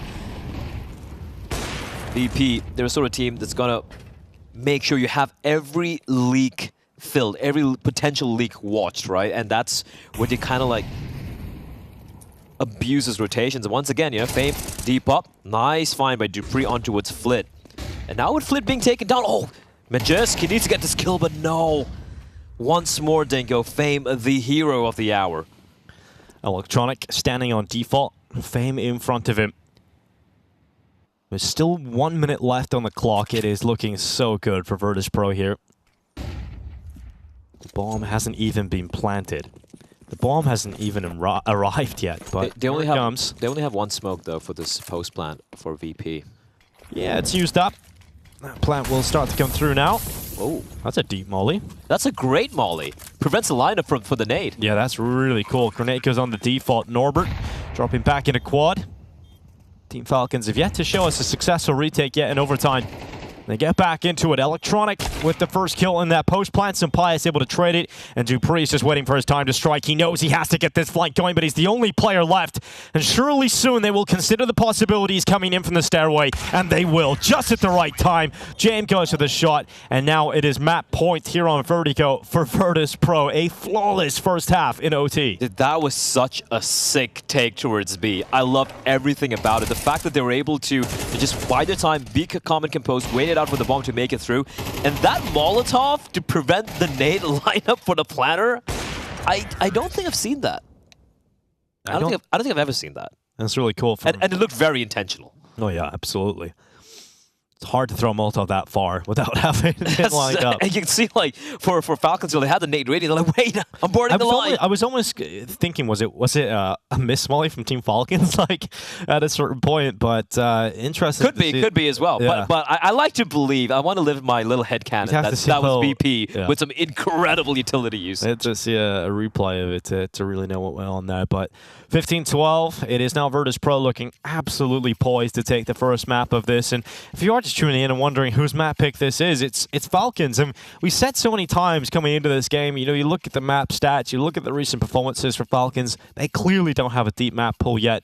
And Vertigo is it's kind of the cream of this team. You know, it's at the top. And I mean, this is the map we said, you know, if there is going to be a map being won by Falcons in this best of 3, it has to be Vertigo. They were 6-1 up. Now Mirage next.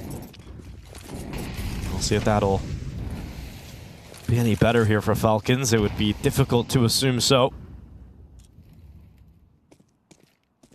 Virtus.pro. One round is all they need, and they've got plenty of chances to close this. Electronic stepping up towards the end of the game too has got a lot more comfortable since you've head into overtime and towards the last few rounds there of regulation. And especially for me, it's Fame on the B bomb side because he was struggling initially, right? But the way he's woken up, especially in the second half on the T side, he's definitely warmed up and he's definitely going to be ready for whatever tricks Magisk is going to be throwing his way. And Madden, a lot of the rounds they're able to win was all predicated off Madden getting multi-kills towards ramp. Another opening kill from Fame. Traded this time, though. Team Falcons had to get that trade in. dupreeh lost a lot of his health in that engagement, though. And now Madden taking a risk, getting aggressive, catches Electronic with nades in his hands. And could have got the chance to take down a second player in the form of flit towards headshot. And that's at least information gathered that it can be passed on to Sampaio. And the sniper scope spots out the headshot. And now it is James and Fame left, well, with a little bit too much to do. So the flawless streak in overtime looks to have been brought to a close, and Team Falcons will get their first round here. They're going back to B. Yeah, they are actually giving Fame a chance, aren't they? Ooh, 18 seconds, Blatt. Oh, this could... Oh, my God. Fame could just end it right now. He could end it right now. First kill, it's good. Sampaio needed that. Needed a rapid shot on the Tech-9. And he saves the day. dupreeh will close, but you're right. Going back to that B bomb site, that could have been an absolute disaster with the way Fame has been playing. But it's so important that Sampaio is able to get that trade kill on the Tech. That is so crazy. Listen, if James hadn't heading back towards A, if he was holding towards mid, Fame could have just been completely tucked in, prevent the bomb from getting planted. That's it. GG, map's done. Look at this, Sampaio just about, even I got some damage off that Fame as well, so that was very close to being complete collapse for Falcons. That would have been the map done. Timeout by VP. Cardio being done as well. And that's what VP do all the time. They're always training for the marathon of the games they go into. The heavy lifting being done by Fame. Again, like, some of the kills Madden's able to manufacture towards A, it was good. It's so good. Ridiculously well-timed, right? He has such a good internal clock, internal timing as to what the CDs are going to be doing at this particular time, and it's just brilliant stuff. And that was all, like, when he gets a kill on Electronic, that's when everything falls apart. Sampaio as well, finding James, as James was, you know, desperate to get a trade right there. So 2 more rounds, Stinker. It's very doable. Yeah, to get double overtime. VP have confirmed at least that, with winning the first half of OT flawlessly. Electronic kicks things off the opening here for Virtus.pro. It's Madden dead, and you mentioned him moments ago. He was the playmaker in the previous round for Falcons. He's dead now. And they haven't been able to trade, so that's a problem here for Falcons. It has seen Snappy as well, and Snappy will have to evacuate the premises. And that means, for Falcons, they need to make a little bit more pace, a little bit more haste towards B. And we're speeding things up. Now we're going to be heading towards that B bomb site, now bolstering their attack with the majority of their forces. In fact, every remaining force of this Team Falcons squad committing into the James sniper, and he'll pick them off one by one. Fame is here with a rifle too. He may have had a tough time in that first half, but that is long, long gone. It has been Fame dominant since the start of the second half of regulation, and he looks to try and mow them down in this possible final attack from Falcons on Vertigo. He'll stand on default, annihilation from the grenades coming through, and Fame lines them up, but no kill as dupreeh keeps them ticking for just a moment longer. Norbit's come back in with an essential trade, and now it's dupreeh and some Pius left. Falcons needed Vertigo. They will not get it. It is Virtus.pro that come back into it, and with an overtime finish, 16-13, they are one map up in this series. And again, I mean, you could see the panic setting in for Falcons as well. They knew exactly where Fame was playing towards default. A failed Molotov, failed flashes, utility being missed. And that's what VP, you know, they do it to you, right? They make you sweat, they make you start to doubt yourselves. And Virtus.pro, despite a very quiet start, 1 and 6 down, in the end, they kind of win it convincingly. Yeah, they're very capable of grinding you down, this Virtus.pro squad. We've seen it time and time again with so many different iterations of this squad, and now they've added so much more firepower to the team. You've seen that was kind of missing throughout the first 6 or 7 rounds of the game, and eventually, when a couple of them started waking up, you've seen the Virtus.pro machine that it can be. Oh, absolutely. And just some really good calling coming out from them as well. And for me, I think the game kind of started to change in its second half when Flit and Fame. Flit, especially towards A, just trying to replicate what Madden was doing on the T side for the side of Falcons, and then Fame just getting his revenge on towards Magisk and dupreeh. So yeah, VP, we keep saying it again and again, Dinko, you can never count them out. It's always going to be overtime, and we find it once again. Yeah, well, it is VP one map up in this series now. Mirage is up next, Virtus.pro's map pick. It's looking good for a 2-0, but will Falcons be able to stop them? We'll have to find out after the break.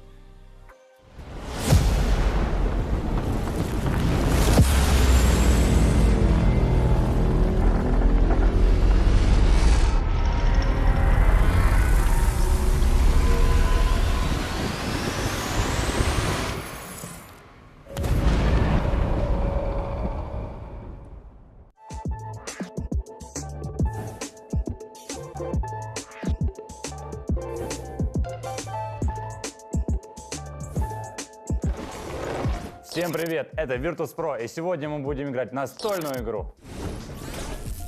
Первый начинает Петр Болышев. Прикинь, нормально можешь его? Один. Если не секрет, какие еще кандидатуры рассматривали, кроме Денис? Отвечает Давид Данилин. А кто, если не Денис, а? А? I'll take no one. Magiska. I also get a blue one. On paper, your lineup is incredibly strong, yet something seems off in recent tournaments. What do you think is the issue? Is this a personal one? So I'm here to talk shit about my teammates apparently. So now we can discuss it. You want to start? It's you. Just say time, mate, and we don't have to fight here in front of cameras. Yeah, I guess. So we have an issue with Paolo, Alvaro, Emil. I think, yeah, time. Time is maybe the issue. Yeah, that we just need more, time. I mean, more time together, that's... It's been a lot of chaos and merging stuff, and that's true. I think... how long have we been with you? Давай. Какая ваша любимая курочка, из какой версии, какой расцветки? В 1.6 была одна, которая вот так вот просто. Блин, мне вот новогодние, если честно, нравятся. Знаешь, или те, которых перед ты... Новым годом, которые так украшены, прикольно. А потом ты их режешь, и там конфетти. Smart. Would you rather play Vertigo for the rest of your life or pay $1 million? Play Vertigo. Of course, play Vertigo. You would play Vertigo for sure, Pablo. Yeah. You would as well. 1 million, maybe for 100,000 I would want to play something else, but for 1 million, too much. I'll play Vertigo. 2. Достаточно ли было времени для адаптации к новому игроку и наработки стратегий? Нет, недостаточно. Пару месяцев тренировок было бы норма, так у нас неделя была. Да, наверное, времени слишком мало было, поэтому, наверное, мы не все успели точно работать и адаптироваться все. друг другу. I will take a 4. 2. 3. How does BetBoom Dacha differ from other tournaments you've attended? Well, this is the first tournament, right? We've been here 5 hours, so how is it different? I mean, you liked it a lot. catering was really good. The media day is looking different, so obviously it's also nice to be different. What else, guys? You got to be in a pub movie. What? I think everything was good, no? Catering. You're just saying that because we are in Serbia. No, mate. No, but catering was good. Practice was so biased. Yeah. I never had any tournament better prac room. This is really Not good, a I would single say. tournament ever. Pro League maybe in Germany with ping pong tables. This is what I said. Maybe once I had better prac room. This is good, I agree. That's good though. I agree that the catering. Какая из команд на турнире для вас самая неудобная и почему? Наверное, нет такой команды, которая не прям удобна. Мы проигрывали все матчи. Последний Спирит, Маузам, Мибор. Да, чтобы прям неудобно, чтобы прям неудобно такого сказать нет. Неудобных нет, потому что в данном составе мы еще не играли. Ну да. С данными соперниками, поэтому неудобных соперников нет. Something like this? 4. So we are pushing fast. Name 5 champions of the majors from the CS. Yeah, Electronic, Simple, James also won, so... True. Boomich, Dacha, and Beat. bro. Dacha, bro. Yeah. A bit. How much is one Beretta worth? $150. Yes. I am so smart. What? One Beretta, One because 2 Beretta. Berettas is 300. Mathematician, Alvaro. Magician. What is one parrot? Следующий вопрос. Давид, кидай кубик, это тоже быстрее. 3. Ответьте хейтеру, вы ужасно играете, лучше возьмите меня на Вика. Что, самый умный, что ли? Зайди, попробуй. We don't take reds. Mate, calm down. Predict the top 3 HLTV teams for 2024. I mean, there's already... Wait. Vitality, FaZe, Mouse. Now? FaZe for sure. I think Spirit for sure. Ah, yeah. FaZe, Spirit, and I would say Vitality. I'll say Mouse, because what have Vitality really done this year so far? They're already behind. I think I would say Mouse also. Have Vitality even... They were in the final of Predictions EPL. also for the rest of the season. Yeah, but it's easy to take the ones that already did good, no? Yeah. I think FaZe already is guaranteed. I am predicting that Vitality will do some changes until the end of the year. That was not the question, Pablo. And Mouse will not do any changes, and I think they will just keep playing good. What about... But Navi won a major. But still no. I don't think so, still. Okay. I think winning the one major, and maybe, but... Yeah, I mean, if that's all you do, maybe it's not enough. Remember BP won FaZe, Spirit, and Mouse. Yeah. Yeah, I think it's the major. okay. BP won a major and they went to top 10 after 2 months. 2. Нормально, но еще Все, один. понял. Как поменялись роли с приходом электроника? На 2 картах. На Мираже Петя Зик вернулся, Дэна встал. И на Инферно Давид Ковры ушел. И все. Две карты. Все. Все остальное то же самое. 5 пуль на калаше или 1 на АВП, почему? У тебя есть одна ошибочка, одна пуля, чтобы ошибиться. Одна, да. А на АВП нет права на ошибку. На Сколько шот стреляет Давид? Ну, я когда как, могу 30 втопить, и там с божьей помощью либо не знаю, либо все, конец. С вами были Virtus.pro. Спасибо за просмотр. Вперед, медведи. Поддержите, болейте, смотрите. Thank you, guys. Thank you for watching.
Welcome back, everybody. It's time to get this show back on the road. We've got Virtus.pro versus Team Falcons and Vertigo. What a show it was, Blay. Went all the way to overtime, and VP able to close out their opponent's map pick. And that's put Falcons in a pretty tough spot right now. Their wings have been somewhat clipped.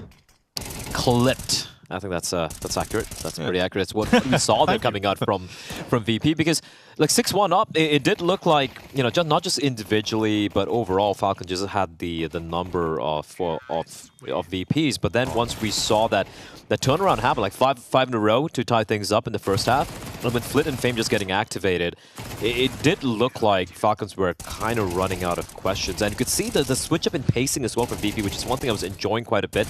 And despite the fact that there were a couple of rounds where they went for these faster A plays, and the one round they lost to the SMGs and the Pistols of Falcons, but that didn't cow them from trying it again later on in the game. So it's good to see VP, the individuals, starting to come alive, and also showing that they're not a team that's just gonna roll over and die despite having a bad start. And no more life was shown than what was presented to us by Fame, right? He was the player who really stepped up to another level, and in particular in that second half, because the first half you wouldn't say that's the story at all. He was actually underperforming. He had, what, 3 kills, the majority of that first half, and then second half kicked off underway.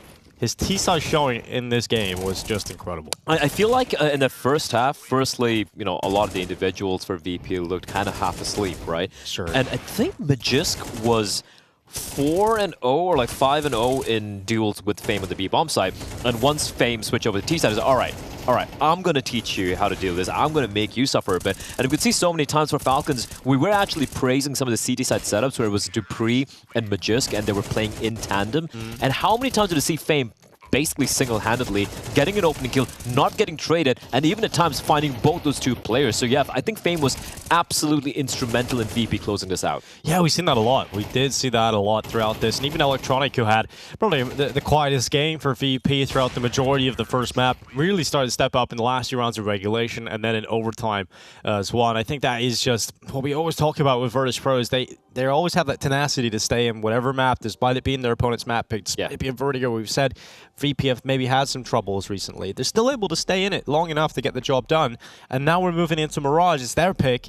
It is looking very good for VP now. It is looking absolutely very good, and I was having my doubts when it comes to Vertigo, because I go back to the complexity game where the CT side, they just had 2 rounds, right? So I think a much better showing coming out from VP, and looking at some of these numbers as well. I just want to highlight the round history we can see at the bottom right there, right? And really pretty graphics as well.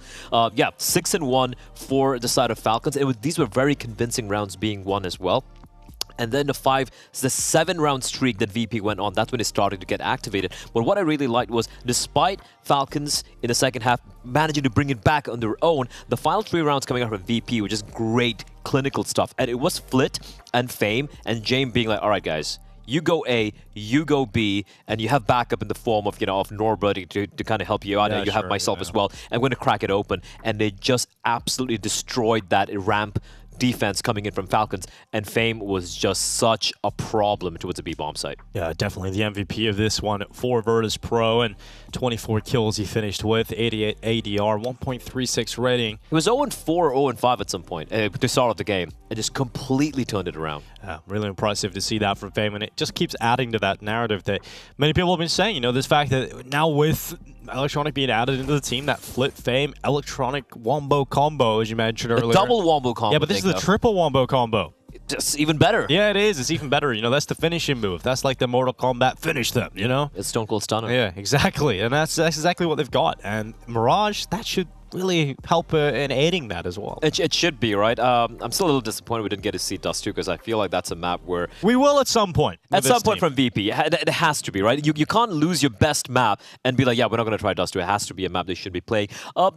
Still seem to be in pretty good spirits here for the side of Falcons. And we're going to be wasting no time, Tinko, jumping straight into everyone's favorite map. It is Mirage. It is my favorite map. Mine too. I love it. You know what really annoys me is everyone's like, "Oh, it's a crap map, a shit map. Take it out of rotation." Now, I'll be real. I do prefer Ancient and Anubis a little bit more, but people hate on this map just because it's been there forever. But it's not a bad map. It's a great map. Exactly, Blythe. That's what we're all here for. Mirage, great maps, great Counter-Strike, and that action will quickly ensue. We got VP setting up outside of the A bomb site. Madden looks to try and spoil that party, though. He gets aggressive into his ramp, and Norbit's caught unaware. And if Madden keeps going, he would find a bucket of utility hiding around the corner, but Virtus.pro make the move to just drop back and hide how many players are actually outside of the A site. I really like that from VP. Look at his aggression from Madden. Oh, absolutely clinical on James, and this has fallen apart already for Virtus.pro. I have to go now. This will be the first pistol so far in this game where we haven't seen the T side at least get the bomb plant. We know how important that can be. We've seen it on Vertigo. The fact that Falcons were able to get the bomb plant, lose the pistol, and still go on a round win of streak of 6. They'd have to do that again here with 55 seconds left. Smokes are going in still for Virtus.pro. They're staying committed to the initial plan. They just have to do it with 2 less players. And Fame is charging through, not spotting out the opponent until he finally figures out where he's being shot from. But it's only 1 kill for VP off the back of Fame. They are no closer to getting that bomb down. And this is looking very good for Falcons. Those smokes are fading away. Electronic doing what he can. It's another kill this time into towards CT. Dupree has fallen down, and a 2v3 is actually very winnable, especially if Electronic is able to stand tall, but it's just Fame now left. A 1v3, couple opponents brought low on the other side of things. Fame could try and do this, but Sampaius absolutely steps up when needed. Falcons win the pistol, but that bomb plant, it still goes down for VP. Considering to get the bomb down, it's massive for VP because it looked like that defense wasn't going to crack. 10 HP combined, but in the other 2 plays, I think it was Snappy and Madden, it was so very low. But in the end, Fame, a little too much. Sorry, it was Magisk and Snappy. And Sampaius coming to the rescue because there was a real world there that he could potentially clutch that 1v3 on a Snappy. Sorry, Sampaius takes him down. But yeah, Falcons would win the pistol. But with the bomb down, once again, we talk about how the buys can be heavily favoring the T set. I wouldn't say heavily favoring. I would say it's somewhat even now in this situation, but it's still a little BS that it is kind of BS. So cleanly. Well, so not cleanly, but very strongly. And VP can still come back with this kind of purchase. Flit at top middle. He's got his teammate in behind him with Jane with that Tech 9. Flit goes through the smoke. Flash setting up the cross. Falcons will be very aware of what kind of buy VP are able to bring to this round. It is looking very obviously like a B hit, right? No presence towards A, towards ramp. Smoke for cons. But this is a pretty good setup for Falcons. This is perfect, actually. 4 players, Nick. Yeah, this is the best opportunity to crack open this attack from Virtus.pro. Sampaius stands and fights. He even goes to the sidearm. He's run out of ammo in that M4. He's able to drop on down, reload, but flicked. Ooh, a big headshot on Madden. Now it's a chance for Virtus.pro to change things up and put instead the A bomb site in their sights.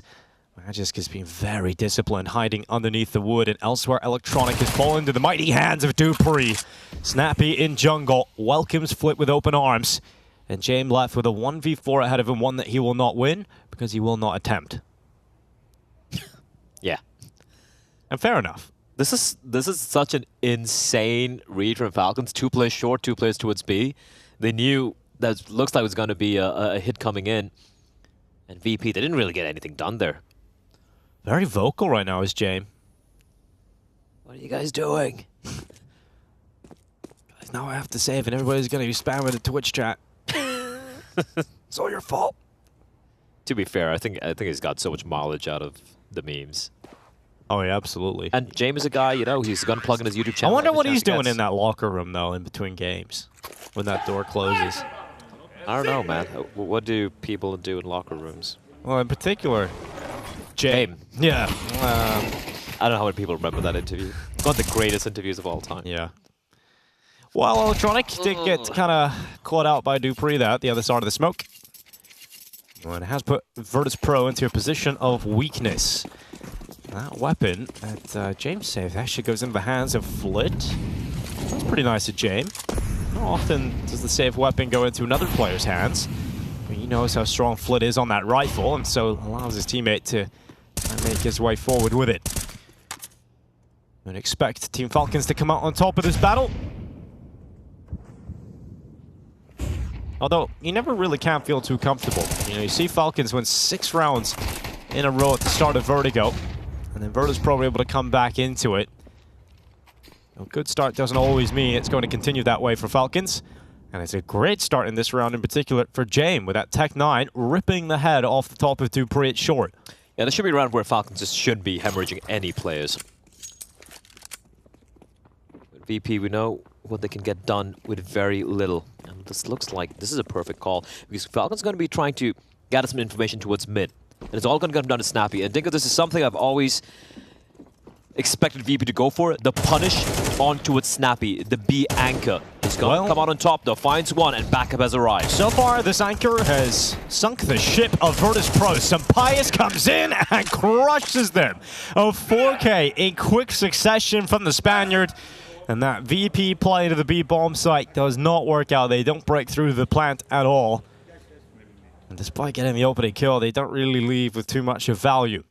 So 3 in a row here for Team Falcons. Virtus.pro have AK-47s returning to their hands. And James has to consider what kind of purchase he would like to go for here. It's a minimal purchase. He'll leave $1,350 in the bank because he wants to get that AWP as quickly as possible. And for the other side of things, the first sighting of the Sampaius sniper. He'll play at window. 8-0 for Sampaius, we spoke about. Starting to wake up, and definitely a great start for him here on Mirage. He also had a lot of moments as well in the Vertigo, so always good to see Sampaius looking solid here. Was he 8-0 right now? Oh, solid start indeed. Fame spotting out dupreeh, who nearly goes down immediately in back-to-back rounds at short, but Electronic has actually pushed very deep into the bomb site. He's not alone. He's got Norbert towards A. Magisk goes for the aggressive play, but he goes right into the crossfire of Fame and Flit. And just like that, Virtus.pro shut down the defense of Falcons. And Sampaius' first round with the AWP is one where he has to save on the other side of the map and for an extended period of time because there's a minute left on the clock and the bomb is not yet down. So they are going to hunt for that AWP because James doesn't want to have to pay for his own sniper. He wants to send out his minions to go and get it for free. Kind of disappointed you said, you didn't say that he wanted Sun to do the paying for the sniper. Yeah, that was so obvious that it was right on the tip of my tongue.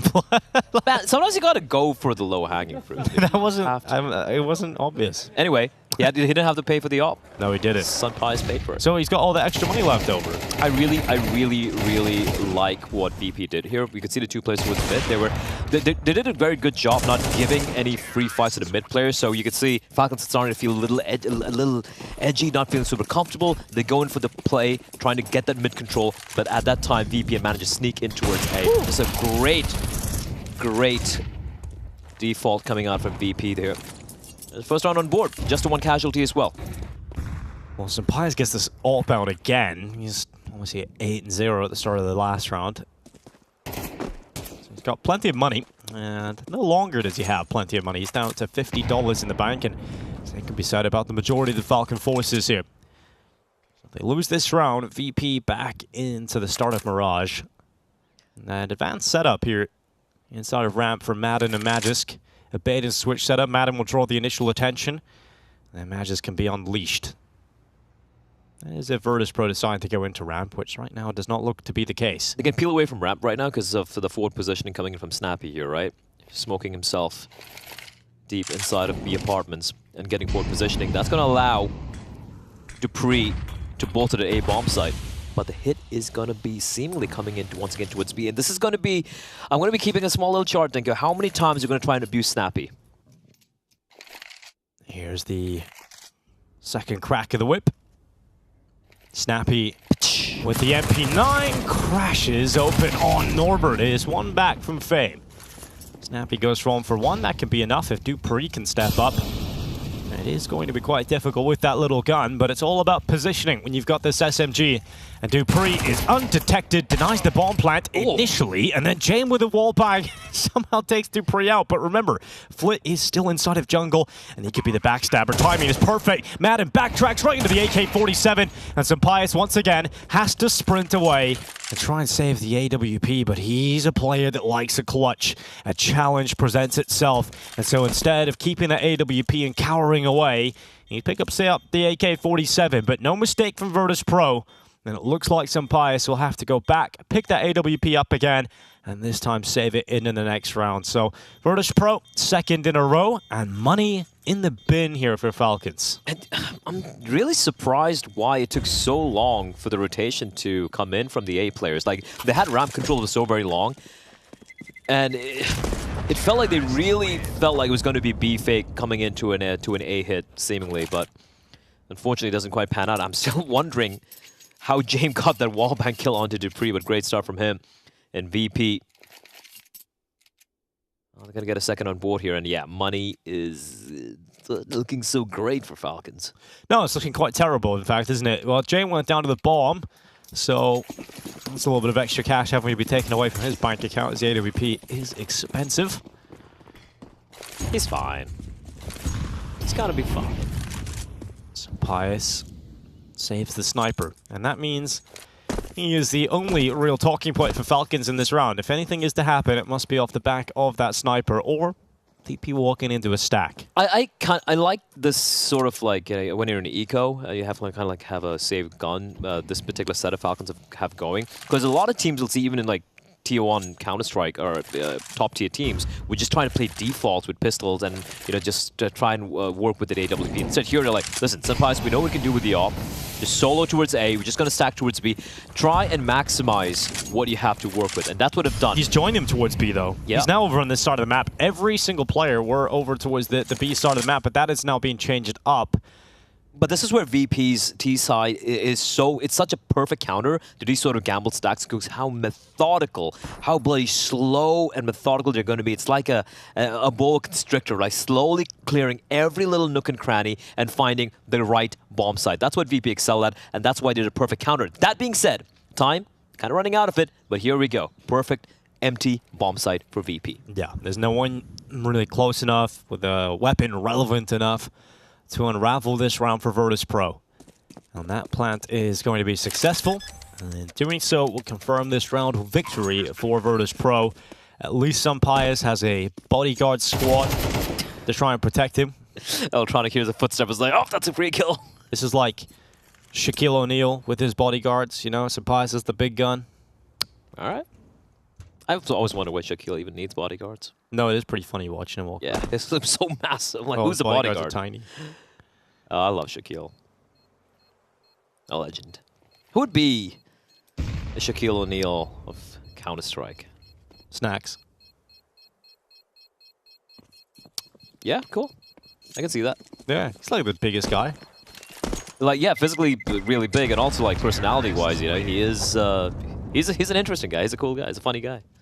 And once upon a time, played that football match, you know, so an athlete as well. An athlete as well. Once upon a time. What was that? That was the SK Polish versus VP. VP, yes. A Cologne. Joe Miller was commentating, I believe, that football match. 3-3, all tied up. A good start here for Falcons. It feels like a lifetime ago. And now gone. Instantly. Just like that. Blink of an eye, Falcons' big lead shrinks. I wouldn't say it was blink of an eye. VP took a sweet time, but here we go. Sampaius trying to line up the shot, and look at the speed from Flit. Surely added. He has no idea. No idea, Dinko. And beautiful support utility being deployed by his teammates as well. Yes. And that Molotov's going to allow Flit to extricate himself from that position. And just like that, minute and 30 seconds on the clock, 5v4 from VP. Yeah, it was a great Molotov there for Flit. Had to jump in and do all of that very quickly. dupreeh forced away. Unable to apply pressure and get him out of that spot. Norbert pushing forward, Snappy taken out. Flick goes through the fire, and dupreeh was unready, unsteady, and his boat and his world are rocked. It's now Badges Sampaius left in a 2v4 that doesn't look particularly winnable nor appetizing to attempt. But that shot from Sampaius, and the fact that VP have got a couple of players still around here, maybe it could get a little better here from Falcons. Oh, what? What? How does he turn back for the second? Fame, my God. That is just pure destruction.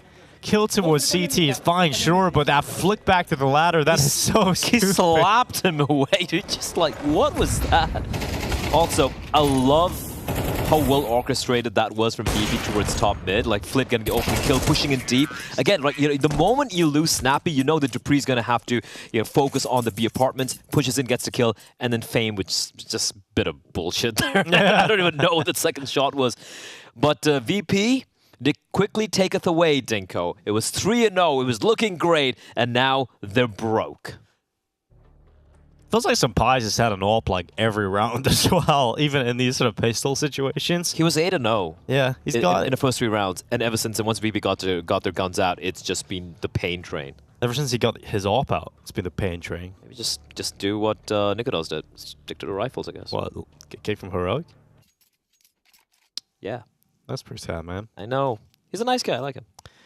But, you know, when you're supposed to be the primary operator, you kind of expect it to be. How do you think Dexter's going to do? Was it been a year since we've seen him play? His last official with OG was the 10th of May, 2003. It's been over a year. Sorry, 2023. Jeez, really has been it's been a while since we've seen Dexter. It's been 21 years, Dinko. You weren't even born then. Just about. Listen, man, in my advanced age, it can be a little hard to keep track of the years. Right? Nice, fine. Yeah, but that's a little extreme. that is a little extreme, love. I was in high school in 2003. Yeah, good for you. That was when Lord of the Rings: Return of the King won an Oscar. Won 11 Oscars. Yes, but won the most important one, obviously. Best Picture, right? I thought it was Best Sound Editing. Anyway. Oh, Sampias finally getting some work done with that AWP.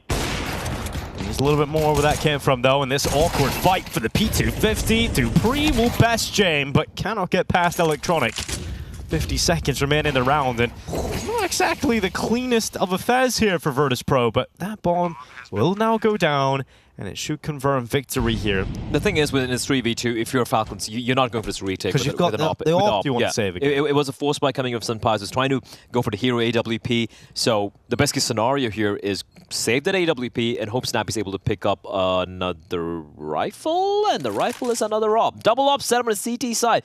Is that going to be the cure for Falcons CT side woes, Dinko? Is this going to be the aspirin that they need? Yeah, it's going to definitely help with that headache, that's for sure. 12-2 for Sampias, man. And it feels like he's having the most boring game of Counter-Strike ever, dude. He's like saving everyone. He knows, he's feeling what it's like to be Jane, but not win. But not win. And that's a rough. This is the start of the round for Jame. It was nice. And I like that from BB as well. The moment they know where the rifle is, where the op is, they immediately speed up towards A. They know it's just going to be pistols or whatnot. And double op setup. Who's the secondary opper? It is Snappy. We've seen him op. He's hit a few shots here and there. I remember him opping on Anubis, for example, sometimes. So it's not like... Sure, this really selling me, give me a lot of confidence. I mean, let's wait for it. This is the solution. To be fair, it does feel like Snappy has been hitting aimbots or deathmatch quite recently. Good. He was looking pretty good in Vertigo. Even though they lost the game, it wasn't because Snappy wasn't fragging out, right? He was doing his job. Doesn't really have to drop huge numbers, but he's still doing it. So maybe double up setup is the answer. You can just like lock down the B apartments, free up some pious to do whatever he wants to do, and keep 3 players at A. Let's go. Well, this A plate is starting to charge through here for Virtus.pro. High voltage. And it is Norbert and Fame that surge right through 3 players quite quickly. Team Falcons bring so much to the party.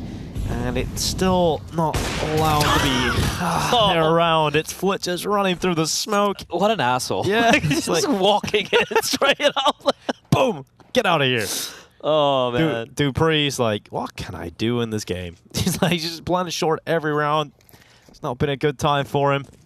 And he's now dead to Fame. So 6-3, Virtus.pro mauling the Falcons at the moment. That's just like a straight up out of spawn a hit coming in, right? But it's just the protocols and the spacing and just the comms. It's such a clinic. Majesk with the off angle gets the first kill, but Norbert immediately coming out swinging from Palace, getting the trade, and then of course Flit with just walking in through the smoke.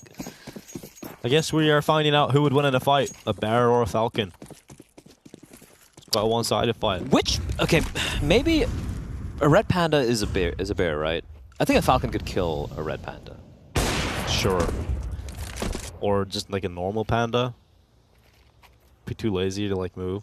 No, I think a normal panda could just maul.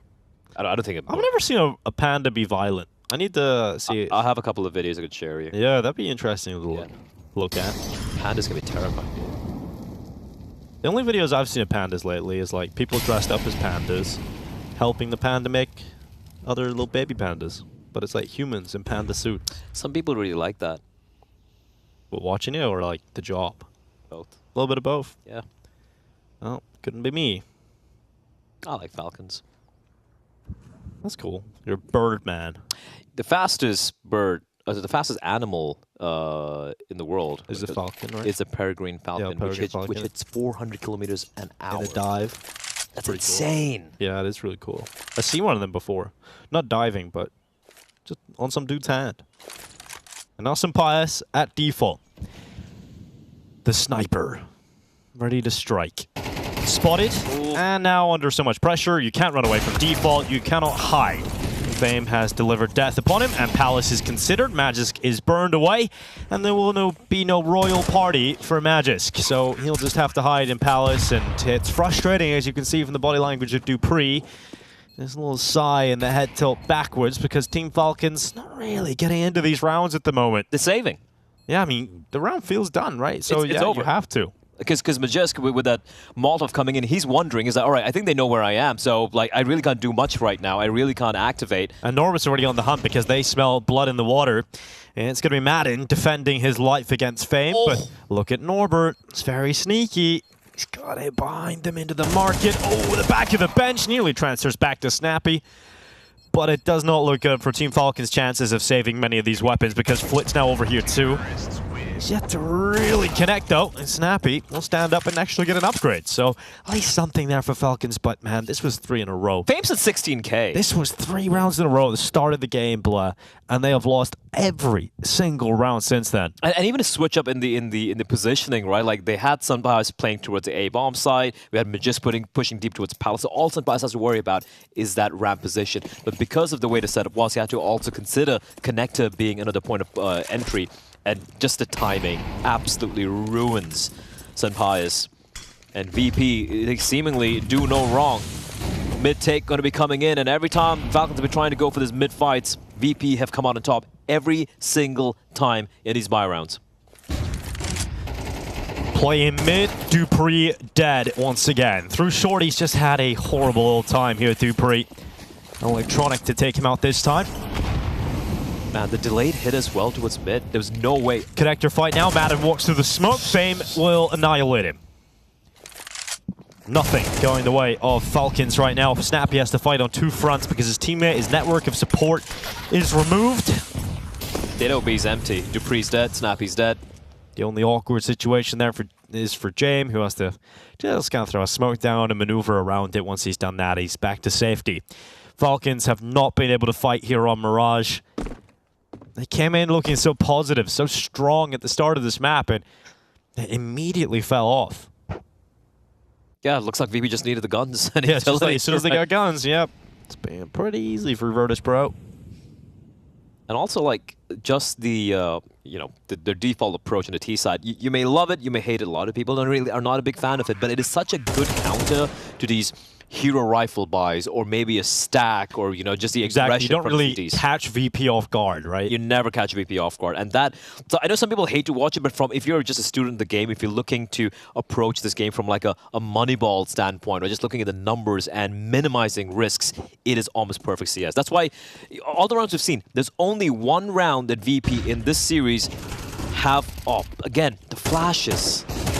Even on the hunt, so clinical. Yeah, so perfect. And another round for Virtus.pro, and they're looking very composed at the moment. They're here to get the job done on day 1. And, you know, you look at this group, and you would have to say, you know, the teams you expect to head out of it are Virtus.pro and Mouse, right? Those are the 2 teams that you see coming into the start of today that you expect to get their victories. Mouse did it in a 2-0 fashion. Sure, one of the maps was OT, right? It looked a little tough at times. Virtus.pro looked like they're about to get the job done with 2-0. They had an overtime on map 1, but as long as they get the intended result, they can't really bat an eye at it. I think for VP, Vertigo is going to be similar to Spirit, right? I think it's going to be a map that they're going to be tested on quite a bit. Yeah, they're going to see what you can do on it. Exactly. In fact, I'm very curious to see what Spirit has in store for us, because I guarantee Is Dog still going to be playing B? Is he going to be the B anchor? Surely you've taken 2 months off. You've figured something else out here. And Fame, oh, no. Falcons. It just gets worse. It just keeps getting worse. Sampais tries to transfer for a multi-kill, but Flit's just right there for the trade. He's just swinging through the smoke with his teammate. And now dupree's left on that B bomb site, wondering what the hell are we going to do here? I love that smoke, by the way. Yeah, that's sick, isn't it? It's huge. That's such a sick smoke, because it enables you to, even drop down and take the fight with a short player, so the guy's playing towards Macca's, but not having to worry about his position from dupreeh. Dude, how much better do the smokes look in CS2? We look back at like the smokes in CSGO, and you're just like, how do we ever play with this? It's nauseating watching some of the smokes. Forget that. I go back to some of these old frag movies from like 2014, 2013, and you go into old AK-47 sounds and the rifle Yeah, the sounds, yeah. It's like, holy hell. I remember being one of those people in the CS community where I didn't like any change. And I was like, oh man, these sounds suck. These new sounds suck. And now I'm like, wow, I can't believe we ever played with those. And that's why you're a true gamer, or you're a true Counter-Striker, Dinko. You should hate change. You should absolutely hate change. 100%, every single time. Then accept it later on and be like, yeah, maybe it's not so bad. I don't think I'm going to feel that way about the Dust 2 thing. I agree.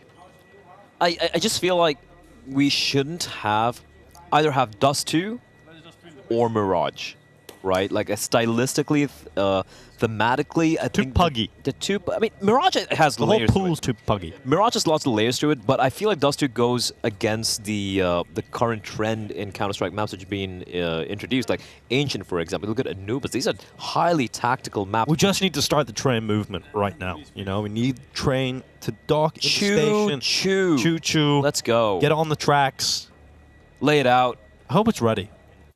Maybe they're waiting. Maybe they're waiting until after the major. And then can we get train back where we can actually crouch underneath the trains? I would literally... That was really cool. Sacrifice my firstborn child for that. Valve, please. Anyway, swiftly moving on. All right, cool. Anyway, 9-3 half. VP quite comfortably in the lead.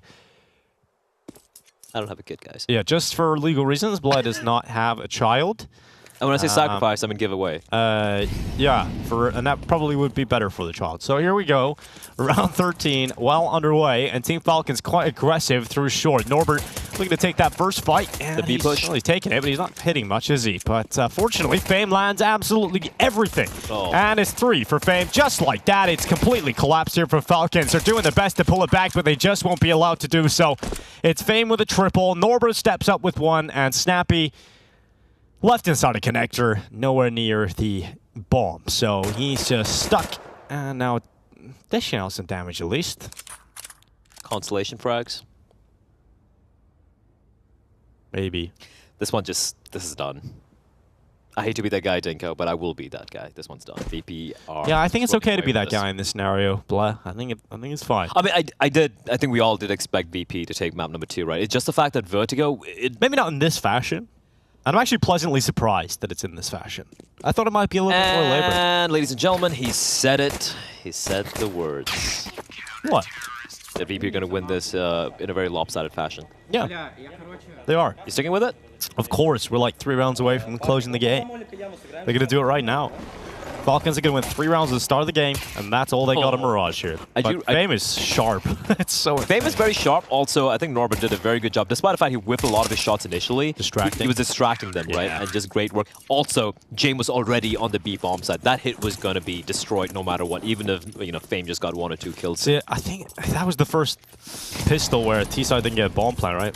And they need to ult. And yeah, they got for the force. And I don't even blame them for it, right? You're 10-3 down. Just go for the force. Yeah, you have to. You have to go for this. Tech-9s into the A bomb site. Standard A execution. Try and get the plant. Try and get this round. Electronic plays close. Madden rips him apart. Flit's UMP can't go back under the wood because the fire currently occupies that position. Flit managed at least 1. Smoke's blown open. Snappy doesn't spot much inside a connector, but the bomb not down because James spammed through and caught out dupreeh. The bomb finally planted. Falcons locking it in right now. But will they be able to close upon this round? There's still a world in which Norbert's able to come through CT, set up by the distraction at Jungle, but Team Falcons come back swinging through it, and Norbert's now left with everything to do, and a UMP to fight at range, but that bomb is not planted for Connector. In fact, the only player that can do much about this is Magisk, and he's got a deagle in his back pocket, and he knows how to use it. That's a classic ENCE strat coming out, right? Just to call it, guys, we're going to go for this A exec. Just beautiful flashes coming out as well, completely dismantling that A hold. I don't think VP realized what hit them there. I also love the regression of 3v3, just pushing in towards pushing in towards jungle and taking the fight as well from Sunpice and Snappy. And maybe a bit of life here for Falcons, a heartbeat, a pulse, Dinko. It's faint, but I can feel it. A little bit of color coming back into the life from what was basically VP running away. A 10-round streak has come to an end. Just as soon as I say it wasn't. I said it. Like, you had to say it. Yep, I did. And now, ladies and gentlemen, we've got a game. We've got a game, yeah. Like 10-4 up. You are an optimist, Dinko. Yeah. You gotta be. There's not a lot of money here for VP. So, Falcons, here we go. You got a full, well, not full eco, you got a little Deagle, a little P250 action in there on the other side of things. But it really should be a Falcons 5th victory. I'm still waiting for the return of P250 to greatness. P250's sick, what are you talking about, man? Like, to be being used more. It's just the value you get from that gun. It's so good, but everyone's like, "Oh, I'm gonna go for Tech 9." I'm sorry, I'm gonna go for like a 5.7 and Tech 9. I'm just like, man, just be better. Be better. Be more like the P250. Cleaned up. Fan with one extra. 10-5 round expected there for Falcons. They lock that through, and there's not enough money to buy again here for VP. So just like that, the gap will be closed to just 4 rounds in a moment. Fame speed just lights out this entire... I mean, considering he had such a rough start in the first half of Vertigo, he's been lights out, man. 19-8 for him. It's kind of funny looking at some of the numbers of the players. I'm like, wait, how are they 10-5 when James 5-6, Electronics 5-9? Sunpice is 15-9, and it doesn't make sense. The numbers help make sense of it, Dinko. What do they mean? No, I don't understand numbers, blah. That's why you do Counter-Strike. Here we go. A stack towards A from VP. And I like that. Try and maximize it. Flit. A little bit of Snappy. Ooh, indeed. Snappy, it's a bit awkward. He's been dinked. He's down to 25 health. He'll use the smoke to try and create some cover for him to stay alive. Realizes spam is likely to follow that smoke's deployment, so doesn't move into the open just yet. Norbert, he will be tested here around the corner at short. A little bit of a lazy peek from Dupree is punished, but treated by Sunpice. And now these rotations are certainly through here for Virtus.pro. Oh, no. Oh, no, Falcons. A couple more kills. Snappy's 25 health and has 2 MAC-10s left. This is absolutely doable. In fact, favorable to Virtus.pro now off the back of those 2 kills. 42 seconds left. Staying committed towards the B-bomb site is Madden, but now he's being detected. He'll use his utility to try and draw these kills away, but his in-game leader's gone, and Madden's alone, and he will fall at the hand of Flit. You can't lose those rounds if you want to come back if you're Falcons, and that round might have just been the round that breaks their spines inside of Mirage. I was about to start questioning why Flit had gone for the force buy, the Hero M4. We've seen VP go for a couple of these sort of plays. We saw in Vertigo as well. I'm like, is it really worth it? Like, you're going to have a buy come the next round. 3 killed from him. They walk into the stack, and look at the desolation on the faces of Falcons. That's a round they had absolutely no business winning, Dinko. It was a 5-7 kill from Norbert to start it off, where it was a bit of a lazy clear coming in from Dupree. You can see the disappointment written large on his face as well. And then Flit and James. James with a P250 as well, getting a player very low towards short, and just a disaster. That was ugly from Falcons. But also, wow, Flit. Wow, Flit indeed. What do you do? Yeah, that's the, when we're not talking about fame, we're quite often talking about Flit, aren't we? It's the F and F combo. The F and F combo. Oh, man. This... Oh, my God. It's like 1,000 yards. Yeah, I do. Boris is just having a little PTSD right there looking at that. I didn't change my mouse, I swear. I think maybe they should change their mouse right now. Try everything. I don't think it's even the mouse. Like, it's a little sloppy here and there. This round was just... Who's playing in the deep end then? All right, so VP having fun in the shallow end, 0.5 meters. I usually stick in a shallow end. I can't swim. That's interesting. It's good to know. I'll add that to my list of weaknesses of Blair. It's like probably going to fill up like 5 pages. I have a lot of weaknesses to go, but right now, the weakness of Falcons is going to be James with an AWP. Absolutely shut down, and Snappy left alone in a 1v5, a minute and 35 seconds on the clock, and just a solitary MAC-10 in his hands, and Dinko, the writing is on the wall. Who would have thunk it? Virtus.pro with the record for the fastest round win. I mean, Snappy's going to try and... Yeah, I know. He's kind of ruined that record, hasn't he?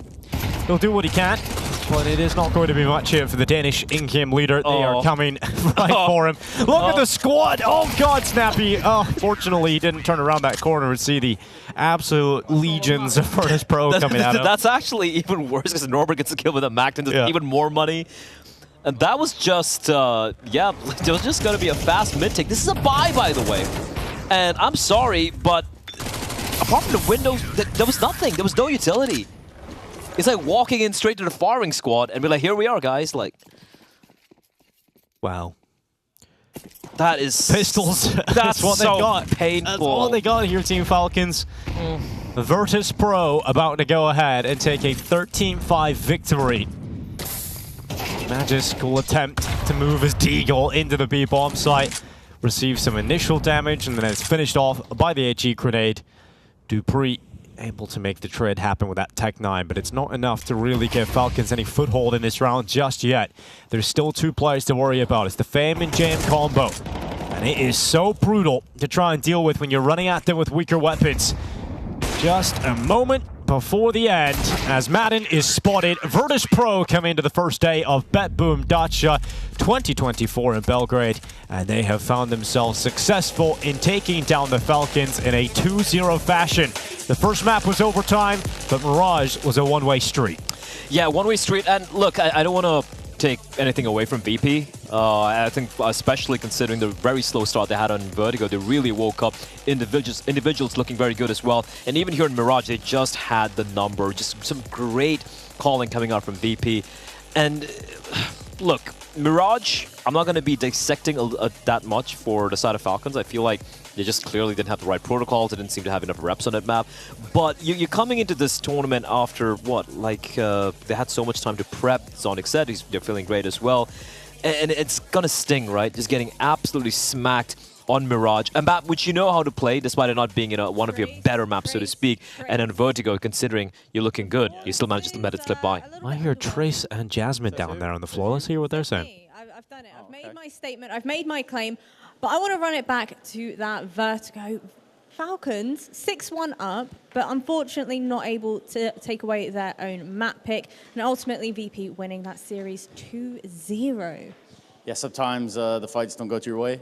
Sometimes it didn't go Falcons' way. Like that, Fame was just there to stop it, stomp all over it. So, yeah, that is what you could take away from Vertigo, but not the end of the world. Both of these teams still definitely within the tournament. Obviously, no one's going home today or tomorrow, Jazz. Still so many more games to come, but for today, the games are unfortunately over. But Trace, I'm pretty sure we have some fun content coming on up, don't we? Well, that is exactly what I heard as well. So there's going to be a lot more content coming out tomorrow. I'm told, like we were talking about earlier, we did walk around. We did see what was going on all around the set. So there's a lot of cool things to look forward to. And obviously for both of these teams, Falcons will go on now to play BetBoom. And then it'll be VP and Mouse in a couple of days. So yeah, still a whole bunch more Counter-Strike. My question for you is, how do you see that VP Mouse matchup panning out? I don't know.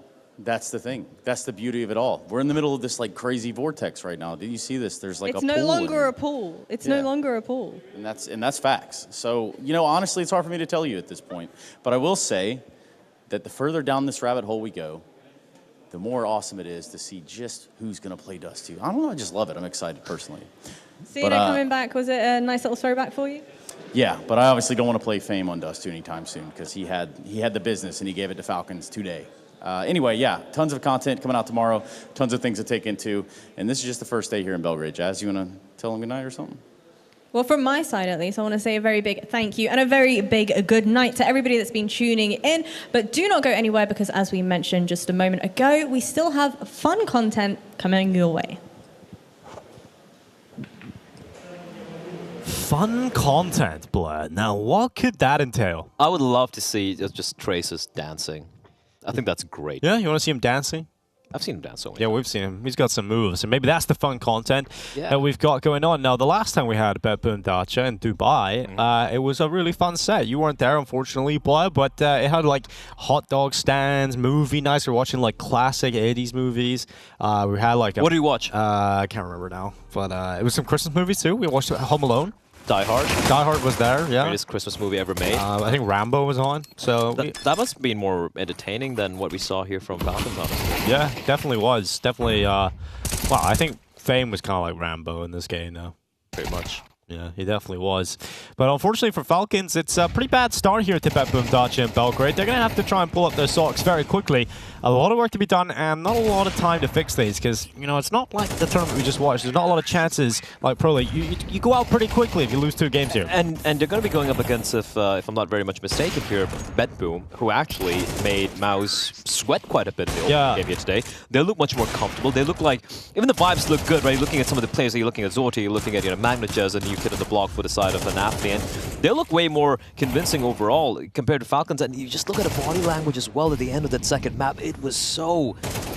When they lost it at Eco, with the one M4 hero M4 buy from Flit, you could just feel the miasma of uncomfortableness on the players. So hopefully they really shake it off. Hopefully they have yet another team talk, a positive one this time, and they come back tomorrow to winning ways, or else... You got to knock that title team out of their own event. That would be a big way to come back into the tournament if you're Falcons. But yeah, as you said, we can't really dissect too much from this Mirage game because it was 3 rounds in a row at the start of the game, and then Virtus.pro took full control of it. A little bit of life right at the end there for the side of Falcons. They got 2 extra rounds, but VP just overall better today and just more firepower across the board. Yeah, and for me, it's like the first map was actually super competitive, right? We can obviously, if that was just the game we saw, but like, you know, Falcons, they almost have it. They're looking very solid right now, but this is a team that was built to be winning championships, making deep runs. They're nowhere close to that. So you're looking at your map pick coming in on Vertigo against a VP who haven't really had time to prep. It's on a map where VP have struggled recently as well against a lot of teams like your Complexities and Fanatics and all these guys, and you're not still able to close it out when you had such a good big lead. That is worrying. That is very worrying. Yeah, it's very worrying, especially when you're going up against a player like Fame on the server, another MVP performance for Fame. And, you know, this guy just keeps getting better and better. And it's so exciting to see that even with Electronic inside of this roster, Fame is still able to be the standout rifler. 21 kills, 8 deaths coming in for Fame, and a 2.05 rating. Damn, that's more than ZywOoga in the grand finals there against Mouse. Just crazy stuff from Fame. And look, again, he was 0-5 and 0-4 in that first on that first map, right? In the beginning of the first map, Vertigo completely turned it around, and then on Mirage, he was just completely unleashed, just untamable. Again, shout out to I think Flit and Norbert. I think they were very, very solid as well. Electronic yet to kind of find his groove in the team, though. Yeah, definitely. Yeah, I think that'll take some time. It's a very different system that Electronic is used to playing in, and I'm sure it'll just take some time for him to sort of acclimatize and see what role he is going to fulfill within this Virtus.pro roster. But a 13-5 victory, a detailed look at the scoreboard, Blatt, and there's a couple of plays that'll really jump off the page, isn't there? It's Magisk with 3 kills, Madden with 5, and, well, Dupree with 6 here, so it wasn't exactly the performance they would have hoped for. Yeah, that's painful, isn't it? 14 kills combined between the 3 of them, and especially because Magisk was looking really good on Vertigo. Was feeling super comfortable. In that first half, he seemed to have Fame's number as well, and was looking great, and just completely falling off the face of the map here on Mirage. Yeah, a lot of questions. He fell through the fissure, man. He did indeed. And for the side of Electronic, though, I'm not a big fan of how Electronic has been. He's looking very sacrificial in the way he's approaching a lot of these rounds, where he seemed like walking in through smokes, trying to force a play, or trying to be, you know, kind of the, shall we say, like the art or the snappy of this team. I'm like, you don't need to do that. You're supposed to be, you know, coming in as one of the hardest fraggers we've ever had from your region. maybe play a little bit more selfishly, or maybe that's what James telling him to do. I don't know, but clearly there seems to be a disconnect in what I would like to see coming in from Electronic and his team and what they're doing right now. Well, but at least they're getting the wins. So. True, they are getting the wins. And, you know, looking at Group A, we'll rehash who did get the wins and take a closer look at some of the action that has unfolded throughout today. It was 2 best-of-3s, 4 maps of Counter-Strike. Mouse took down BetBoom. And like you said earlier, BetBoom did actually put a pretty decent fight up against Mouse. Yeah. Just the result doesn't really tell that story. Virtus.pro against the Falcons, a 2-0. So both favorites getting the job done. And that sets up that beautiful matchup for Thursday. That is Mouse versus Virtus.pro, and one of those teams is heading straight into the playoffs. And then down tomorrow at 8 o'clock CEST, we've got BetBoom versus Team Falcons. Elimination. I don't know who that's going to be, man. I think with that kind of performance today from BetBoom and the kind of performance we've just seen from Falcons, it's a tough one to call. I think BetBoom might actually have the edge from what we saw here. But game 1, we're going to get to see Spirit tomorrow, Dingo. It's been so long. I'm excited. And then, of course, we have Heroic with Dexter back after a 1-year Since 2003, man, was 2003, the last time. You were 2 years old when Dexter played the last time. And MIBR, by the way, low-key, they looked very good recently. You know, we haven't really seen too much from them, but they were able to take down Aurora in the ESL Challenger Melbourne. Yeah. Just great showing. Insanity, someone I love to watch. Group B, looking great. Yeah, I mean, I haven't seen Insanity in a very long time, so plenty of Counter-Strike tomorrow. Should be watching more Counter-Strike then. They just played literally a couple of weeks ago. Yes, I know, but casting him myself, blah, all right. So you don't watch any of the games where you don't cast? No, I mean, I haven't got to see him in the casting seat. It's very different sitting up here and actually getting to say his name, isn't it? Yeah, true. It is. Well, we'll get to say his name tomorrow, perhaps, but that is where the action will continue tomorrow. Same time, same place, and Counter-Strike just keeps on coming here at BetBoom Dacha 2024.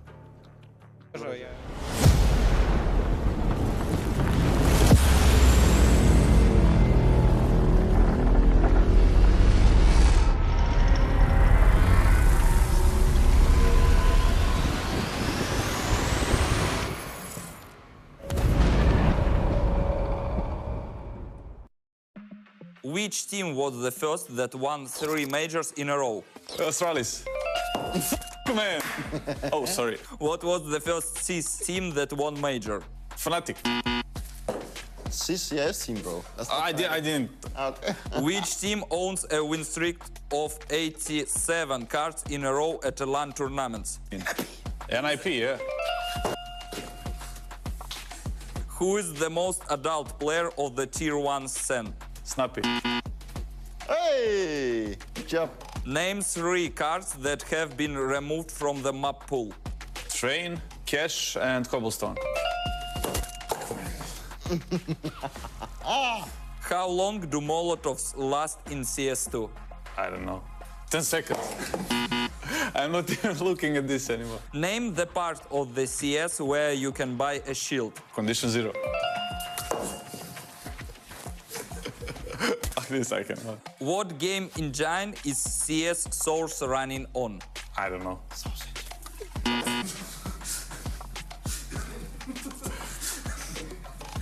What's your favorite food? Pizza. No! I dropped your phone from it. I carried both at the same time. Which team is ranked as the #1 team in the 2023 SHLTV rankings? Team Vitality. Ooh. How much is a helmet cost without armor? 350. Which player is the only 5-time major champion? Myself. No! It counts. Calm down, mate.